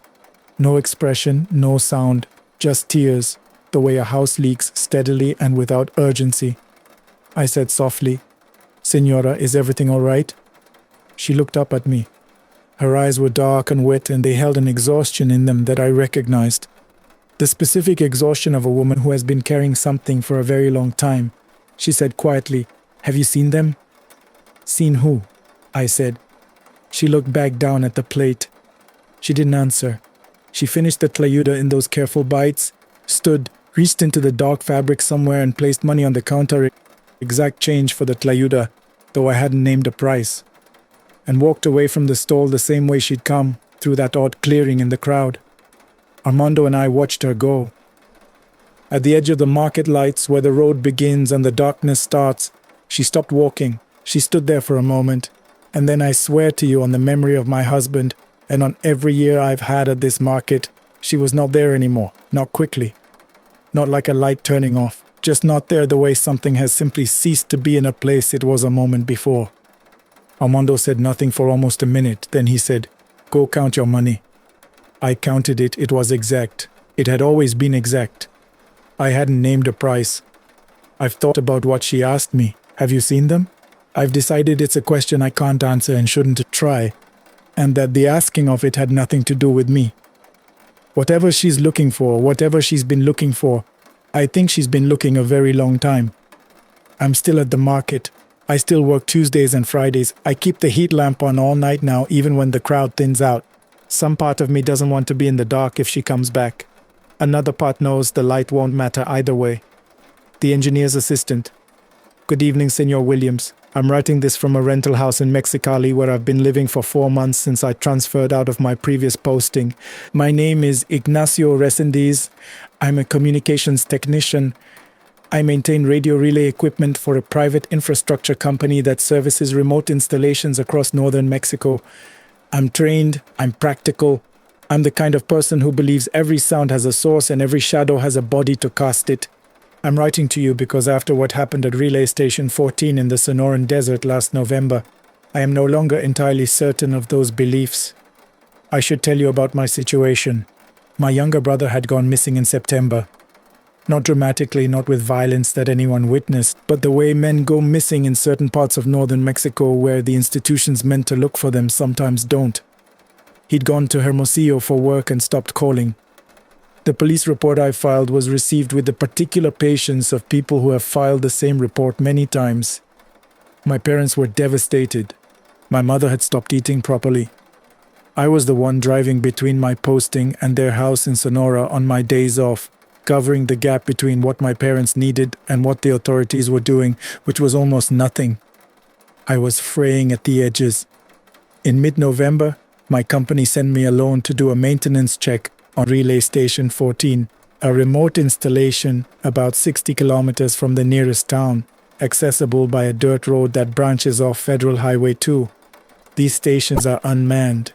They're solar-powered, climate-controlled metal boxes on towers, and my job is to arrive, run diagnostics, replace any failed components, log everything, and leave. I do this alone, which doesn't bother me. I've always been comfortable working alone in isolated places. I arrived at Station 14 at 2 in the afternoon. The drive in on the dirt road took 40 minutes from the highway. The desert at that time of year is completely arid. Low scrub, volcanic rock, the occasional carden cactus the size of a small building. The sky is enormous and pale, and the silence is so complete that your own heartbeat seems loud. The station itself is a 2-meter metal box on a 12-meter tower with a ladder and a small ground-level equipment shed. I parked, opened the shed, ran my standard checks. Everything was nominal except a minor calibration issue with the east-facing antenna, which I corrected in about 40 minutes. I logged the work, closed the shed, and began preparing to drive out. That was when I heard the radio. There is a radio receiver inside the equipment shed. Not for communication, but a component of the relay system that picks up certain frequency ranges and retransmits them. It should have been quiet. The shed was closed. But through the metal door I could hear it clearly, a voice speaking in Spanish, in what sounded like one side of a conversation. I reopened the shed. The radio component was showing normal operation on its indicators. The voice was coming through one of the monitoring speakers. Not from the broadcast equipment, but from the diagnostic monitoring line, which should only ever carry technical signal tones. The voice was a man's. He sounded unhurried. He was speaking quietly as if in a small room, and the words were fragmentary through the static. I could make out pieces, not the right road, and he doesn't know yet, and what sounded like a name repeated that was not quite intelligible but that had a rhythmic pattern I recognized. My brother's name has 4 syllables. The pattern I heard had 4 syllables. I stood in the doorway of that equipment shed in the middle of the Sonoran desert, with the late afternoon sun hitting the side of my face, and I could not move. The voice continued for perhaps 90 seconds. Then it was replaced by the standard signal tone that the monitoring line should always carry. I checked the diagnostic logs. The monitoring line showed continuous clean signal. No external input, no anomalous reception. The log showed what the log always showed. I drove out. I did not call anyone that night. I sat in my rental truck at the point where the dirt road meets Federal Highway 2, and I watched the sun go down over Sonora, and I thought about my brother. 3 weeks later, a man walking in an arroyo east of Caborca found my brother's phone in the dirt. The phone was destroyed, but the SIM card survived. The data on it helped investigators determine that my brother had been detained. By whom and for what reason, the investigation is still developing. And released, and that he had walked north. That's the last information. He hasn't been found. But walk north in that desert means something different than walk north elsewhere. The investigators know what it means. My parents don't yet. I'm still deciding how to tell them. I think about the voice in the monitoring line. I think about the phrase I heard. Not the right road. I don't know if it was my brother's voice. I don't know if it was anything at all, or if it was the product of a grieving man's mind in an isolated place in the Sonoran desert. What I know is that I heard it, and that when the phone was found 3 weeks later, the last active cell tower it had connected to was within 40 kilometers of Relay Station Dian. I don't go back to remote postings alone anymore. My transfer request cited personal reasons. They approved it without asking for details. Pay attention to what you hear in quiet places, especially the parts that shouldn't be able to speak. The house on Calle Magnolia. Hola, Señor Williams. My name is Amparo Cruz, and I want to start by saying I've never written to anyone like this before. I'm a domestic worker. I clean houses, I cook, sometimes I care for older people who need assistance during the day. I've been doing this work for 16 years, mostly in the Lomas de Chapultepec and Polanco neighborhoods of Mexico City, for families who live in the kind of houses where every room has a name. I know how to be invisible in a house. I know how to read a house's moods the way some people read the weather. After what happened to me on Calle Magnolia, I know something else too. I had taken on a new client in September. A recommendation through a friend of a client, a family named Vertis, or that's what I'll call them. The father worked for an international company, the mother was involved in some cultural foundation, and they had 2 children at a school in Santa Fe. They needed someone Tuesdays and Thursdays, 6 hours per visit. The house was large, 5 bedrooms, 3 floors, a garden that a separate person maintained. They were polite, distant in the way that kind of family is, and they paid on time, which is what matters in this work. My situation at that point was complicated by something I'm not ashamed to name. I was in the process of leaving a man who had made my life quietly terrible for 6 years. Not violently. I want to be clear because I know how those stories sound, and this wasn't that. But quietly terrible the way a slow leak is terrible, controlling, isolating. By September I had moved into a room I rented from a woman in Iztapalapa, and I was rebuilding a life from the floor up. I was worn down in a particular way. Hypervigilant, mistrustful of silences, always half expecting something to go wrong. My therapist, a woman I saw twice a month through a program at the Women's Center, called it hyperarousal. I called it not being able to relax in my own skin. On my 3rd Tuesday at the Vertis house, the family left at 8 in the morning as usual, and I began my work on the top floor. The top floor had the master bedroom, a study, and a storage room at the end of the hall that I was told contained the family's archived materials and was to be left alone. I'd been told this at the beginning, and I respected it without curiosity. Every house has a room like that. I was cleaning the study at around 10 in the morning. The study had large windows overlooking the garden and smelled pleasantly of books and the cedar lining of the bookcase. I was dusting the higher shelves when I heard, from the hallway outside the study, the sound of footsteps. Small footsteps. A child's weight on the hardwood floor. I stopped. The family's children were at school. I knew this. I'd seen them leave with their parents at 8. I went to the study door and looked into the hall. The hall was empty. I looked in both directions. Nothing. The door to the storage room at the end of the hall was closed, as it always was. I went back to the study. 2 minutes later, footsteps again, from the direction of the storage room moving toward the study, stopping just outside. I opened the door quickly. The hall was empty. This continued for approximately 40 minutes. The footsteps would start, approach, stop. I checked the hall 8 times. Nothing. My hands were shaking. Not with fear exactly, but with the particular physical response that years of hyperarousal had trained into me, where any unexplained sound registers as a possible threat. I was sweating despite the well-regulated temperature of the house. At 10:50, I stopped in the middle of the hall and simply stood there. If the footsteps came again, I told myself I would not run to look. I would listen. I would determine the direction. I would be systematic. The footsteps came from the storage room, moving toward me and stopping this time about 3 meters away. I said, into the empty hall, "I hear you. I don't know what you want, but I hear you." Silence. Then from directly beside my ear, so close that I felt the displacement of air before I heard the sound. A child's voice said very quietly a single word, "Mama." I left the house. I called the Vertis family from the sidewalk. I told them I had a family emergency. The mother was perfectly pleasant about rescheduling.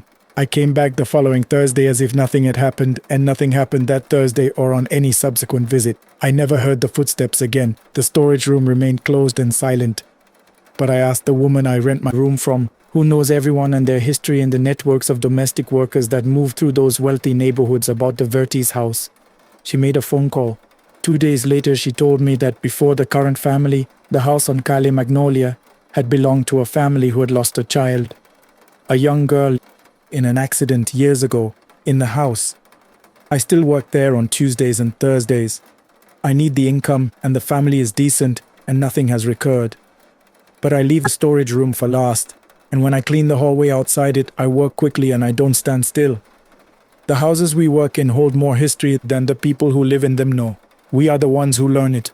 Slowly, in the rooms where no one is watching. Pay attention to what a house tries to tell you. And if you hear a child's voice in an empty hall, answer it. There's no harm in being heard. The roadside charm that followed me. Hello, Senor Williams, and hello to everyone listening to Carreteras de la Oscuridad. My name is Hector Salazar. I've been a long-haul trucker for 15 years, and I'm writing because I heard a story on your channel last week about a man who kept seeing the same figure in his mirrors, and I realized I've been carrying something similar in silence. I don't want attention, I just want it out of my head. Turn off the lights and stay with me. Because what happened to me on Carretera Federal 57 still doesn't feel finished. I was hauling a refrigerated load from San Luis Potosi toward the north, the kind of run that pays fast because the deadline is cruel. My dispatcher, a guy named Tono, kept calling like the phone owed him money. Don't stop long, he told me, don't get cute, drop it and come back. I wanted to tell him my life had already stopped in other ways. My divorce had turned the inside of my chest into a hollow room. My ex-wife had taken the apartment, the furniture, and the calm. I kept the truck, the debt, and the habit of waking up at 3 a.m. with my heart sprinting. I was behind on 2 payments. The bank was polite in a way that felt like a knife. That night the highway smelled like hot rubber and dust. The cab had that tired mix of old coffee, engine heat, and the vinyl seat that never truly forgets sweat. I had the window cracked just enough to keep me sharp. The air outside was dry and cold, the kind that stings the nostrils and makes you clench your jaw without noticing. Around Matehuala, I started seeing the same pickup in my mirrors. Far back, always far back. White, no plates that I could catch. Its headlights never bounced, never changed height like real suspension. Just steady, too steady. I told myself it was nothing. I've driven enough nights to know your mind makes patterns out of fatigue. Still, I changed lanes. The pickup changed lanes. I slowed down. It slowed down like it was tied to my speed by a rope. When I finally took an exit for diesel and caffeine, the place was half lit and half asleep, a small station, a taqueria with a humming fluorescent tube, and that heavy silence you only get after midnight when the world is doing its breathing elsewhere. Inside the taqueria, the air was thick with grease and onions, and the coffee smelled burnt in a comforting way, like it had been waiting for me. A couple of other drivers sat in plastic chairs with their caps low. The TV was on but muted. Behind the counter was an older woman with grey hair pulled tight and hands that moved like she'd done this 1,000 years. She looked at my face for 1 second too long. "You're running heavy," she said in Spanish, not about the truck, about me. I forced a laugh. "Heavy load, that's all." She poured coffee without asking, and the steam hit my face like a small confession. "You're not sleeping," she said. I didn't answer. It's embarrassing admitting weakness in places like that. Men don't like to name what's eating them. She slid the cup toward me. Her fingers were dry and clean, but when they touched the counter, it left a faint damp mark like cold condensation. "Don't take the shortcut near Galeana," she said. "Not tonight." "I'm not going that way," I lied, because I was exactly going that way. It saved time. Her eyes didn't blink. "Then don't stop when you hear your name." That made my throat tighten. "What?" She reached under the counter and brought up a small cloth bundle tied with red thread. Not a joke bundle, not a tourist thing. It looked like it had lived in a drawer full of prayers. "You drivers laugh," she said, "until something follows you into the cab." I wanted to stand up and leave. I wanted to call her crazy and be done with it. But I remembered the white pickup sitting out there in the dark, perfectly still. "How much?" I asked like it was a product. She shook her head. "It's not for money, it's for leaving me alone." She pressed the bundle into my palm. It was warm. That's what I remember the most. How warm it was, like it had been against someone's skin. "Hang it where you can't forget it," she said. "And if you see it move, don't touch it." I laughed too loud. One of the other drivers glanced at me with that look that says don't start nonsense in the night. Back in the truck I hung the charm from the mirror. It swayed slightly as the cab settled. The air felt different, colder but clean like after rain even though the sky was clear. I pulled out and merged back onto Federal 57. The white pickup came with me. At first it stayed in the far mirror. Then it got closer without ever accelerating. It was just suddenly closer, as if distance had been folded like paper. My radio crackled. Not the normal static. a wet, whispery sound like someone breathing too close to a microphone. I hit the button. "Breaker, anyone on?" Silence. Then, through the speaker, I heard it, soft and unmistakable. "Hector." My hands went slick on the wheel. I told myself it was some prank. I told myself it was fatigue. But the voice didn't sound like a prank. It sounded like someone trying to use my name the way you use a key. I remembered what the woman said. "Don't stop when you hear your name." I didn't stop. I kept going, jaw clenched, eyes burning. The charm swung once gently like the truck had hit a bump, but the road was smooth. The charm swung again, then it twisted on its own, turning toward the driver's side window like it was listening. I didn't touch it. A few kilometers later, I saw flashing lights up ahead, a checkpoint, 2 vehicles angled across the shoulder, and a man in a reflective vest waving cars to slow down. It looked official enough from a distance, but something in the way the lights strobed made my skin crawl. Too bright, too blue. I rolled down the window an inch, diesel fumes mixed with cold night air. The man stepped up. He didn't smell like police. He smelled like cheap cologne and cigarettes. "Buenas noches," he said. "Papers." I handed him my documents. My heart was beating in my neck. Behind him, the white pickup had stopped too, parked with its lights off like it didn't need them anymore. The man leaned closer. "You're hauling something valuable," he said quietly. "You want to keep moving, you help me out." Extortion, plain as day. Human evil, the kind you can put a name on. I swallowed. "I don't carry cash like that." He smiled with no warmth. "Then we check your load. We take our time." Behind him, the night felt crowded, like there were more people than I could see. The radio crackled again. "Hector." The man's smile faltered. "Who's calling you?" My mouth went dry. The charm began to sway harder like it was caught in wind, but the window was barely open. The inside of the cab smelled suddenly like damp earth, like soil turned over at a graveyard. The man took a step back, his eyes flicked to my mirror. "Que?" he whispered, and his voice lost its confidence. In my side mirror, there was movement. Not the pickup, not the highway. A shape near the shoulder, low to the ground, like a dog, but wrong in the way it held itself. Too still, too patient. And its eyes, reflecting faintly, looked like they were inside the mirror, not outside it. The man backed away faster now, pretending he wasn't. "Go," he said sharply, waving me off as if he'd just remembered an appointment. "Move it, move." I didn't argue. I didn't say thank you. I put the truck in gear and rolled forward, my whole body shaking. In the mirror, I saw him stand there with his hands at his sides, staring at my cab like he was seeing something perched on it. When I got speed again, the white pickup wasn't behind me anymore. But I didn't feel relieved. I felt watched. For the next hour, nothing happened. The road was empty. The sky was dark and clean, stars sharp like needles. My eyes started to sting with exhaustion and adrenaline. That's when I noticed the charm. It wasn't hanging where I left it. It was still on the mirror, but the cloth bundle had rotated so the knot faced me like a little fist. And the red thread looked darker, damp at the ends, as if it had been dipped in something. I kept both hands on the wheel. I told myself I wouldn't touch it. The radio stayed silent. The truck hummed steadily, tires singing on asphalt. My breathing slowed, but my mind kept circling the same question. What did that charm scare away? The men, or what was using my name? Near the turnoff I'd planned, the shortcut by Galeana, I saw a sign and felt my stomach drop. The older woman's voice replayed in my head. "Don't take the shortcut near Galeana, not tonight." I stayed on the main route even though it cost me time, even though Tono would yell, even though the penalty would sting. I took the longer road and delivered late. Tono screamed. The client complained. The bank called the next day anyway. But I'm alive. And here's why I'm writing, Senor Williams, why I can't just chalk it up to stress.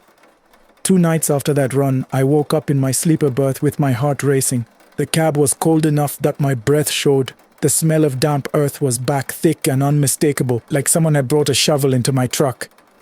The radio was off, but the speaker clicked once, like it was waking up.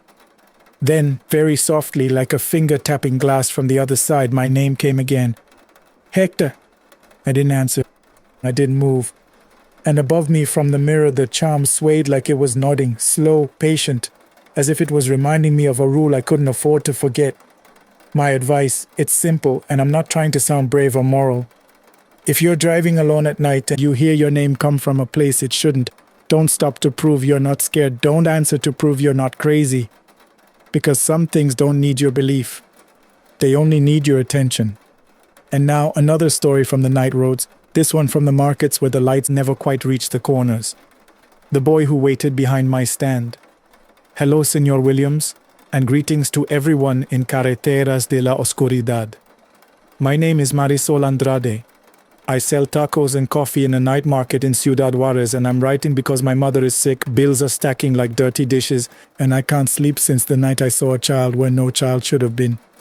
Please, turn off the lights and listen. I hope I'm not interrupting your sleep, but I need to say this out loud, even if my voice shakes.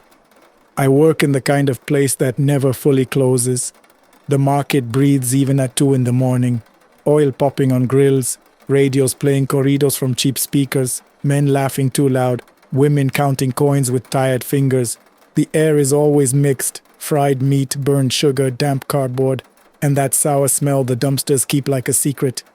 My stand is small, a folding table, a tarp overhead that flaps when the wind gets impatient, a cooler with soda, a pot of beans that's been reheated so many times it tastes like survival.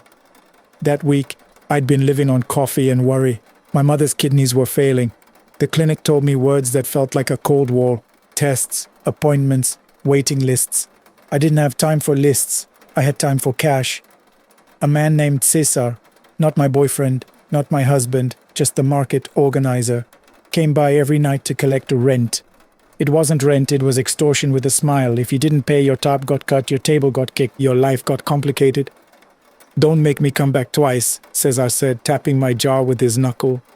I smiled like I didn't hate him. I'll have it tomorrow. That night the wind was cold, dry and steady. It carried dust and the smell of exhaust from the avenue. I was wiping down the table, my hands stiff, my shoulders aching, thinking about my mother's face when she tried to pretend she wasn't scared. That's when I saw him. A small boy, maybe 6 or 7, standing behind my stand near the stacked plastic crates. He was too clean for the market, too still. He wore a white shirt that looked like it had never met dirt. At first I thought he was lost. "Hey," I said gently, "where's your mama?" He didn't answer. He just stared at the ground, like he was watching something under the dust. I stepped around the table, my shoes crunched on grit. "Are you okay?" He turned his head slightly, and I felt a chill run through my arms because his eyes didn't track like normal eyes. They looked unfocused, like he was looking through me, not at me. Then he lifted his hand and pointed, not at me, not at the street, but at the tarp above us. The tarp fluttered, and for a second, in the shifting light, it looked like there was a small wet handprint on the inside of it. I blinked. The handprint wasn't there anymore, but my throat tightened. "Do you need help?" Behind me, someone laughed loudly. A bottle clinked. Life kept moving like nothing was wrong. The boy took one slow step backward, into the shadow behind the crates.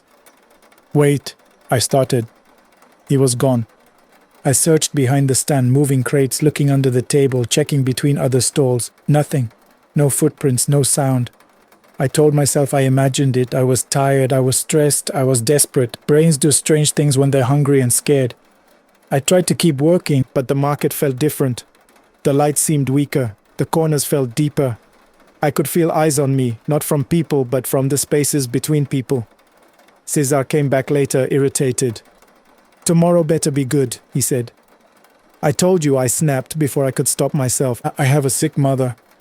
He looked at me like illness was an inconvenience. "Not my problem." He walked away and I hated him so much my teeth hurt. Then I heard a soft sound from behind my stand. A cough. Small, dry, like a child trying not to be noticed. My stomach dropped. I turned slowly. My hands were damp with dishwater, and my skin prickled as if the air had turned sharp. Behind the crates, the boy stood again in the same spot, his white shirt glowing faintly under the market light. This time his face was different. Not injured, not bloody, nothing like that. Just wrong in a quiet way. Too pale, like candle wax. Lips slightly blue, as if he'd been cold for a long time. I felt tears sting my eyes for no reason I could explain. "Please," I whispered, "where is your mother?" He lifted his hand again and pointed, not up this time, but toward the alley behind the market. The alley that smelled like old urine, rotting fruit, and wet cardboard. The alley where stray dogs fought over scraps. The alley everyone avoided. I didn't want to go. Every part of me screamed no. But something in me, maybe the part that couldn't save my mother, felt pulled by the idea of saving someone else. I grabbed my phone, turned on the flashlight, and walked, my legs shaky. The alley was narrow and darker than it should have been. My light cut a thin tunnel through stacked boxes and trash bags. The air felt colder there, damp in a way the desert shouldn't allow. I could hear water dripping somewhere, rhythmic like a clock. Halfway down, my flashlight flickered. I swore under my breath, not now. Then I heard it again. My name. Marisol. It wasn't a loud voice, it wasn't dramatic. It sounded like someone trying to get my attention gently, like a friend at a party. I froze. The voice came from the darkness ahead, not behind me. My heart hammered. I backed up one step. "Who's there?" I called, trying to make my voice firm. No answer, just a quiet drip, drip, drip. I turned to run back, but the mouth of the alley didn't look the same. The market lights were dimmer, farther away. The sounds of people felt muted, like someone had put a hand over the world. That's when I saw something on the ground. Small footprints in the dust. Bare footprints. They weren't leading away, they were leading toward me. My chest tightened and my legs went weak. A shape moved at the end of the alley, low, quick, like a child ducking behind something. I swung my light and caught a glimpse of white. "Stop!" I shouted, my voice cracking. "I'm trying to help you." The shape didn't stop. I followed, because fear does strange things. It can make you run, but it can also make you chase what you don't understand, like if you catch it, you'll have control.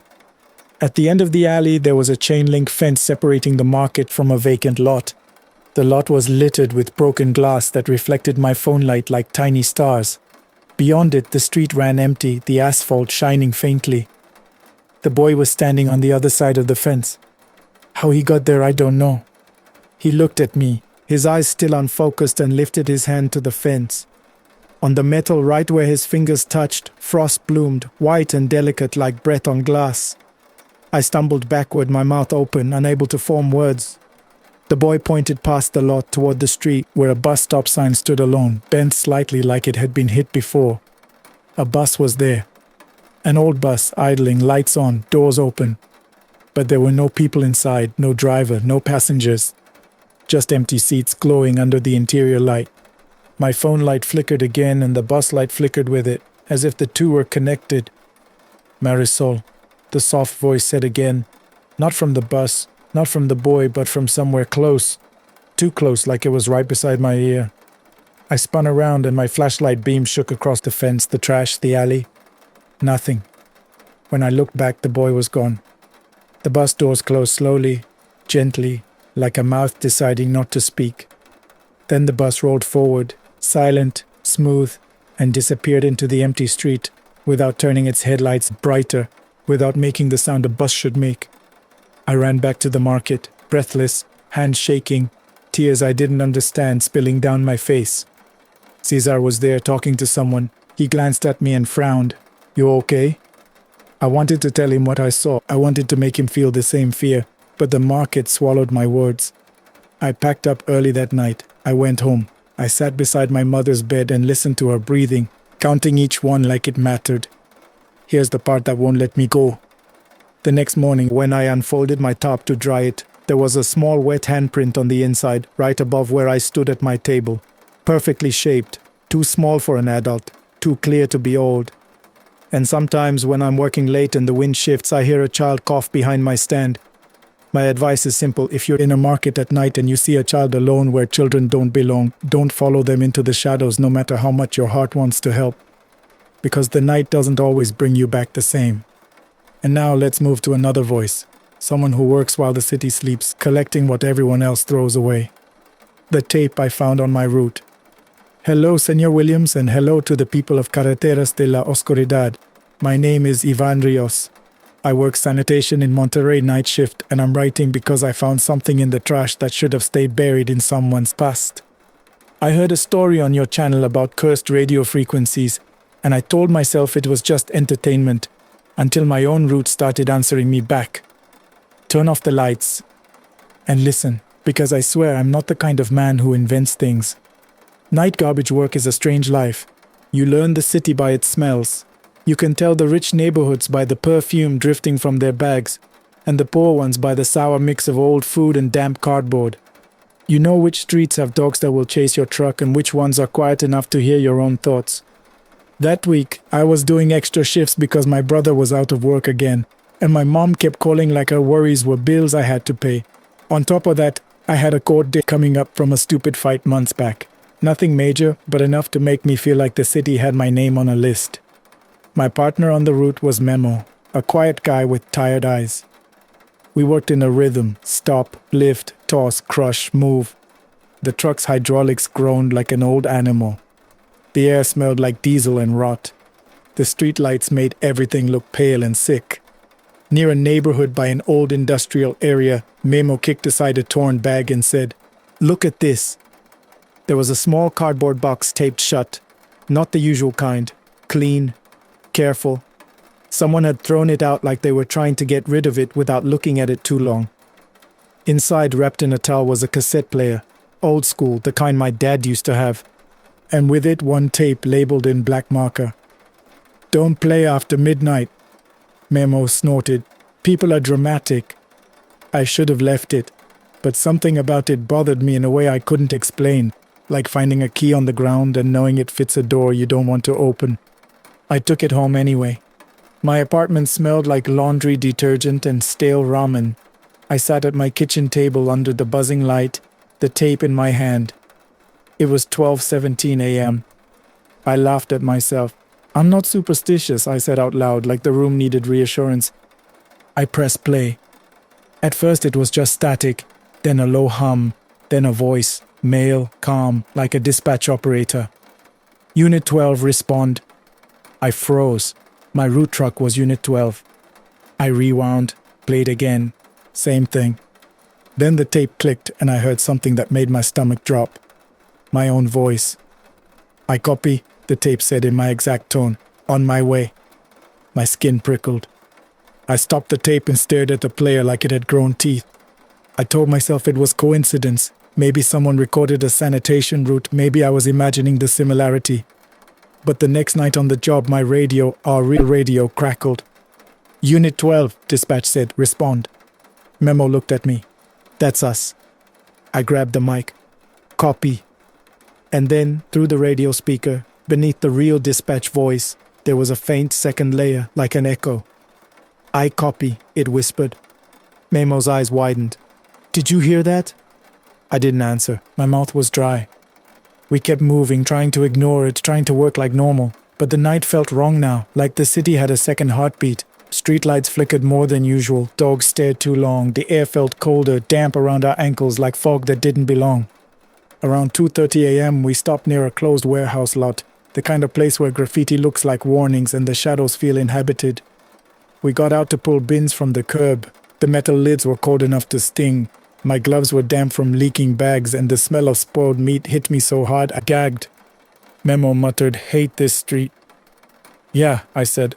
"Let's be quick." As I lifted a bin, I heard it. A soft clicking sound, like a cassette player button being pressed. It came from inside the truck. Memo frowned. "You leave something on?" "No," I said, my heart starting to race. We climbed up into the cab. The radio was off, the dashboard lights were steady, but there was a sound coming from the glove compartment, faint, rhythmic. Click, work, click. I opened it with shaking hands. The cassette player was there. I hadn't brought it to work. I left it on my kitchen table, I was sure I did. The tape was inside, and it was playing. Static poured out, then a voice, my voice again.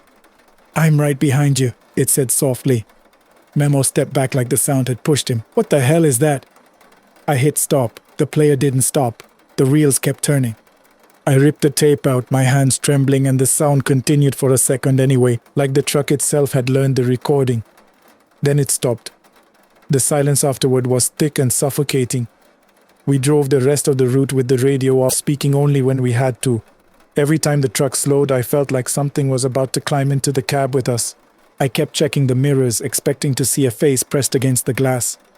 At the final drop-off, as dawn started to thin the night, Memo said, "Throw it away." I nodded. Yeah. We took the cassette player and tossed it into the compactor pile. I watched it disappear under crushed cardboard and broken furniture. I felt relief. For exactly 5 seconds. Then the yard's loudspeaker crackled, an old speaker that hadn't worked right in years, always distorted. Through it came a soft, familiar voice. My voice. "Unit 12, it said calmly. "Respond." I stood there, frozen, the early morning air cold on my neck. Memo swore under his breath, eyes wide, face pale. We walked away without looking back. I wish that was the end. But last night at home, I found my kitchen table empty, no cassette player, no tape, and then I heard a soft whirring sound from my closet. Click, whir, click. I haven't opened the closet. My advice, don't take home something that feels like a warning. Some things aren't trash, they're discarded on purpose. The motel room that didn't let me leave. Hello, Senor Williams, and hello to everyone in Carreteras de la Oscuridad. My name is Daniel Meza. I'm not proud of what I'm about to admit, but I'm writing because guilt has a way of making you hear things in the dark. And sometimes, the dark answers back. Please, turn off the lights and stay with me. If you're listening in bed, don't sit up too fast. Some stories follow the motion. I used to tell myself I wasn't a bad man, just a tired one. A man who made mistakes. I was married, still am, on paper. And I had been seeing someone else, someone who made me feel like I could breathe. It's not an excuse, it's just the truth. We met at a roadside motel off Highway 15 in Sinaloa, the kind of place that sells rooms by the hour and pretends it's normal. Neon sign buzzing, curtains that smelled like smoke, sheets that looked clean until you stared too long. That night I told my wife I had an extra shift. I told my lover I'd be quick. I told myself the lie was temporary, like a bandage. The motel parking lot was empty except for one truck and a stray cat that watched me like it knew my name. The air smelled of hot asphalt cooling down, mixed with cheap chlorine from the small pool no one used. Inside the room, the AC rattled like it had loose bones. The mirror on the wall faced the door, which bothered me immediately. I don't know why, it felt like the room wanted me to watch myself come and go. My lover Elena arrived late, nervous. "I thought you weren't coming," she whispered. "I'm here," I said, forcing a smile. We didn't talk much. We tried to act like this was normal. But the room felt wrong in small ways. The curtains moved when there was no breeze. The bathroom light flickered in a pattern. 3 quick flashes, a pause, 3 again. Elena noticed too. "This place gives me a bad feeling." I tried to laugh it off. "It's a motel. They're all bad." Then we heard it. Tiny footsteps. Not outside, inside, on the floor near the bed. Elena sat up. "Did you bring someone?" "What?" I said, annoyed. "No." The footsteps stopped. We stared at each other, listening. Then something slid across the table by the wall, small keychain I hadn't touched. It moved slowly as if pulled by invisible fingers. Elena's face went pale. "Stop messing with me." "I'm not," I said, and I meant it. I stood up and turned on every light. The room looked ordinary, cheap furniture, a Bible in the drawer, a faint stain on the ceiling like water damage, no hiding place, no person. But when I looked in the mirror, I saw something that made my stomach drop. Behind me, near the bathroom door, there was a small shape low to the ground like a child crouched in shadow. It wasn't clear, it wasn't detailed, just a presence that didn't belong. I spun around. Nothing. I looked back at the mirror. The shape was still there. Elena grabbed my arm hard enough to hurt. "Daniel, what is that?" "I don't know," I whispered. The shape shifted slightly, as if it was turning its head, but it never stepped into full light. It stayed half hidden, like it understood the rules of being seen. I remembered something I'd heard on your channel, Senor Williams, about places that collect secrets, about rooms that hold what people bring into them. Elena started to cry quietly. "I want to leave." I nodded. "Okay, now." I grabbed my shirt, my keys, my phone. Elena hurried to the door. The doorknob was cold, too cold. Elena twisted it. It didn't move. She tried again, harder. The knob clicked, but the latch didn't release. My throat tightened. It stuck. It happens. I pulled. Nothing. We both pushed our weight against the door. It didn't budge, like the frame had fused. The AC stopped suddenly. The room went quiet except for our breathing. From somewhere close, inside the walls, inside the mirror, inside the air, we heard a soft sound like whispering. Not words, just the feeling of voices trying to form. Eleanor covered her ears. "Make it stop." I ran to the window. It was barred. Of course it was. Motels like this don't want people climbing out. My phone had no signal. I tried the bathroom door. It opened easily. Too easily. The bathroom light turned on by itself. The mirror above the sink was fogged as if someone had showered, but the air was dry. On the fogged mirror, a small handprint appeared. Slowly, like an invisible hand pressed from the other side. Lena screamed and backed into the room. I stood frozen, my heart hammering. The handprint stayed there, clear, small, perfect. Then it slid downward, leaving a streak as if something was dragging fingers along glass. Not speaking, not explaining, just showing itself. The room felt colder. My skin tightened over my arms. The main mirror, the one facing the door, caught my eye again. In it, the crouched shape was closer now, still half shadow, but nearer to the bed. And then behind it, I saw something else. A figure outside our door in the hallway, male, tall, standing too still. A human shape. My blood turned to ice. Elena whispered, "Is that your wife?" I couldn't answer, because the figure's face wasn't clear. It was blurred, as if the mirror couldn't decide who it was. But it felt accusatory. The doorknob rattled once, softly, like someone testing it. Then again, harder. Elena grabbed my sleeve. "We're trapped." The whispering sound grew louder, like a crowd behind thin fabric. The door rattled a third time, and I backed away from it, instinct screaming. Then suddenly the room's main mirror reflected something impossible. Me standing by the door holding the knob while I was across the room. I stared at my own reflection self. He looked tired. He looked guilty. He looked like a man who had made choices. His hand turned the knob. The latch clicked. The door opened, only in the mirror. In the reflection, the hallway was dark and empty. My reflection stepped out, and the door in the mirror closed behind him.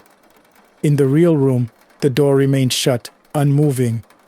Elena sobbed. "Daniel, what did you do?" I didn't know what to say. I didn't know if the room had taken something from me, or if guilt had finally learned to look back. After what felt like hours, the AC kicked back on. The lights steadied. The door opened normally, as if it had never been locked. We ran. We didn't speak in the parking lot. We didn't look back. I drove home with my hands shaking, the smell of chlorine clinging to my skin. I ended things with Eleanor after that. I tried to be better. I tried to be honest. But sometimes when I'm alone at home and I pass a mirror in the dark, I see myself a half second late, like my reflection is deciding whether to follow me. My advice? Don't go to motels where you wouldn't take your mother. Don't build a second life in cheap rooms. Because some places don't judge you with words. They just keep a copy. The dog that kept my speed. Hello, Senor Williams, and greetings to everyone listening to Carreteras de la Oscuridad. My name is Oscar Villalobos. I drive deliveries on the Durango to Mazatlan Highway, and I'm writing because I thought the most dangerous thing on that road was human, until something started pacing my truck like it knew my destination. Turn off the lights and stay with me. This is not a story I tell at family dinners. I'm not from Durango originally. I came from further south, chasing work after my father got sick and my job disappeared. People talk about migration like it's a choice you make with a smile. For me, it was hunger with paperwork. I got a delivery job, no questions, low pay, long hours. My boss, Rafa, treated me like a replaceable part. Drive, don't think, he'd say. If something happens, it didn't happen. That night, I was hauling a small but urgent load, medical supplies, toward Mazatlan. Deadline tight, weather shifting, the road twisting like a nervous thought. The highway at night smells like pine and hot brakes. You pass mountains that feel like sleeping animals. The wind hits your door and makes it groan. Your headlights carve tunnels through darkness.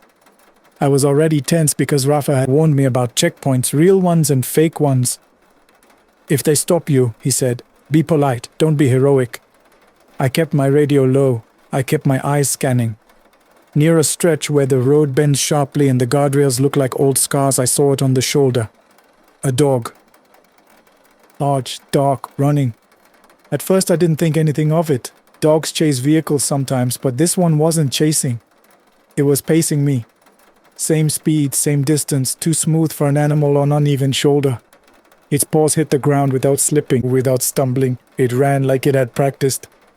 I slowed down slightly. It slowed. I sped up. It sped. My chest tightened. Go home, I muttered as if it could understand. The dog turned its head toward me briefly. Its eyes caught my headlights and reflected, bright, almost pale like wet stones. Then it faced forward again, still pacing. I told myself it was just a dog. But then the temperature inside my cab dropped sharp and sudden. My breath fogged the windshield slightly at the edges even though the heater was on. The radio crackled, just a brief burst of static, then quiet. I glanced at the rearview mirror. Behind me, in the far distance, headlights appeared. 2 vehicles, low and fast. Human danger. That I understood. My hands tightened on the wheel. The dog on the shoulder kept running, unbothered by the approaching cars. The vehicles got closer fast, weaving slightly. That weaving isn't drunk driving, it's someone testing you, seeing how you react. I checked my speed, I was within the limit, I didn't want to give a reason. But the road here doesn't care about your reasons. The dog suddenly veered closer to my lane. I flinched, instinctively turning the wheel a fraction to avoid it. My tires hit the rumble strip, the truck shuddered. The vehicles behind me surged closer.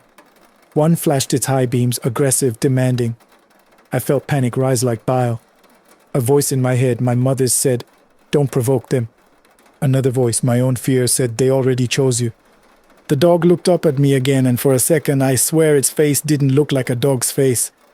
The muzzle seemed longer, the silhouette wrong, like the headlights were showing me a different shape layered under the first. My skin prickled.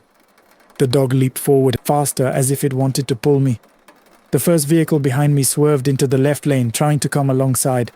I could see 2 men inside, faces shadowed. One lifted a hand, gesturing pull over.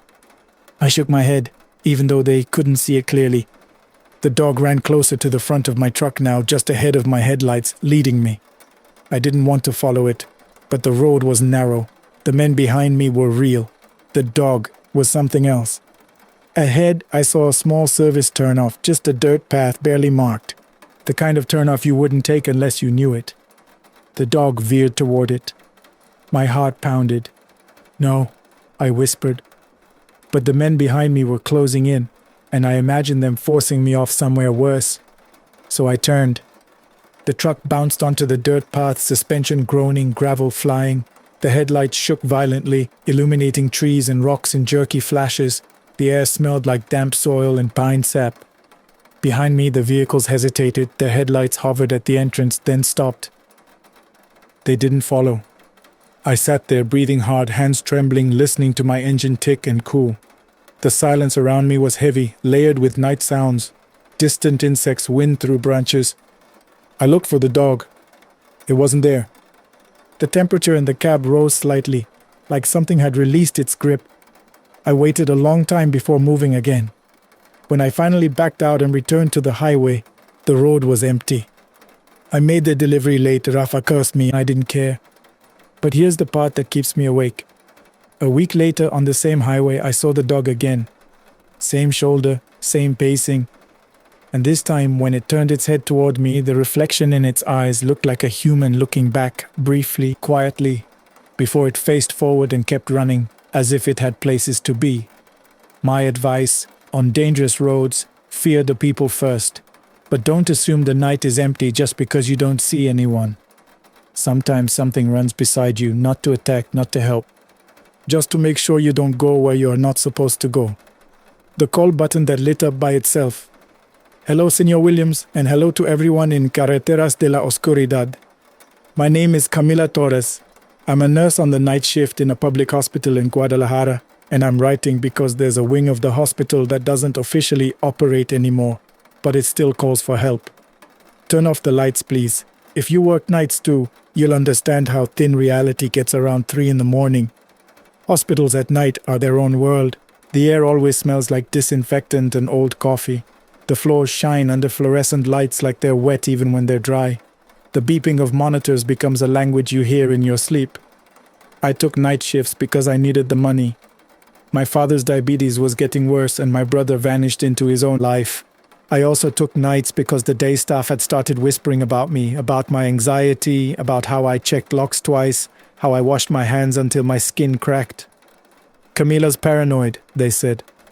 I didn't argue, I just worked. There's a wing on the 4th floor that used to be pediatrics. It's closed now, locked behind a door with a sign that says maintenance only. Everyone knows it's there, no one goes, not because of ghosts, because of bureaucracy, because of mold, because it's easier to pretend emptiness is safe. That night I was charting at the nurse's station when the elevator dinged. Not unusual, but then I heard it again. Ding. Again. Ding. Like someone was pressing the call button repeatedly. I stood up. Is someone playing with it? The security guard, Louise, shrugged. Probably a visitor. No visitors after midnight, I said. He smirked. Then it's a ghost. I didn't laugh. I walked toward the elevator. The hall was quiet. The lights hummed. My shoes squeaked softly on the polished floor. The elevator doors were closed, but the call button outside was lit. I pressed it to reset it. It stayed lit. My skin prickled. The door slid open. The elevator was empty. I stepped inside. The air smelled colder in there, metallic like coins. The buttons panel glowed, and the 4 button was already pressed. I stared at it. I hadn't pressed it. I hit close. The door shut. The elevator began to move. I should have gotten out, I know that now. But tiredness and routine can make you do stupid things. You tell yourself it's electrical. You tell yourself you're not scared. You tell yourself you're in a hospital. What could a hospital do to you? The elevator stopped. 4th floor. The doors opened to a dark hallway. The lights should have been on. Motion sensors should have triggered. But the corridor beyond the doors looked swallowed, like the building had forgotten to fill it with light. I stood there, my heart pounding, the smell of disinfectant replaced by something else, dust and stale water and a faint sweetness like old baby powder. From the darkness I heard a sound. A small toy melody, faint, distorted, like a music box dying. I stepped out, my phone light on. The beam cut through dust motes, revealing peeling paint, covered equipment, and a row of closed doors. Then I saw it. At the end of the hall, a call button panel on the wall, like the ones by patient beds, was blinking. Call light. Active. My throat tightened. I walked closer. My footsteps sounded too loud. The call light blinked steadily, patiently, like someone waiting. I didn't hear crying, I didn't hear voices, just that faint toy melody somewhere deeper. I reached the panel and pressed cancel. The light turned off. For one breath, the hallway felt normal. Then the light turned on again. I stepped back, my skin cold. Hello? I called, my voice weak. No answer. The toy melody stopped. The air felt heavier, as if the hallway was holding its breath with me. I turned my phone light toward the nearest door. The sign on it, half peeled, still read, Pediatria. I thought about the stories I'd heard on your channel, Senor Williams. How places carry memory like smell. How trauma stains walls even after paint. I told myself I'd leave. I'd tell maintenance. I'd tell security. I'd pretend this was a wiring problem. Then I saw something on the floor. Small footprints in dust leading from the darkness toward me. Not shoe prints. Bare. My stomach lurched. I backed up slowly, my heart racing, breathing shallow. Behind me, the elevator doors were still open, waiting.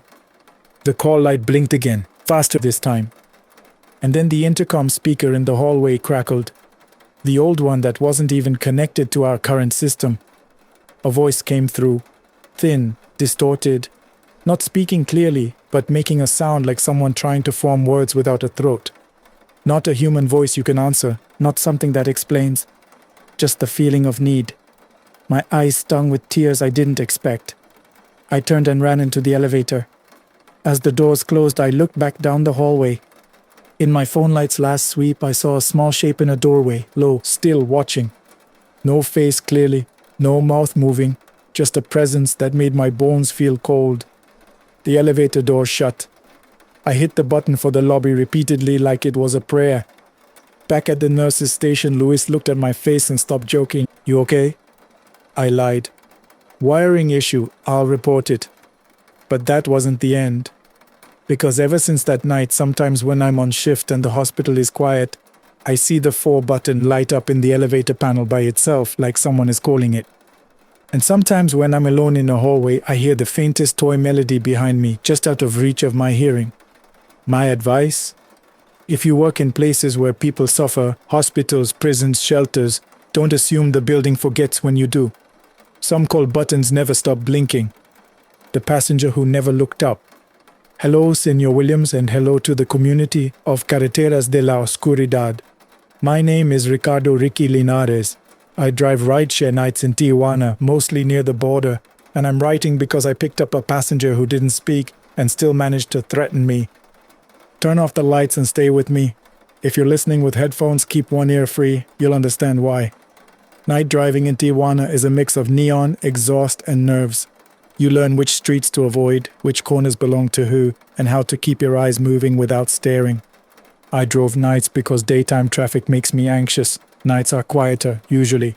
Also, I had debt, credit cards, a sick aunt, life squeezing me from both ends. At 1:40 a.m., I got a pickup request near a warehouse area close to the border lanes. The pin was precise, like someone who didn't want me guessing. When I arrived, a man was waiting under a streetlight, hood up, hands in pockets. He got in the back seat without greeting. "Good evening," I said. "Name?" He didn't answer. I checked the app. The rider name was just one letter, M. "Where to?" I asked. He lifted his phone slightly, screen facing me, showing the destination already set. I drove. The car smelled like my usual air freshener trying to cover old fast food. But when he got in, a new scent entered, damp cloth and something faintly metallic like wet coins. I kept glancing at the rearview mirror. He sat perfectly still, head down, looking at his phone. I couldn't see his eyes. Halfway through a darker street, my phone lost signal for a moment. The map froze. I muttered, "Come on." From the back seat, the man's phone made a soft notification sound. Then mine did too. A message appeared on my screen through the rideshare app chat. "Don't stop." I frowned. "Sir, is that you?" No response. A second message. "Don't look back." My mouth went dry. I glanced up at the mirror out of instinct. In the mirror, the back seat looked empty. But I could feel him behind me. I could smell him. I could hear his breathing. I swallowed hard and stared forward. The streetlights flickered as I passed beneath them, one by one, like the city was blinking slowly. Another message. "Left turn. Now." That wasn't the route. I shouldn't have listened, but fear makes you obedient. I turned left. The road narrowed into a quieter neighborhood, houses closed up, dogs barking behind fences. My car's engine sounded too loud here, like it was announcing me. Then I saw why he told me to turn. Ahead, a car sat sideways across the street, blocking it, hazard lights off, a human setup, the kind of thing you hear about, the kind of thing that ends badly. I slowed, my heart hammering. From the back seat, the passenger finally moved. I heard fabric shift, a soft tap on the glass. He didn't speak. He just tapped again. My phone buzzed. Reverse. I threw the car into reverse and backed up fast, tires crunching gravel, my hands shaking on the wheel. The blocked car didn't move. No one stepped out. But I could feel eyes watching. I backed out to the previous street and drove fast, breath shallow. In the mirror, the seat still looked empty. But the passenger's presence felt stronger now, closer to my neck like cold air behind my ear. We reached the destination, a small apartment building with a broken gate. The passenger got out silently, still never looking up. Before he closed the door, he paused, head still down, and placed something on my front passenger seat. A small folded paper. Then he walked away into darkness. I didn't touch the paper until I was a few blocks away. My hands were shaking, my mouth tasted like fear. When I unfolded it, it was a printed screenshot from my social media profile, my name, my face, my aunt's address tagged in an old post I forgot existed. Under it in neat handwriting. You were lucky tonight, don't be curious next time. No signature, no explanation. I pulled over under a streetlight, sweating, breathing hard, feeling my heart slam against my ribs. When I looked up at the rearview mirror for 1 second, I saw him, my passenger, sitting in the back seat again, head down. Then the seat was empty. I drove home without picking up another ride. My advice? In border cities, assume every silent passenger is dangerous, human or otherwise. Don't chase mystery for a good story. Because some warnings arrive through your phone, and some arrive through your mirror. The seat that always stayed wet. Hello, Senor Williams, and hello to everyone listening to Carreteras de la Oscuridad. My name is Sofia Barrera. I'm an overnight bus driver on the route from Veracruz toward Puebla, and I'm writing because there's one seat on my bus that never stays dry, no matter how many times we clean it. Turn off the lights, please, and listen close. If you've ever taken a night bus, you'll recognize the feeling. Driving a night bus is a job built on routine. You check tires, lights, paperwork, you count passengers, you listen to the engine like it's a living thing. You keep your face neutral because people get nervous if the driver looks nervous. I started doing this job after my husband left. Just left. Like a light turned off. I had bills, a kid, and pride that couldn't pay rent. The company gave me nights because women handle calm passengers better. That's what they said. Calm passengers, as if the night itself is calm. On my bus, there's always a smell. Fabric seats warmed by bodies, cheap deodorant, instant noodles, sometimes wet umbrellas. At night, people sleep with their mouths open, headphones in, trusting you with their lives without ever knowing your name. That night, we departed late. A minor mechanical issue. A supervisor named Gomez kept hovering, irritated. Don't stop anywhere extra, he said. We've had incidents. Incidents is a word people use when they don't want to say robbery. I nodded. Understood. We loaded passengers. Most were normal. A couple, a young man with a backpack, an older woman clutching a purse like it contained her heart. A last passenger boarded right before departure. A thin man in a cap, face low. He paid cash. Didn't make eye contact. Seat? I asked. He didn't answer. He just walked down the aisle. I watched him in the mirror above the windshield. He stopped at the far back, then sat. Not in an empty seat near others, but in seat 17, the one near the middle, alone. Something about that bothered me. Seat 17 had been a problem for weeks. Every morning after my route, the cleaner would complain. It's wet again, he'd say, like someone spilled water. But no one ever admitted spilling anything, no bottle left behind, no stain pattern. Just wet fabric. We left Veracruz and headed into the dark. Rain started lightly, tapping the windshield like fingers. The wipers squeaked in a steady rhythm. The road reflected headlights, making everything look doubled. About an hour in, passengers slept. The bus hummed. The engine's warmth filled the cabin. Then the overhead speaker crackled. Our intercom. I frowned. It wasn't supposed to activate unless I pressed it. A faint sound came through, not words, not a voice you can answer, just a soft, breathy whisper like wind caught in a vent. I tightened my grip on the wheel. The intercom stopped. I told myself it was rain and wiring. Then my dashboard flashed briefly, an alert for the rear door sensor, like the rear door had opened. Impossible. Rear door is locked during travel. I glanced at the mirror. In the aisle near seat 17, I saw movement. A shape standing. I slowed slightly, heart pounding, and looked again. The aisle was empty. My mouth went dry. I kept driving, telling myself to focus. Roads demand focus. Fear is a distraction. At the next checkpoint, a police vehicle sat on the shoulder. Real police, I hoped. They waved us through without stopping. I felt relief like a wave. Then, a few kilometers later, headlights appeared behind us, close, aggressive. A car tailgating, flashing high beams. I felt my stomach tighten. Not again, not on a bus full of sleeping people. The car pulled alongside and I saw two men inside, faces shadowed. One motioned with his hand, pull over. My heart hammered. I thought of Gomez incidents. I didn't pull over. Company policy, also survival. The car stayed beside us too long, matching speed. The man in the passenger seat lifted something. Maybe a phone, maybe something else. Hard to tell in rain and darkness. From the cabin, someone coughed. Sharp, startled. Then the intercom crackled again. This time the whispering sound rose slightly like breath across a microphone.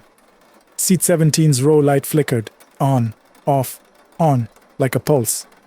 I glanced at the mirror. Seat 17 looked occupied, but not by the thin man in the cap. He was sleeping in a different seat now, I realized, closer to the front, head against the window as if he'd moved without me noticing. Seat 17 had someone else. A small shape, hunched slightly, head down. My mouth went dry. The shape didn't move like a passenger shifting, it sat too still. The car beside us suddenly jerked, swerved slightly away as if the driver flinched, then dropped back behind us. I watched his headlights recede, fading into rain. I breathed out shakily, but my eyes kept returning to seat 17 in the mirror. As we climbed a darker stretch near the mountains, the rain intensified. The bus rocked slightly in wind. Then I smelled something cold and damp, like wet earth and old river water, rising through the cabin. Passengers stirred, someone muttered in sleep. Seat 17's row light flickered again. I didn't stop, I didn't turn around. I kept my eyes forward, refusing the invitation of curiosity. When we arrived in Puebla at dawn, passengers disembarked slowly, sleepy and grateful. The thin man in the cap got off without looking at me. No goodbye, no complaint, like he hadn't been part of anything. When the bus was empty, the cleaner boarded and sighed. Seat 17, he said immediately. It's wet again. I walked down the aisle, my boots thudding softly on rubber floor. The fabric of seat 17 was soaked, cold to the touch, as if someone had just stood up from it after sitting for hours in rain. No bottle, no spill, nothing. On the window beside it, there was a faint fogged patch, like someone had leaned their forehead against it. And in that fog, a mark appeared as the morning warmed the glass. A small handprint, too small to belong to any adult passenger. My advice? If you take night buses, don't insist on sitting alone in the seat everyone avoids, even if it's empty and quiet. Some quiet is not peace. Some quiet is waiting. The mile where the radio learned my name. Hello, Senor Williams. Hello to everyone listening to Carreteras de la Oscuridad. My name is Daniel Rios. I've been a long-haul truck driver for almost 15 years, mostly hauling refrigerated loads up and down Mexico. I'm writing because I heard another trucker on this channel talk about voices that don't belong to anyone, and it unlocked something I've been trying to bury since the night I crossed Federal Highway 57 with a load I should have refused. Turn off the light if you can, or don't. Either way, I hope I don't interrupt your sleep, but I need to say this out loud somewhere, because the road taught me a rule I never learned in any training. Sometimes the danger isn't what follows your trailer, it's what climbs into your cab when you think you're alone. That week I was running on fumes, emotionally and literally. My ex-wife had moved out with our daughter, and my phone was full of final notice messages from the bank. I had a stack of debt that felt like a second sleeper bunk behind me, always there, always heavy. When my dispatcher called offering a last-minute run from San Luis Potosi to the outskirts of Monterrey, I said yes before I even heard the details. High value, he warned. Don't stop unless you have to. High value meant two things on that route: insurance paperwork and people who might want the load more than you do. I left before midnight, the kind of hour where the city lights thin out and your headlights start swallowing the world. The cab smelled like stale coffee, vinyl, and that faint burnt oil scent that never truly leaves a working rig. My seat was cracked and sticky from years of heat, and the dash had a buzz to it, the little vibration that tells you you're riding an older truck that's trying its best. The first hour was normal, a ribbon of asphalt, a pale moon behind high cloud, and the steady engine rhythm that usually calms me down. I had the radio on low, not music, just talk. Truckers do that. We don't always need a song. Sometimes we need a voice so our thoughts don't get too loud. Around Matehuala, I got the first sign something was wrong. A burst of static sharp enough to make me wince cut through the speakers, then very clear my name. Daniel. Not a greeting, not a call sign, just my name, said like someone leaning close. I checked the mirror instinctively like I could see the sound. The sleeper was dark. My thermos sat in the cup holder. A hoodie hung from the passenger seat. Everything where it should be. The radio went back to normal chatter. I told myself it was coincidence. A caller, someone else named Daniel. There are a lot of Daniels. But then the dispatcher's warning crawled into my head. Don't stop unless you have to. And that's when the human part of the night arrived. A pickup with dark windows slid up behind me, then alongside. No company logos, no plates I could see. It matched my speed like it was reading my thoughts. My hands tightened on the wheel. My mouth went dry. I told myself, keep going, don't make it a scene. The pickup's passenger window lowered just a few inches, enough for a hand to appear. 2 fingers flicked downward, the universal signal, pull over. I shook my head without looking directly at them. I stared forward, at the narrow tunnel my headlights carved out of the dark. The pickup fell back. For a second I felt relief, and that's when the radio crackled again. Don't stop, Daniel. It wasn't shouted, it wasn't dramatic, it was calm, like a friend, like a warning from someone who'd already seen the outcome. My skin prickled. I turned the volume knob down until the speaker almost muted, but the voice came through anyway, as if the knob didn't matter. They're not cops, don't stop. The pickup surged forward and cut in front of me, close enough that I hit the brakes. My trailer shuddered, the straps in the back creaked, the engine dipped and caught again, complaining. My heart hammered so hard I could feel it in my throat. The pickup brake checked me twice. Then it drifted toward the shoulder like it wanted to herd me off the road. I grabbed my phone with one hand and tried to call highway patrol, but the screen showed no service. In that moment, on that straight stretch, it might as well have been a toy. And then, the temperature in the cab dropped. Not gradually, not like the night air leaking in. It dropped like someone opened a freezer inside my chest. My breath fogged in front of my face. The steering wheel felt colder beneath my palms. The radio hissed. Left lane now. I didn't think, I didn't argue, I just obeyed. I signaled and moved left, heart punching against my ribs, tires humming louder on the smoother strip of road. The pickup stayed in front until a second vehicle appeared ahead of it, parked crooked on the shoulder, lights off. Something long and dark lay across the right lane for a split second. Spikes, a chain, I couldn't tell. If I'd stayed right, my front tire would have hit it. The trailer would have whipped. The truck would have gone over. The pickup swerved suddenly too late, and his right side caught whatever was in the lane. I heard a horrible scraping sound, metal against asphalt, followed by a bang that echoed through the empty night. The pickup's back end fishtailed. It slapped the shoulder and spun. I didn't look back. I couldn't. I kept my eyes locked on the road like staring away from something could make it less real. My cab stayed cold. The radio stayed alive. Keep going. Don't slow down. My throat ached from holding my breath.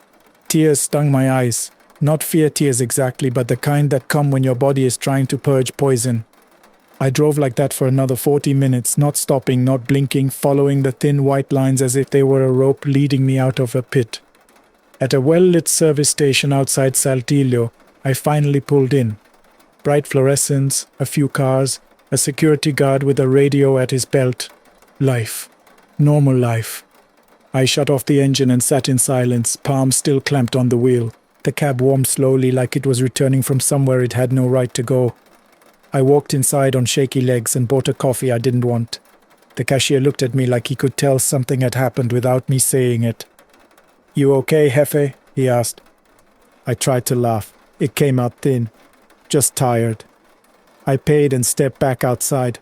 My truck sat under the harsh lights, plain and heavy and real. I climbed into the cab, and for a second, I expected the cold again, the voice again. Nothing. But then I noticed something on the passenger seat. A small slip of paper, folded once.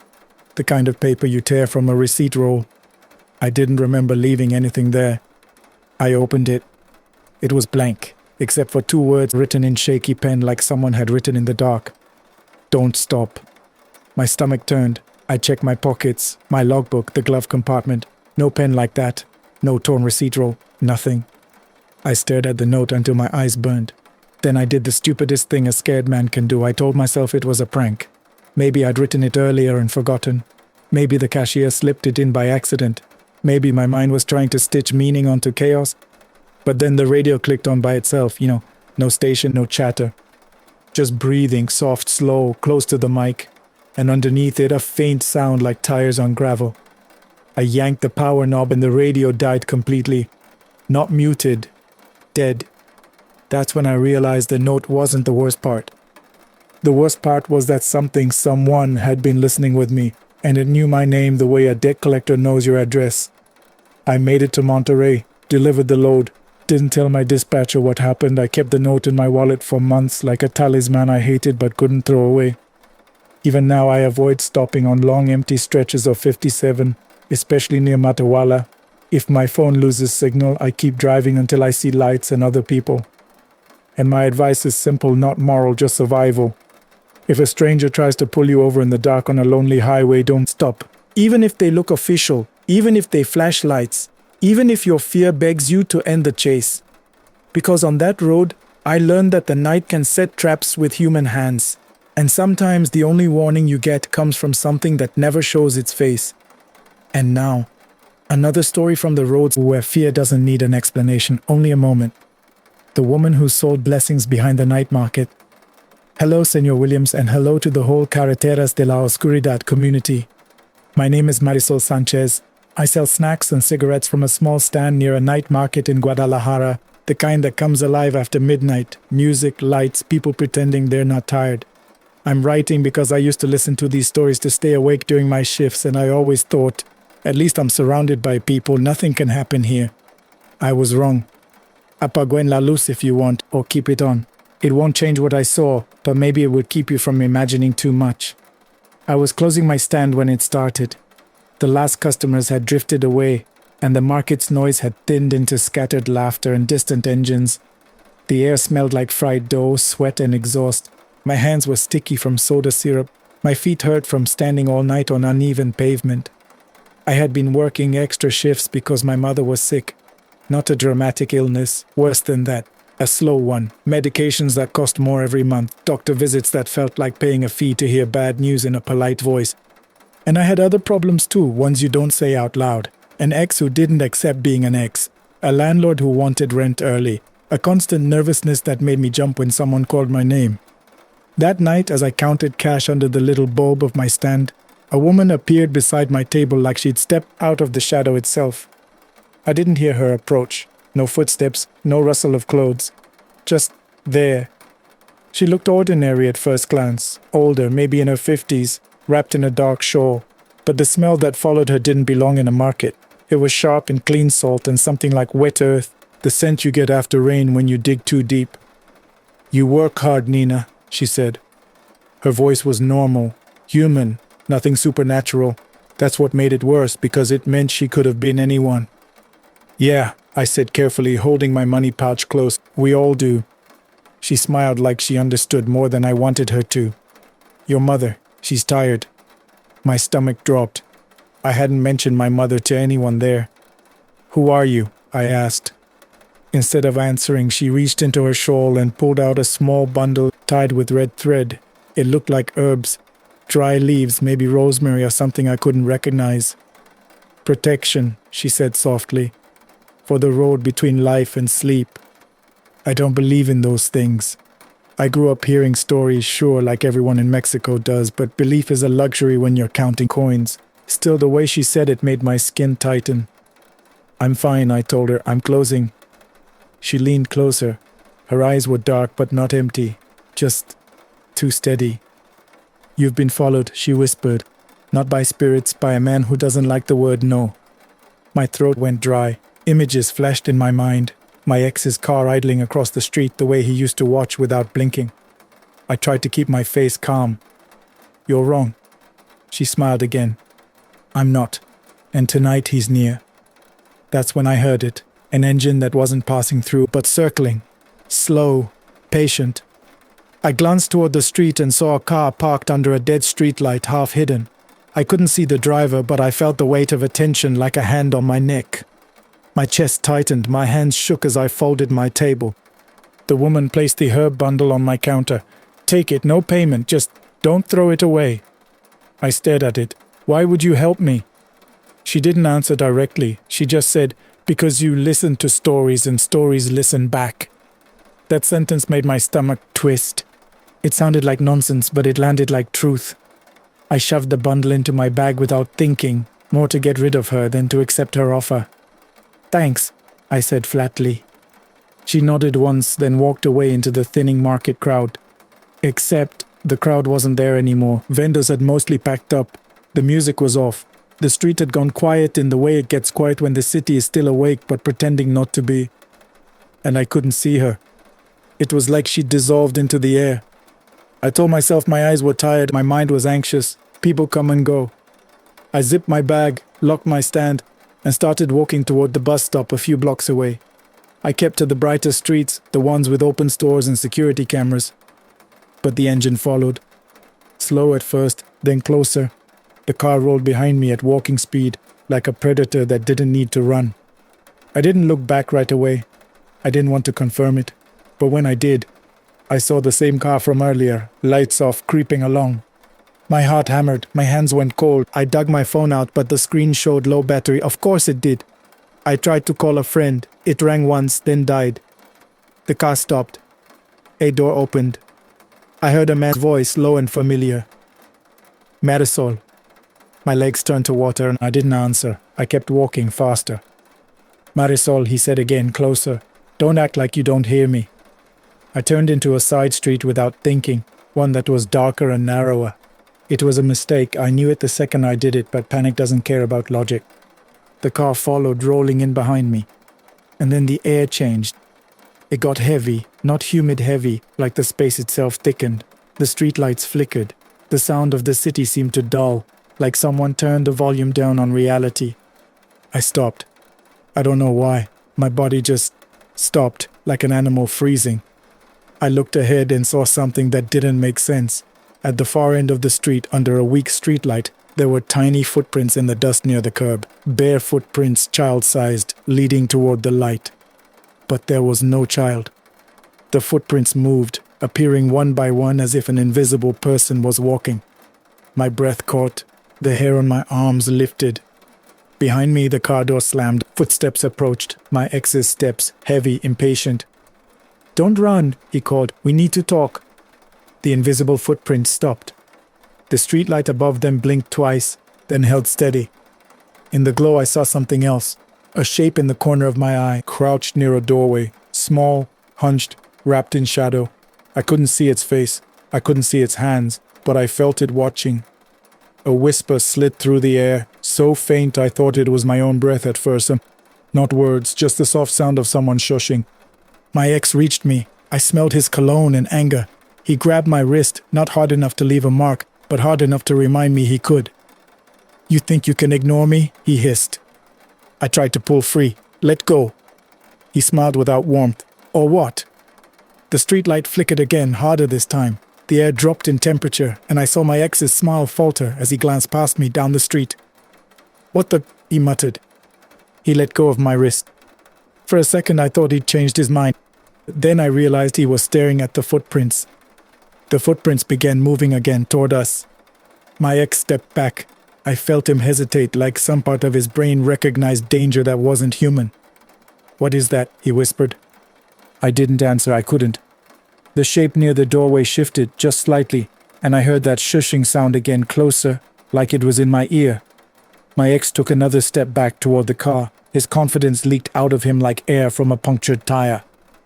This isn't funny, he said, but his voice shook. The footprints stopped right in front of him. And then his car alarm went off, loud, frantic, breaking the silence like glass. He flinched, slapped his key fob, cursed. The alarm kept screaming. He looked at me again, and for the first time I saw real fear in his eyes. Not fear of getting caught, fear of something that didn't care about laws. He got into his car fast and slammed the door. The engine roared to life, tires squealed, and he reversed hard out of the street like he was escaping a fire. The alarm stopped the moment his car cleared the corner. The air lightened. The city sound returned. My breathing came back in shallow gulps. I stood there trembling, feeling my wrist throb where he'd grabbed me. On the ground where the footprints had been, there was something small and pale, a grainy sprinkle like crushed salt. I stumbled home. I didn't sleep. I sat on my bed with my bag in my lap and pulled out the herb bundle the woman had given me. The red thread around it had loosened. Inside, mixed with the dry leaves, were a few coarse crystals of salt. And underneath them, a folded strip of paper. 2 words written in neat handwriting. Not yet. Not safe, not protected, not free, just not yet. I still work the market, but I don't take the dark side streets anymore. I don't walk alone when I can avoid it. And once a week, when the night feels too quiet, I leave a pinch of salt at my doorway, like a boundary I can't explain. My advice is simple. If someone offers you a blessing and doesn't ask for money, don't laugh. Sometimes people see what's coming. Sometimes they've already survived it. And if you ever feel followed in a way that makes your skin go tight, trust that feeling. Human danger is real, and on certain nights something else might be watching the same threat, quietly. And now, Senor Williams, another testimony from someone who works while the city sleeps. The trash route that never reached the end. Hello, Senor Williams, and greetings to everyone in Carreteras de la Oscuridad. My name is Ivan Garcia. I'm a night sanitation worker in Monterrey. Most people don't think about trash until it smells, but my crew and I move through neighborhoods while families sleep, lifting bags, hearing dogs bark, watching curtains twitch. I'm writing because I heard a story on your channel about a man who felt watched on an empty road, and I realized I've been living with that feeling since the night our truck stopped on a street that doesn't exist on any map. If you're listening in bed, pull the blanket a little closer. I'm not trying to scare you. I'm trying to make sense of what still follows me when I hear the hiss of hydraulics. My shift started like always: meet at the depot after midnight, drink bitter coffee from a dented thermos, check the route sheet, joke about who smelled worse, the trash or us. The air in the garage was thick with diesel fumes and old food rot. My gloves were damp from the last shift, stiff with dried grime. I was distracted that night. My younger brother had gotten into trouble again, and my mother kept calling me, crying, asking me to help. I didn't have money to help. I barely had enough to keep my own life from sliding apart. That's a kind of stress that makes everything look sharper, like the world's edges are cutting you. Our driver, Chewy, slapped the route sheet against the dashboard. Same neighborhoods, same bags, he said. In and out, no drama. No drama is a fantasy in this job. We rolled out around 1. The truck groaned and rattled. The back compactor made that rhythmic metal clank that you stop hearing after a while until you don't, and then you realize you've been listening to it in your sleep. First neighborhoods were fine. Bags out, bins full, stray cats darting away. We worked fast. The city at that hour feels like a different place. Quiet, emptied out, like the day people got erased and left their garbage behind. Around 3, we reached a street I didn't recognize, and it wasn't on the road sheet. Chewy frowned, slowed down, tapped the paper with a dirty finger. "This isn't right," he muttered. Our third guy, Memo, leaned forward. "Maybe we missed a turn." Chewy shook his head. "No, I know these blocks." The streetlight ahead flickered weakly. The houses were too dark. Not sleeping dark, abandoned dark. No porch lights, no TVS, no dogs. The air smelled wrong. Not trash, not diesel. Chlorine. The clean, sharp smell you associate with hospitals and pools, out of place on a residential street. Memo made a joke to break the tension. Maybe rich people wash their trash. None of us laughed. We kept going, slow, scanning for street signs. I stared at the names on the corners, expecting familiar neighborhoods. The first sign was blank. Not scratched out, not faded. Blank like it had never been painted. Chewy's hands tightened on the wheel. What the hell? Then the truck's radio clicked on. Not music, not chatter. A child's voice, thin, distant, singing a little melody that made my stomach drop because I recognized it. It was the lullaby my mother used to hum when we were kids. Memo sat up straight. "Did you?" "No," I said, too fast. Chewy reached for the volume knob, but before he could touch it, the singing stopped. Silence. And then we heard it from outside, not the radio. A soft dragging sound like bare feet on pavement. I turned my head toward the side window and saw something that made my breath lock in my chest. A small figure stood under a streetlight behind us, child-sized, still facing the truck. I couldn't see the face, only the outline. Chewy whispered, "You seeing that?" I nodded, throat too tight to speak. Memo swore softly. "It's probably a kid, we should..." The figure lifted one arm slowly like it was pointing. Not at us. At the back of the truck. The compactor hissed even though we hadn't engaged it. The hydraulics whined, metal shifted. I turned toward the back window. The small dirty pane that looked into the hopper area, it was mostly darkness, but in that darkness something moved like a shadow folding itself. I felt my skin crawl. My mind tried to assign meaning. Maybe a bag fell, maybe a rat, maybe a stray dog climbed in.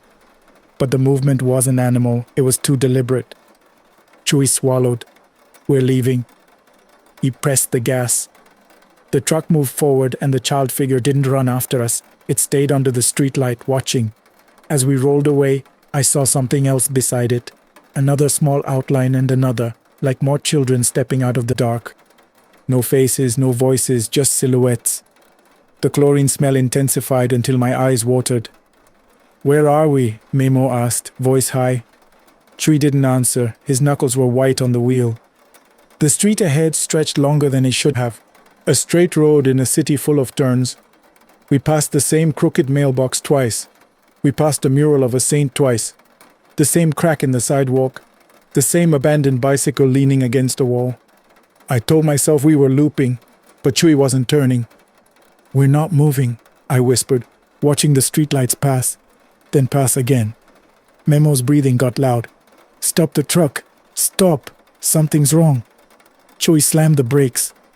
The truck shuddered to a stop. The engine idled, heavy and alive. Silence. Then a knock on the side of the truck. 3 slow taps. Memo jolted. "No." Another knock, this time on the back. Chewie stared straight ahead like looking away would keep it from being real. "No one's there," he murmured like a prayer. The knock happened again, closer, like something was moving along the truck's side. Then the driver's door handle moved. Chewie flinched and grabbed the lock, snapping it down. The handle rattled gently, like someone trying politely. Memo whispered, "Don't open it." I couldn't move. My body felt numb, like fear had turned my blood to cold water. The radio clicked on again, static, then the child singing, softer now, like it was inside the cab. Under the singing, another sound began, chain sliding, metal dragging. The compactor hissed again. And then from the back window I saw a shape press against the glass from inside the hopper. Not a bag, not trash. A handprint. Small, wet-looking, though there was no rain. It slid downward slowly, leaving a faint smear like condensation. Memo started to sob under his breath. Chewie did something I've never seen him do before or since. He crossed himself fast and whispered, "We didn't do it, we didn't do it." I didn't know what he meant. Then the street lights outside blinked once, twice, and when they came back, the street was normal. We were on a familiar avenue. I recognized the convenience store. I recognized the graffiti. I recognized the sound of distant traffic. The chlorine smell vanished.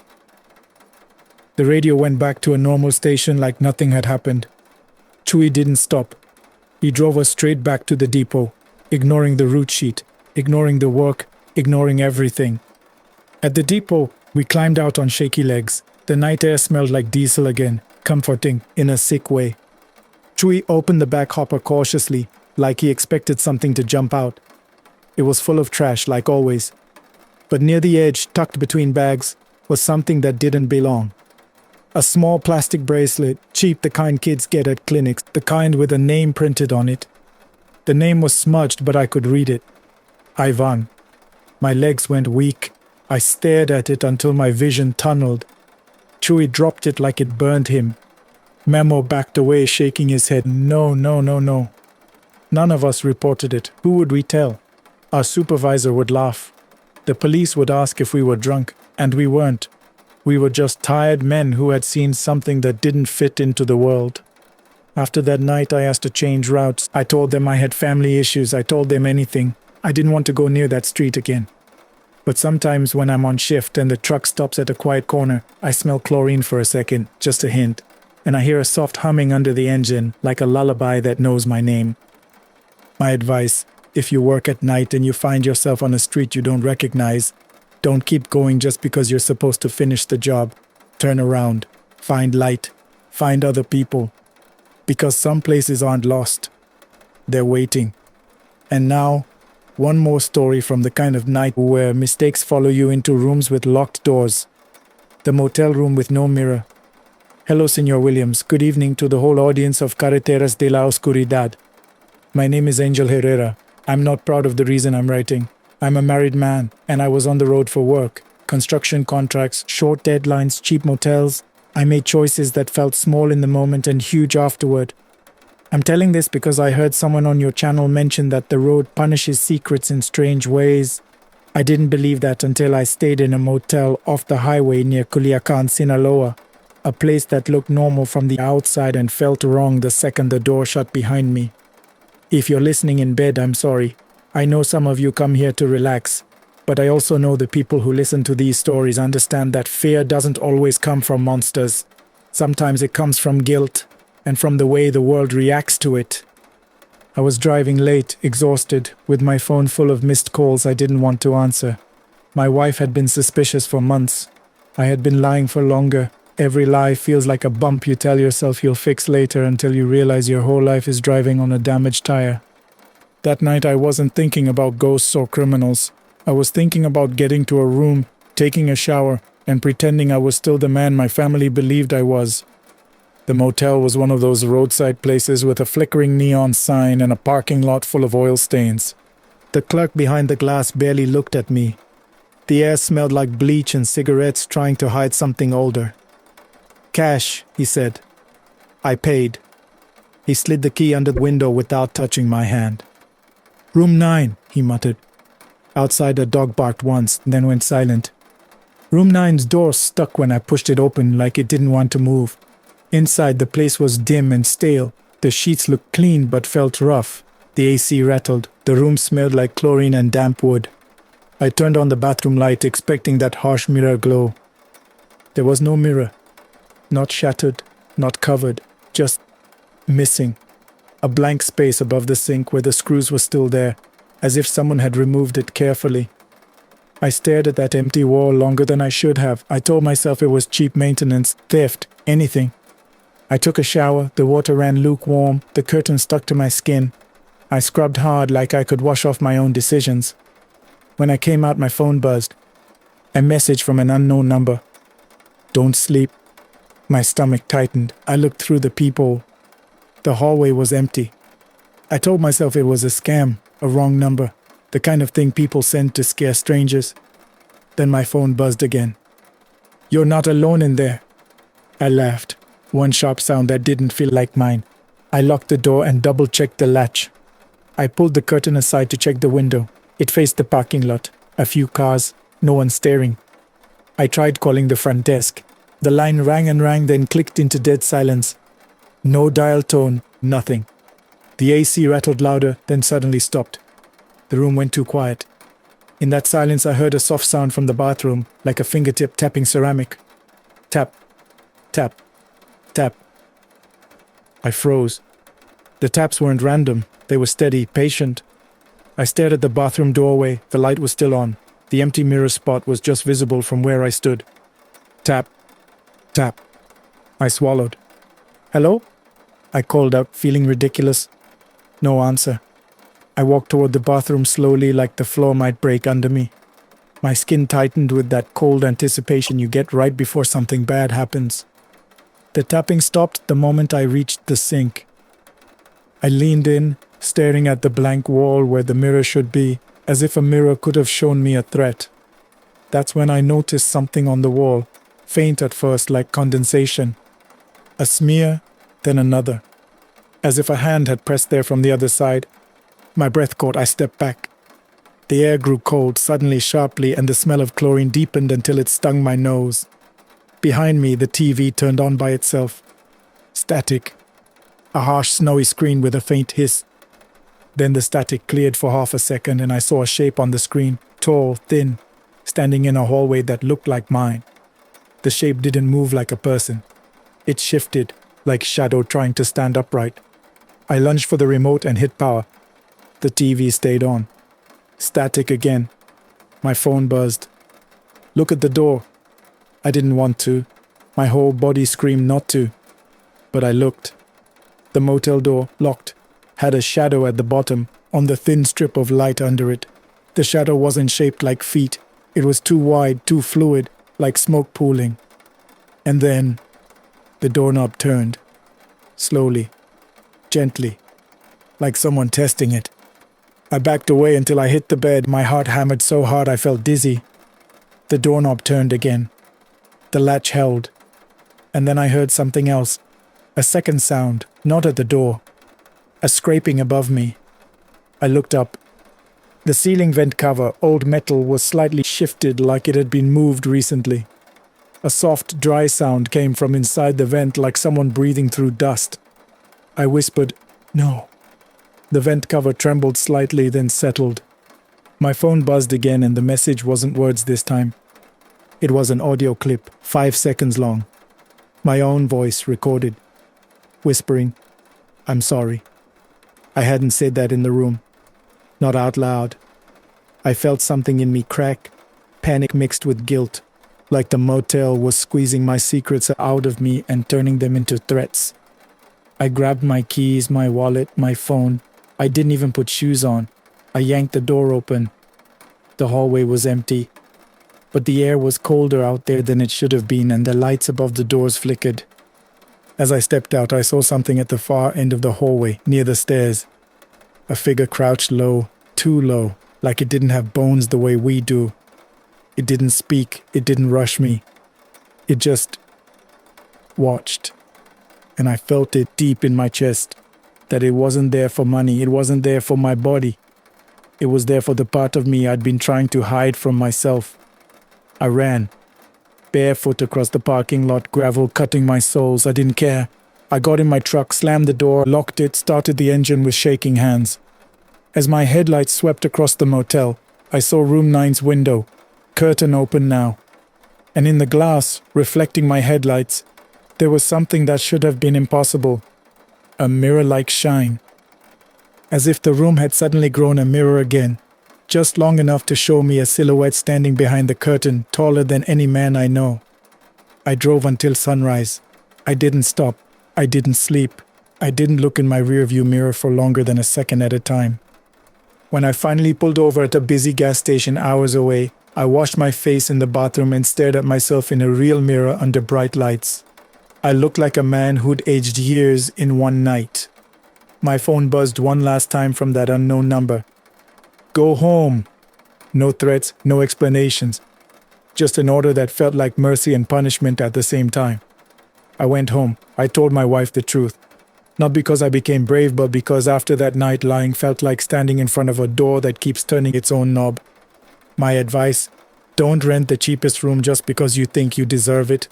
And don't carry secrets into lonely places and assume they won't follow you. Some rooms don't need mirrors to show you what you are. Sometimes they remove the mirror because the reflection is already waiting.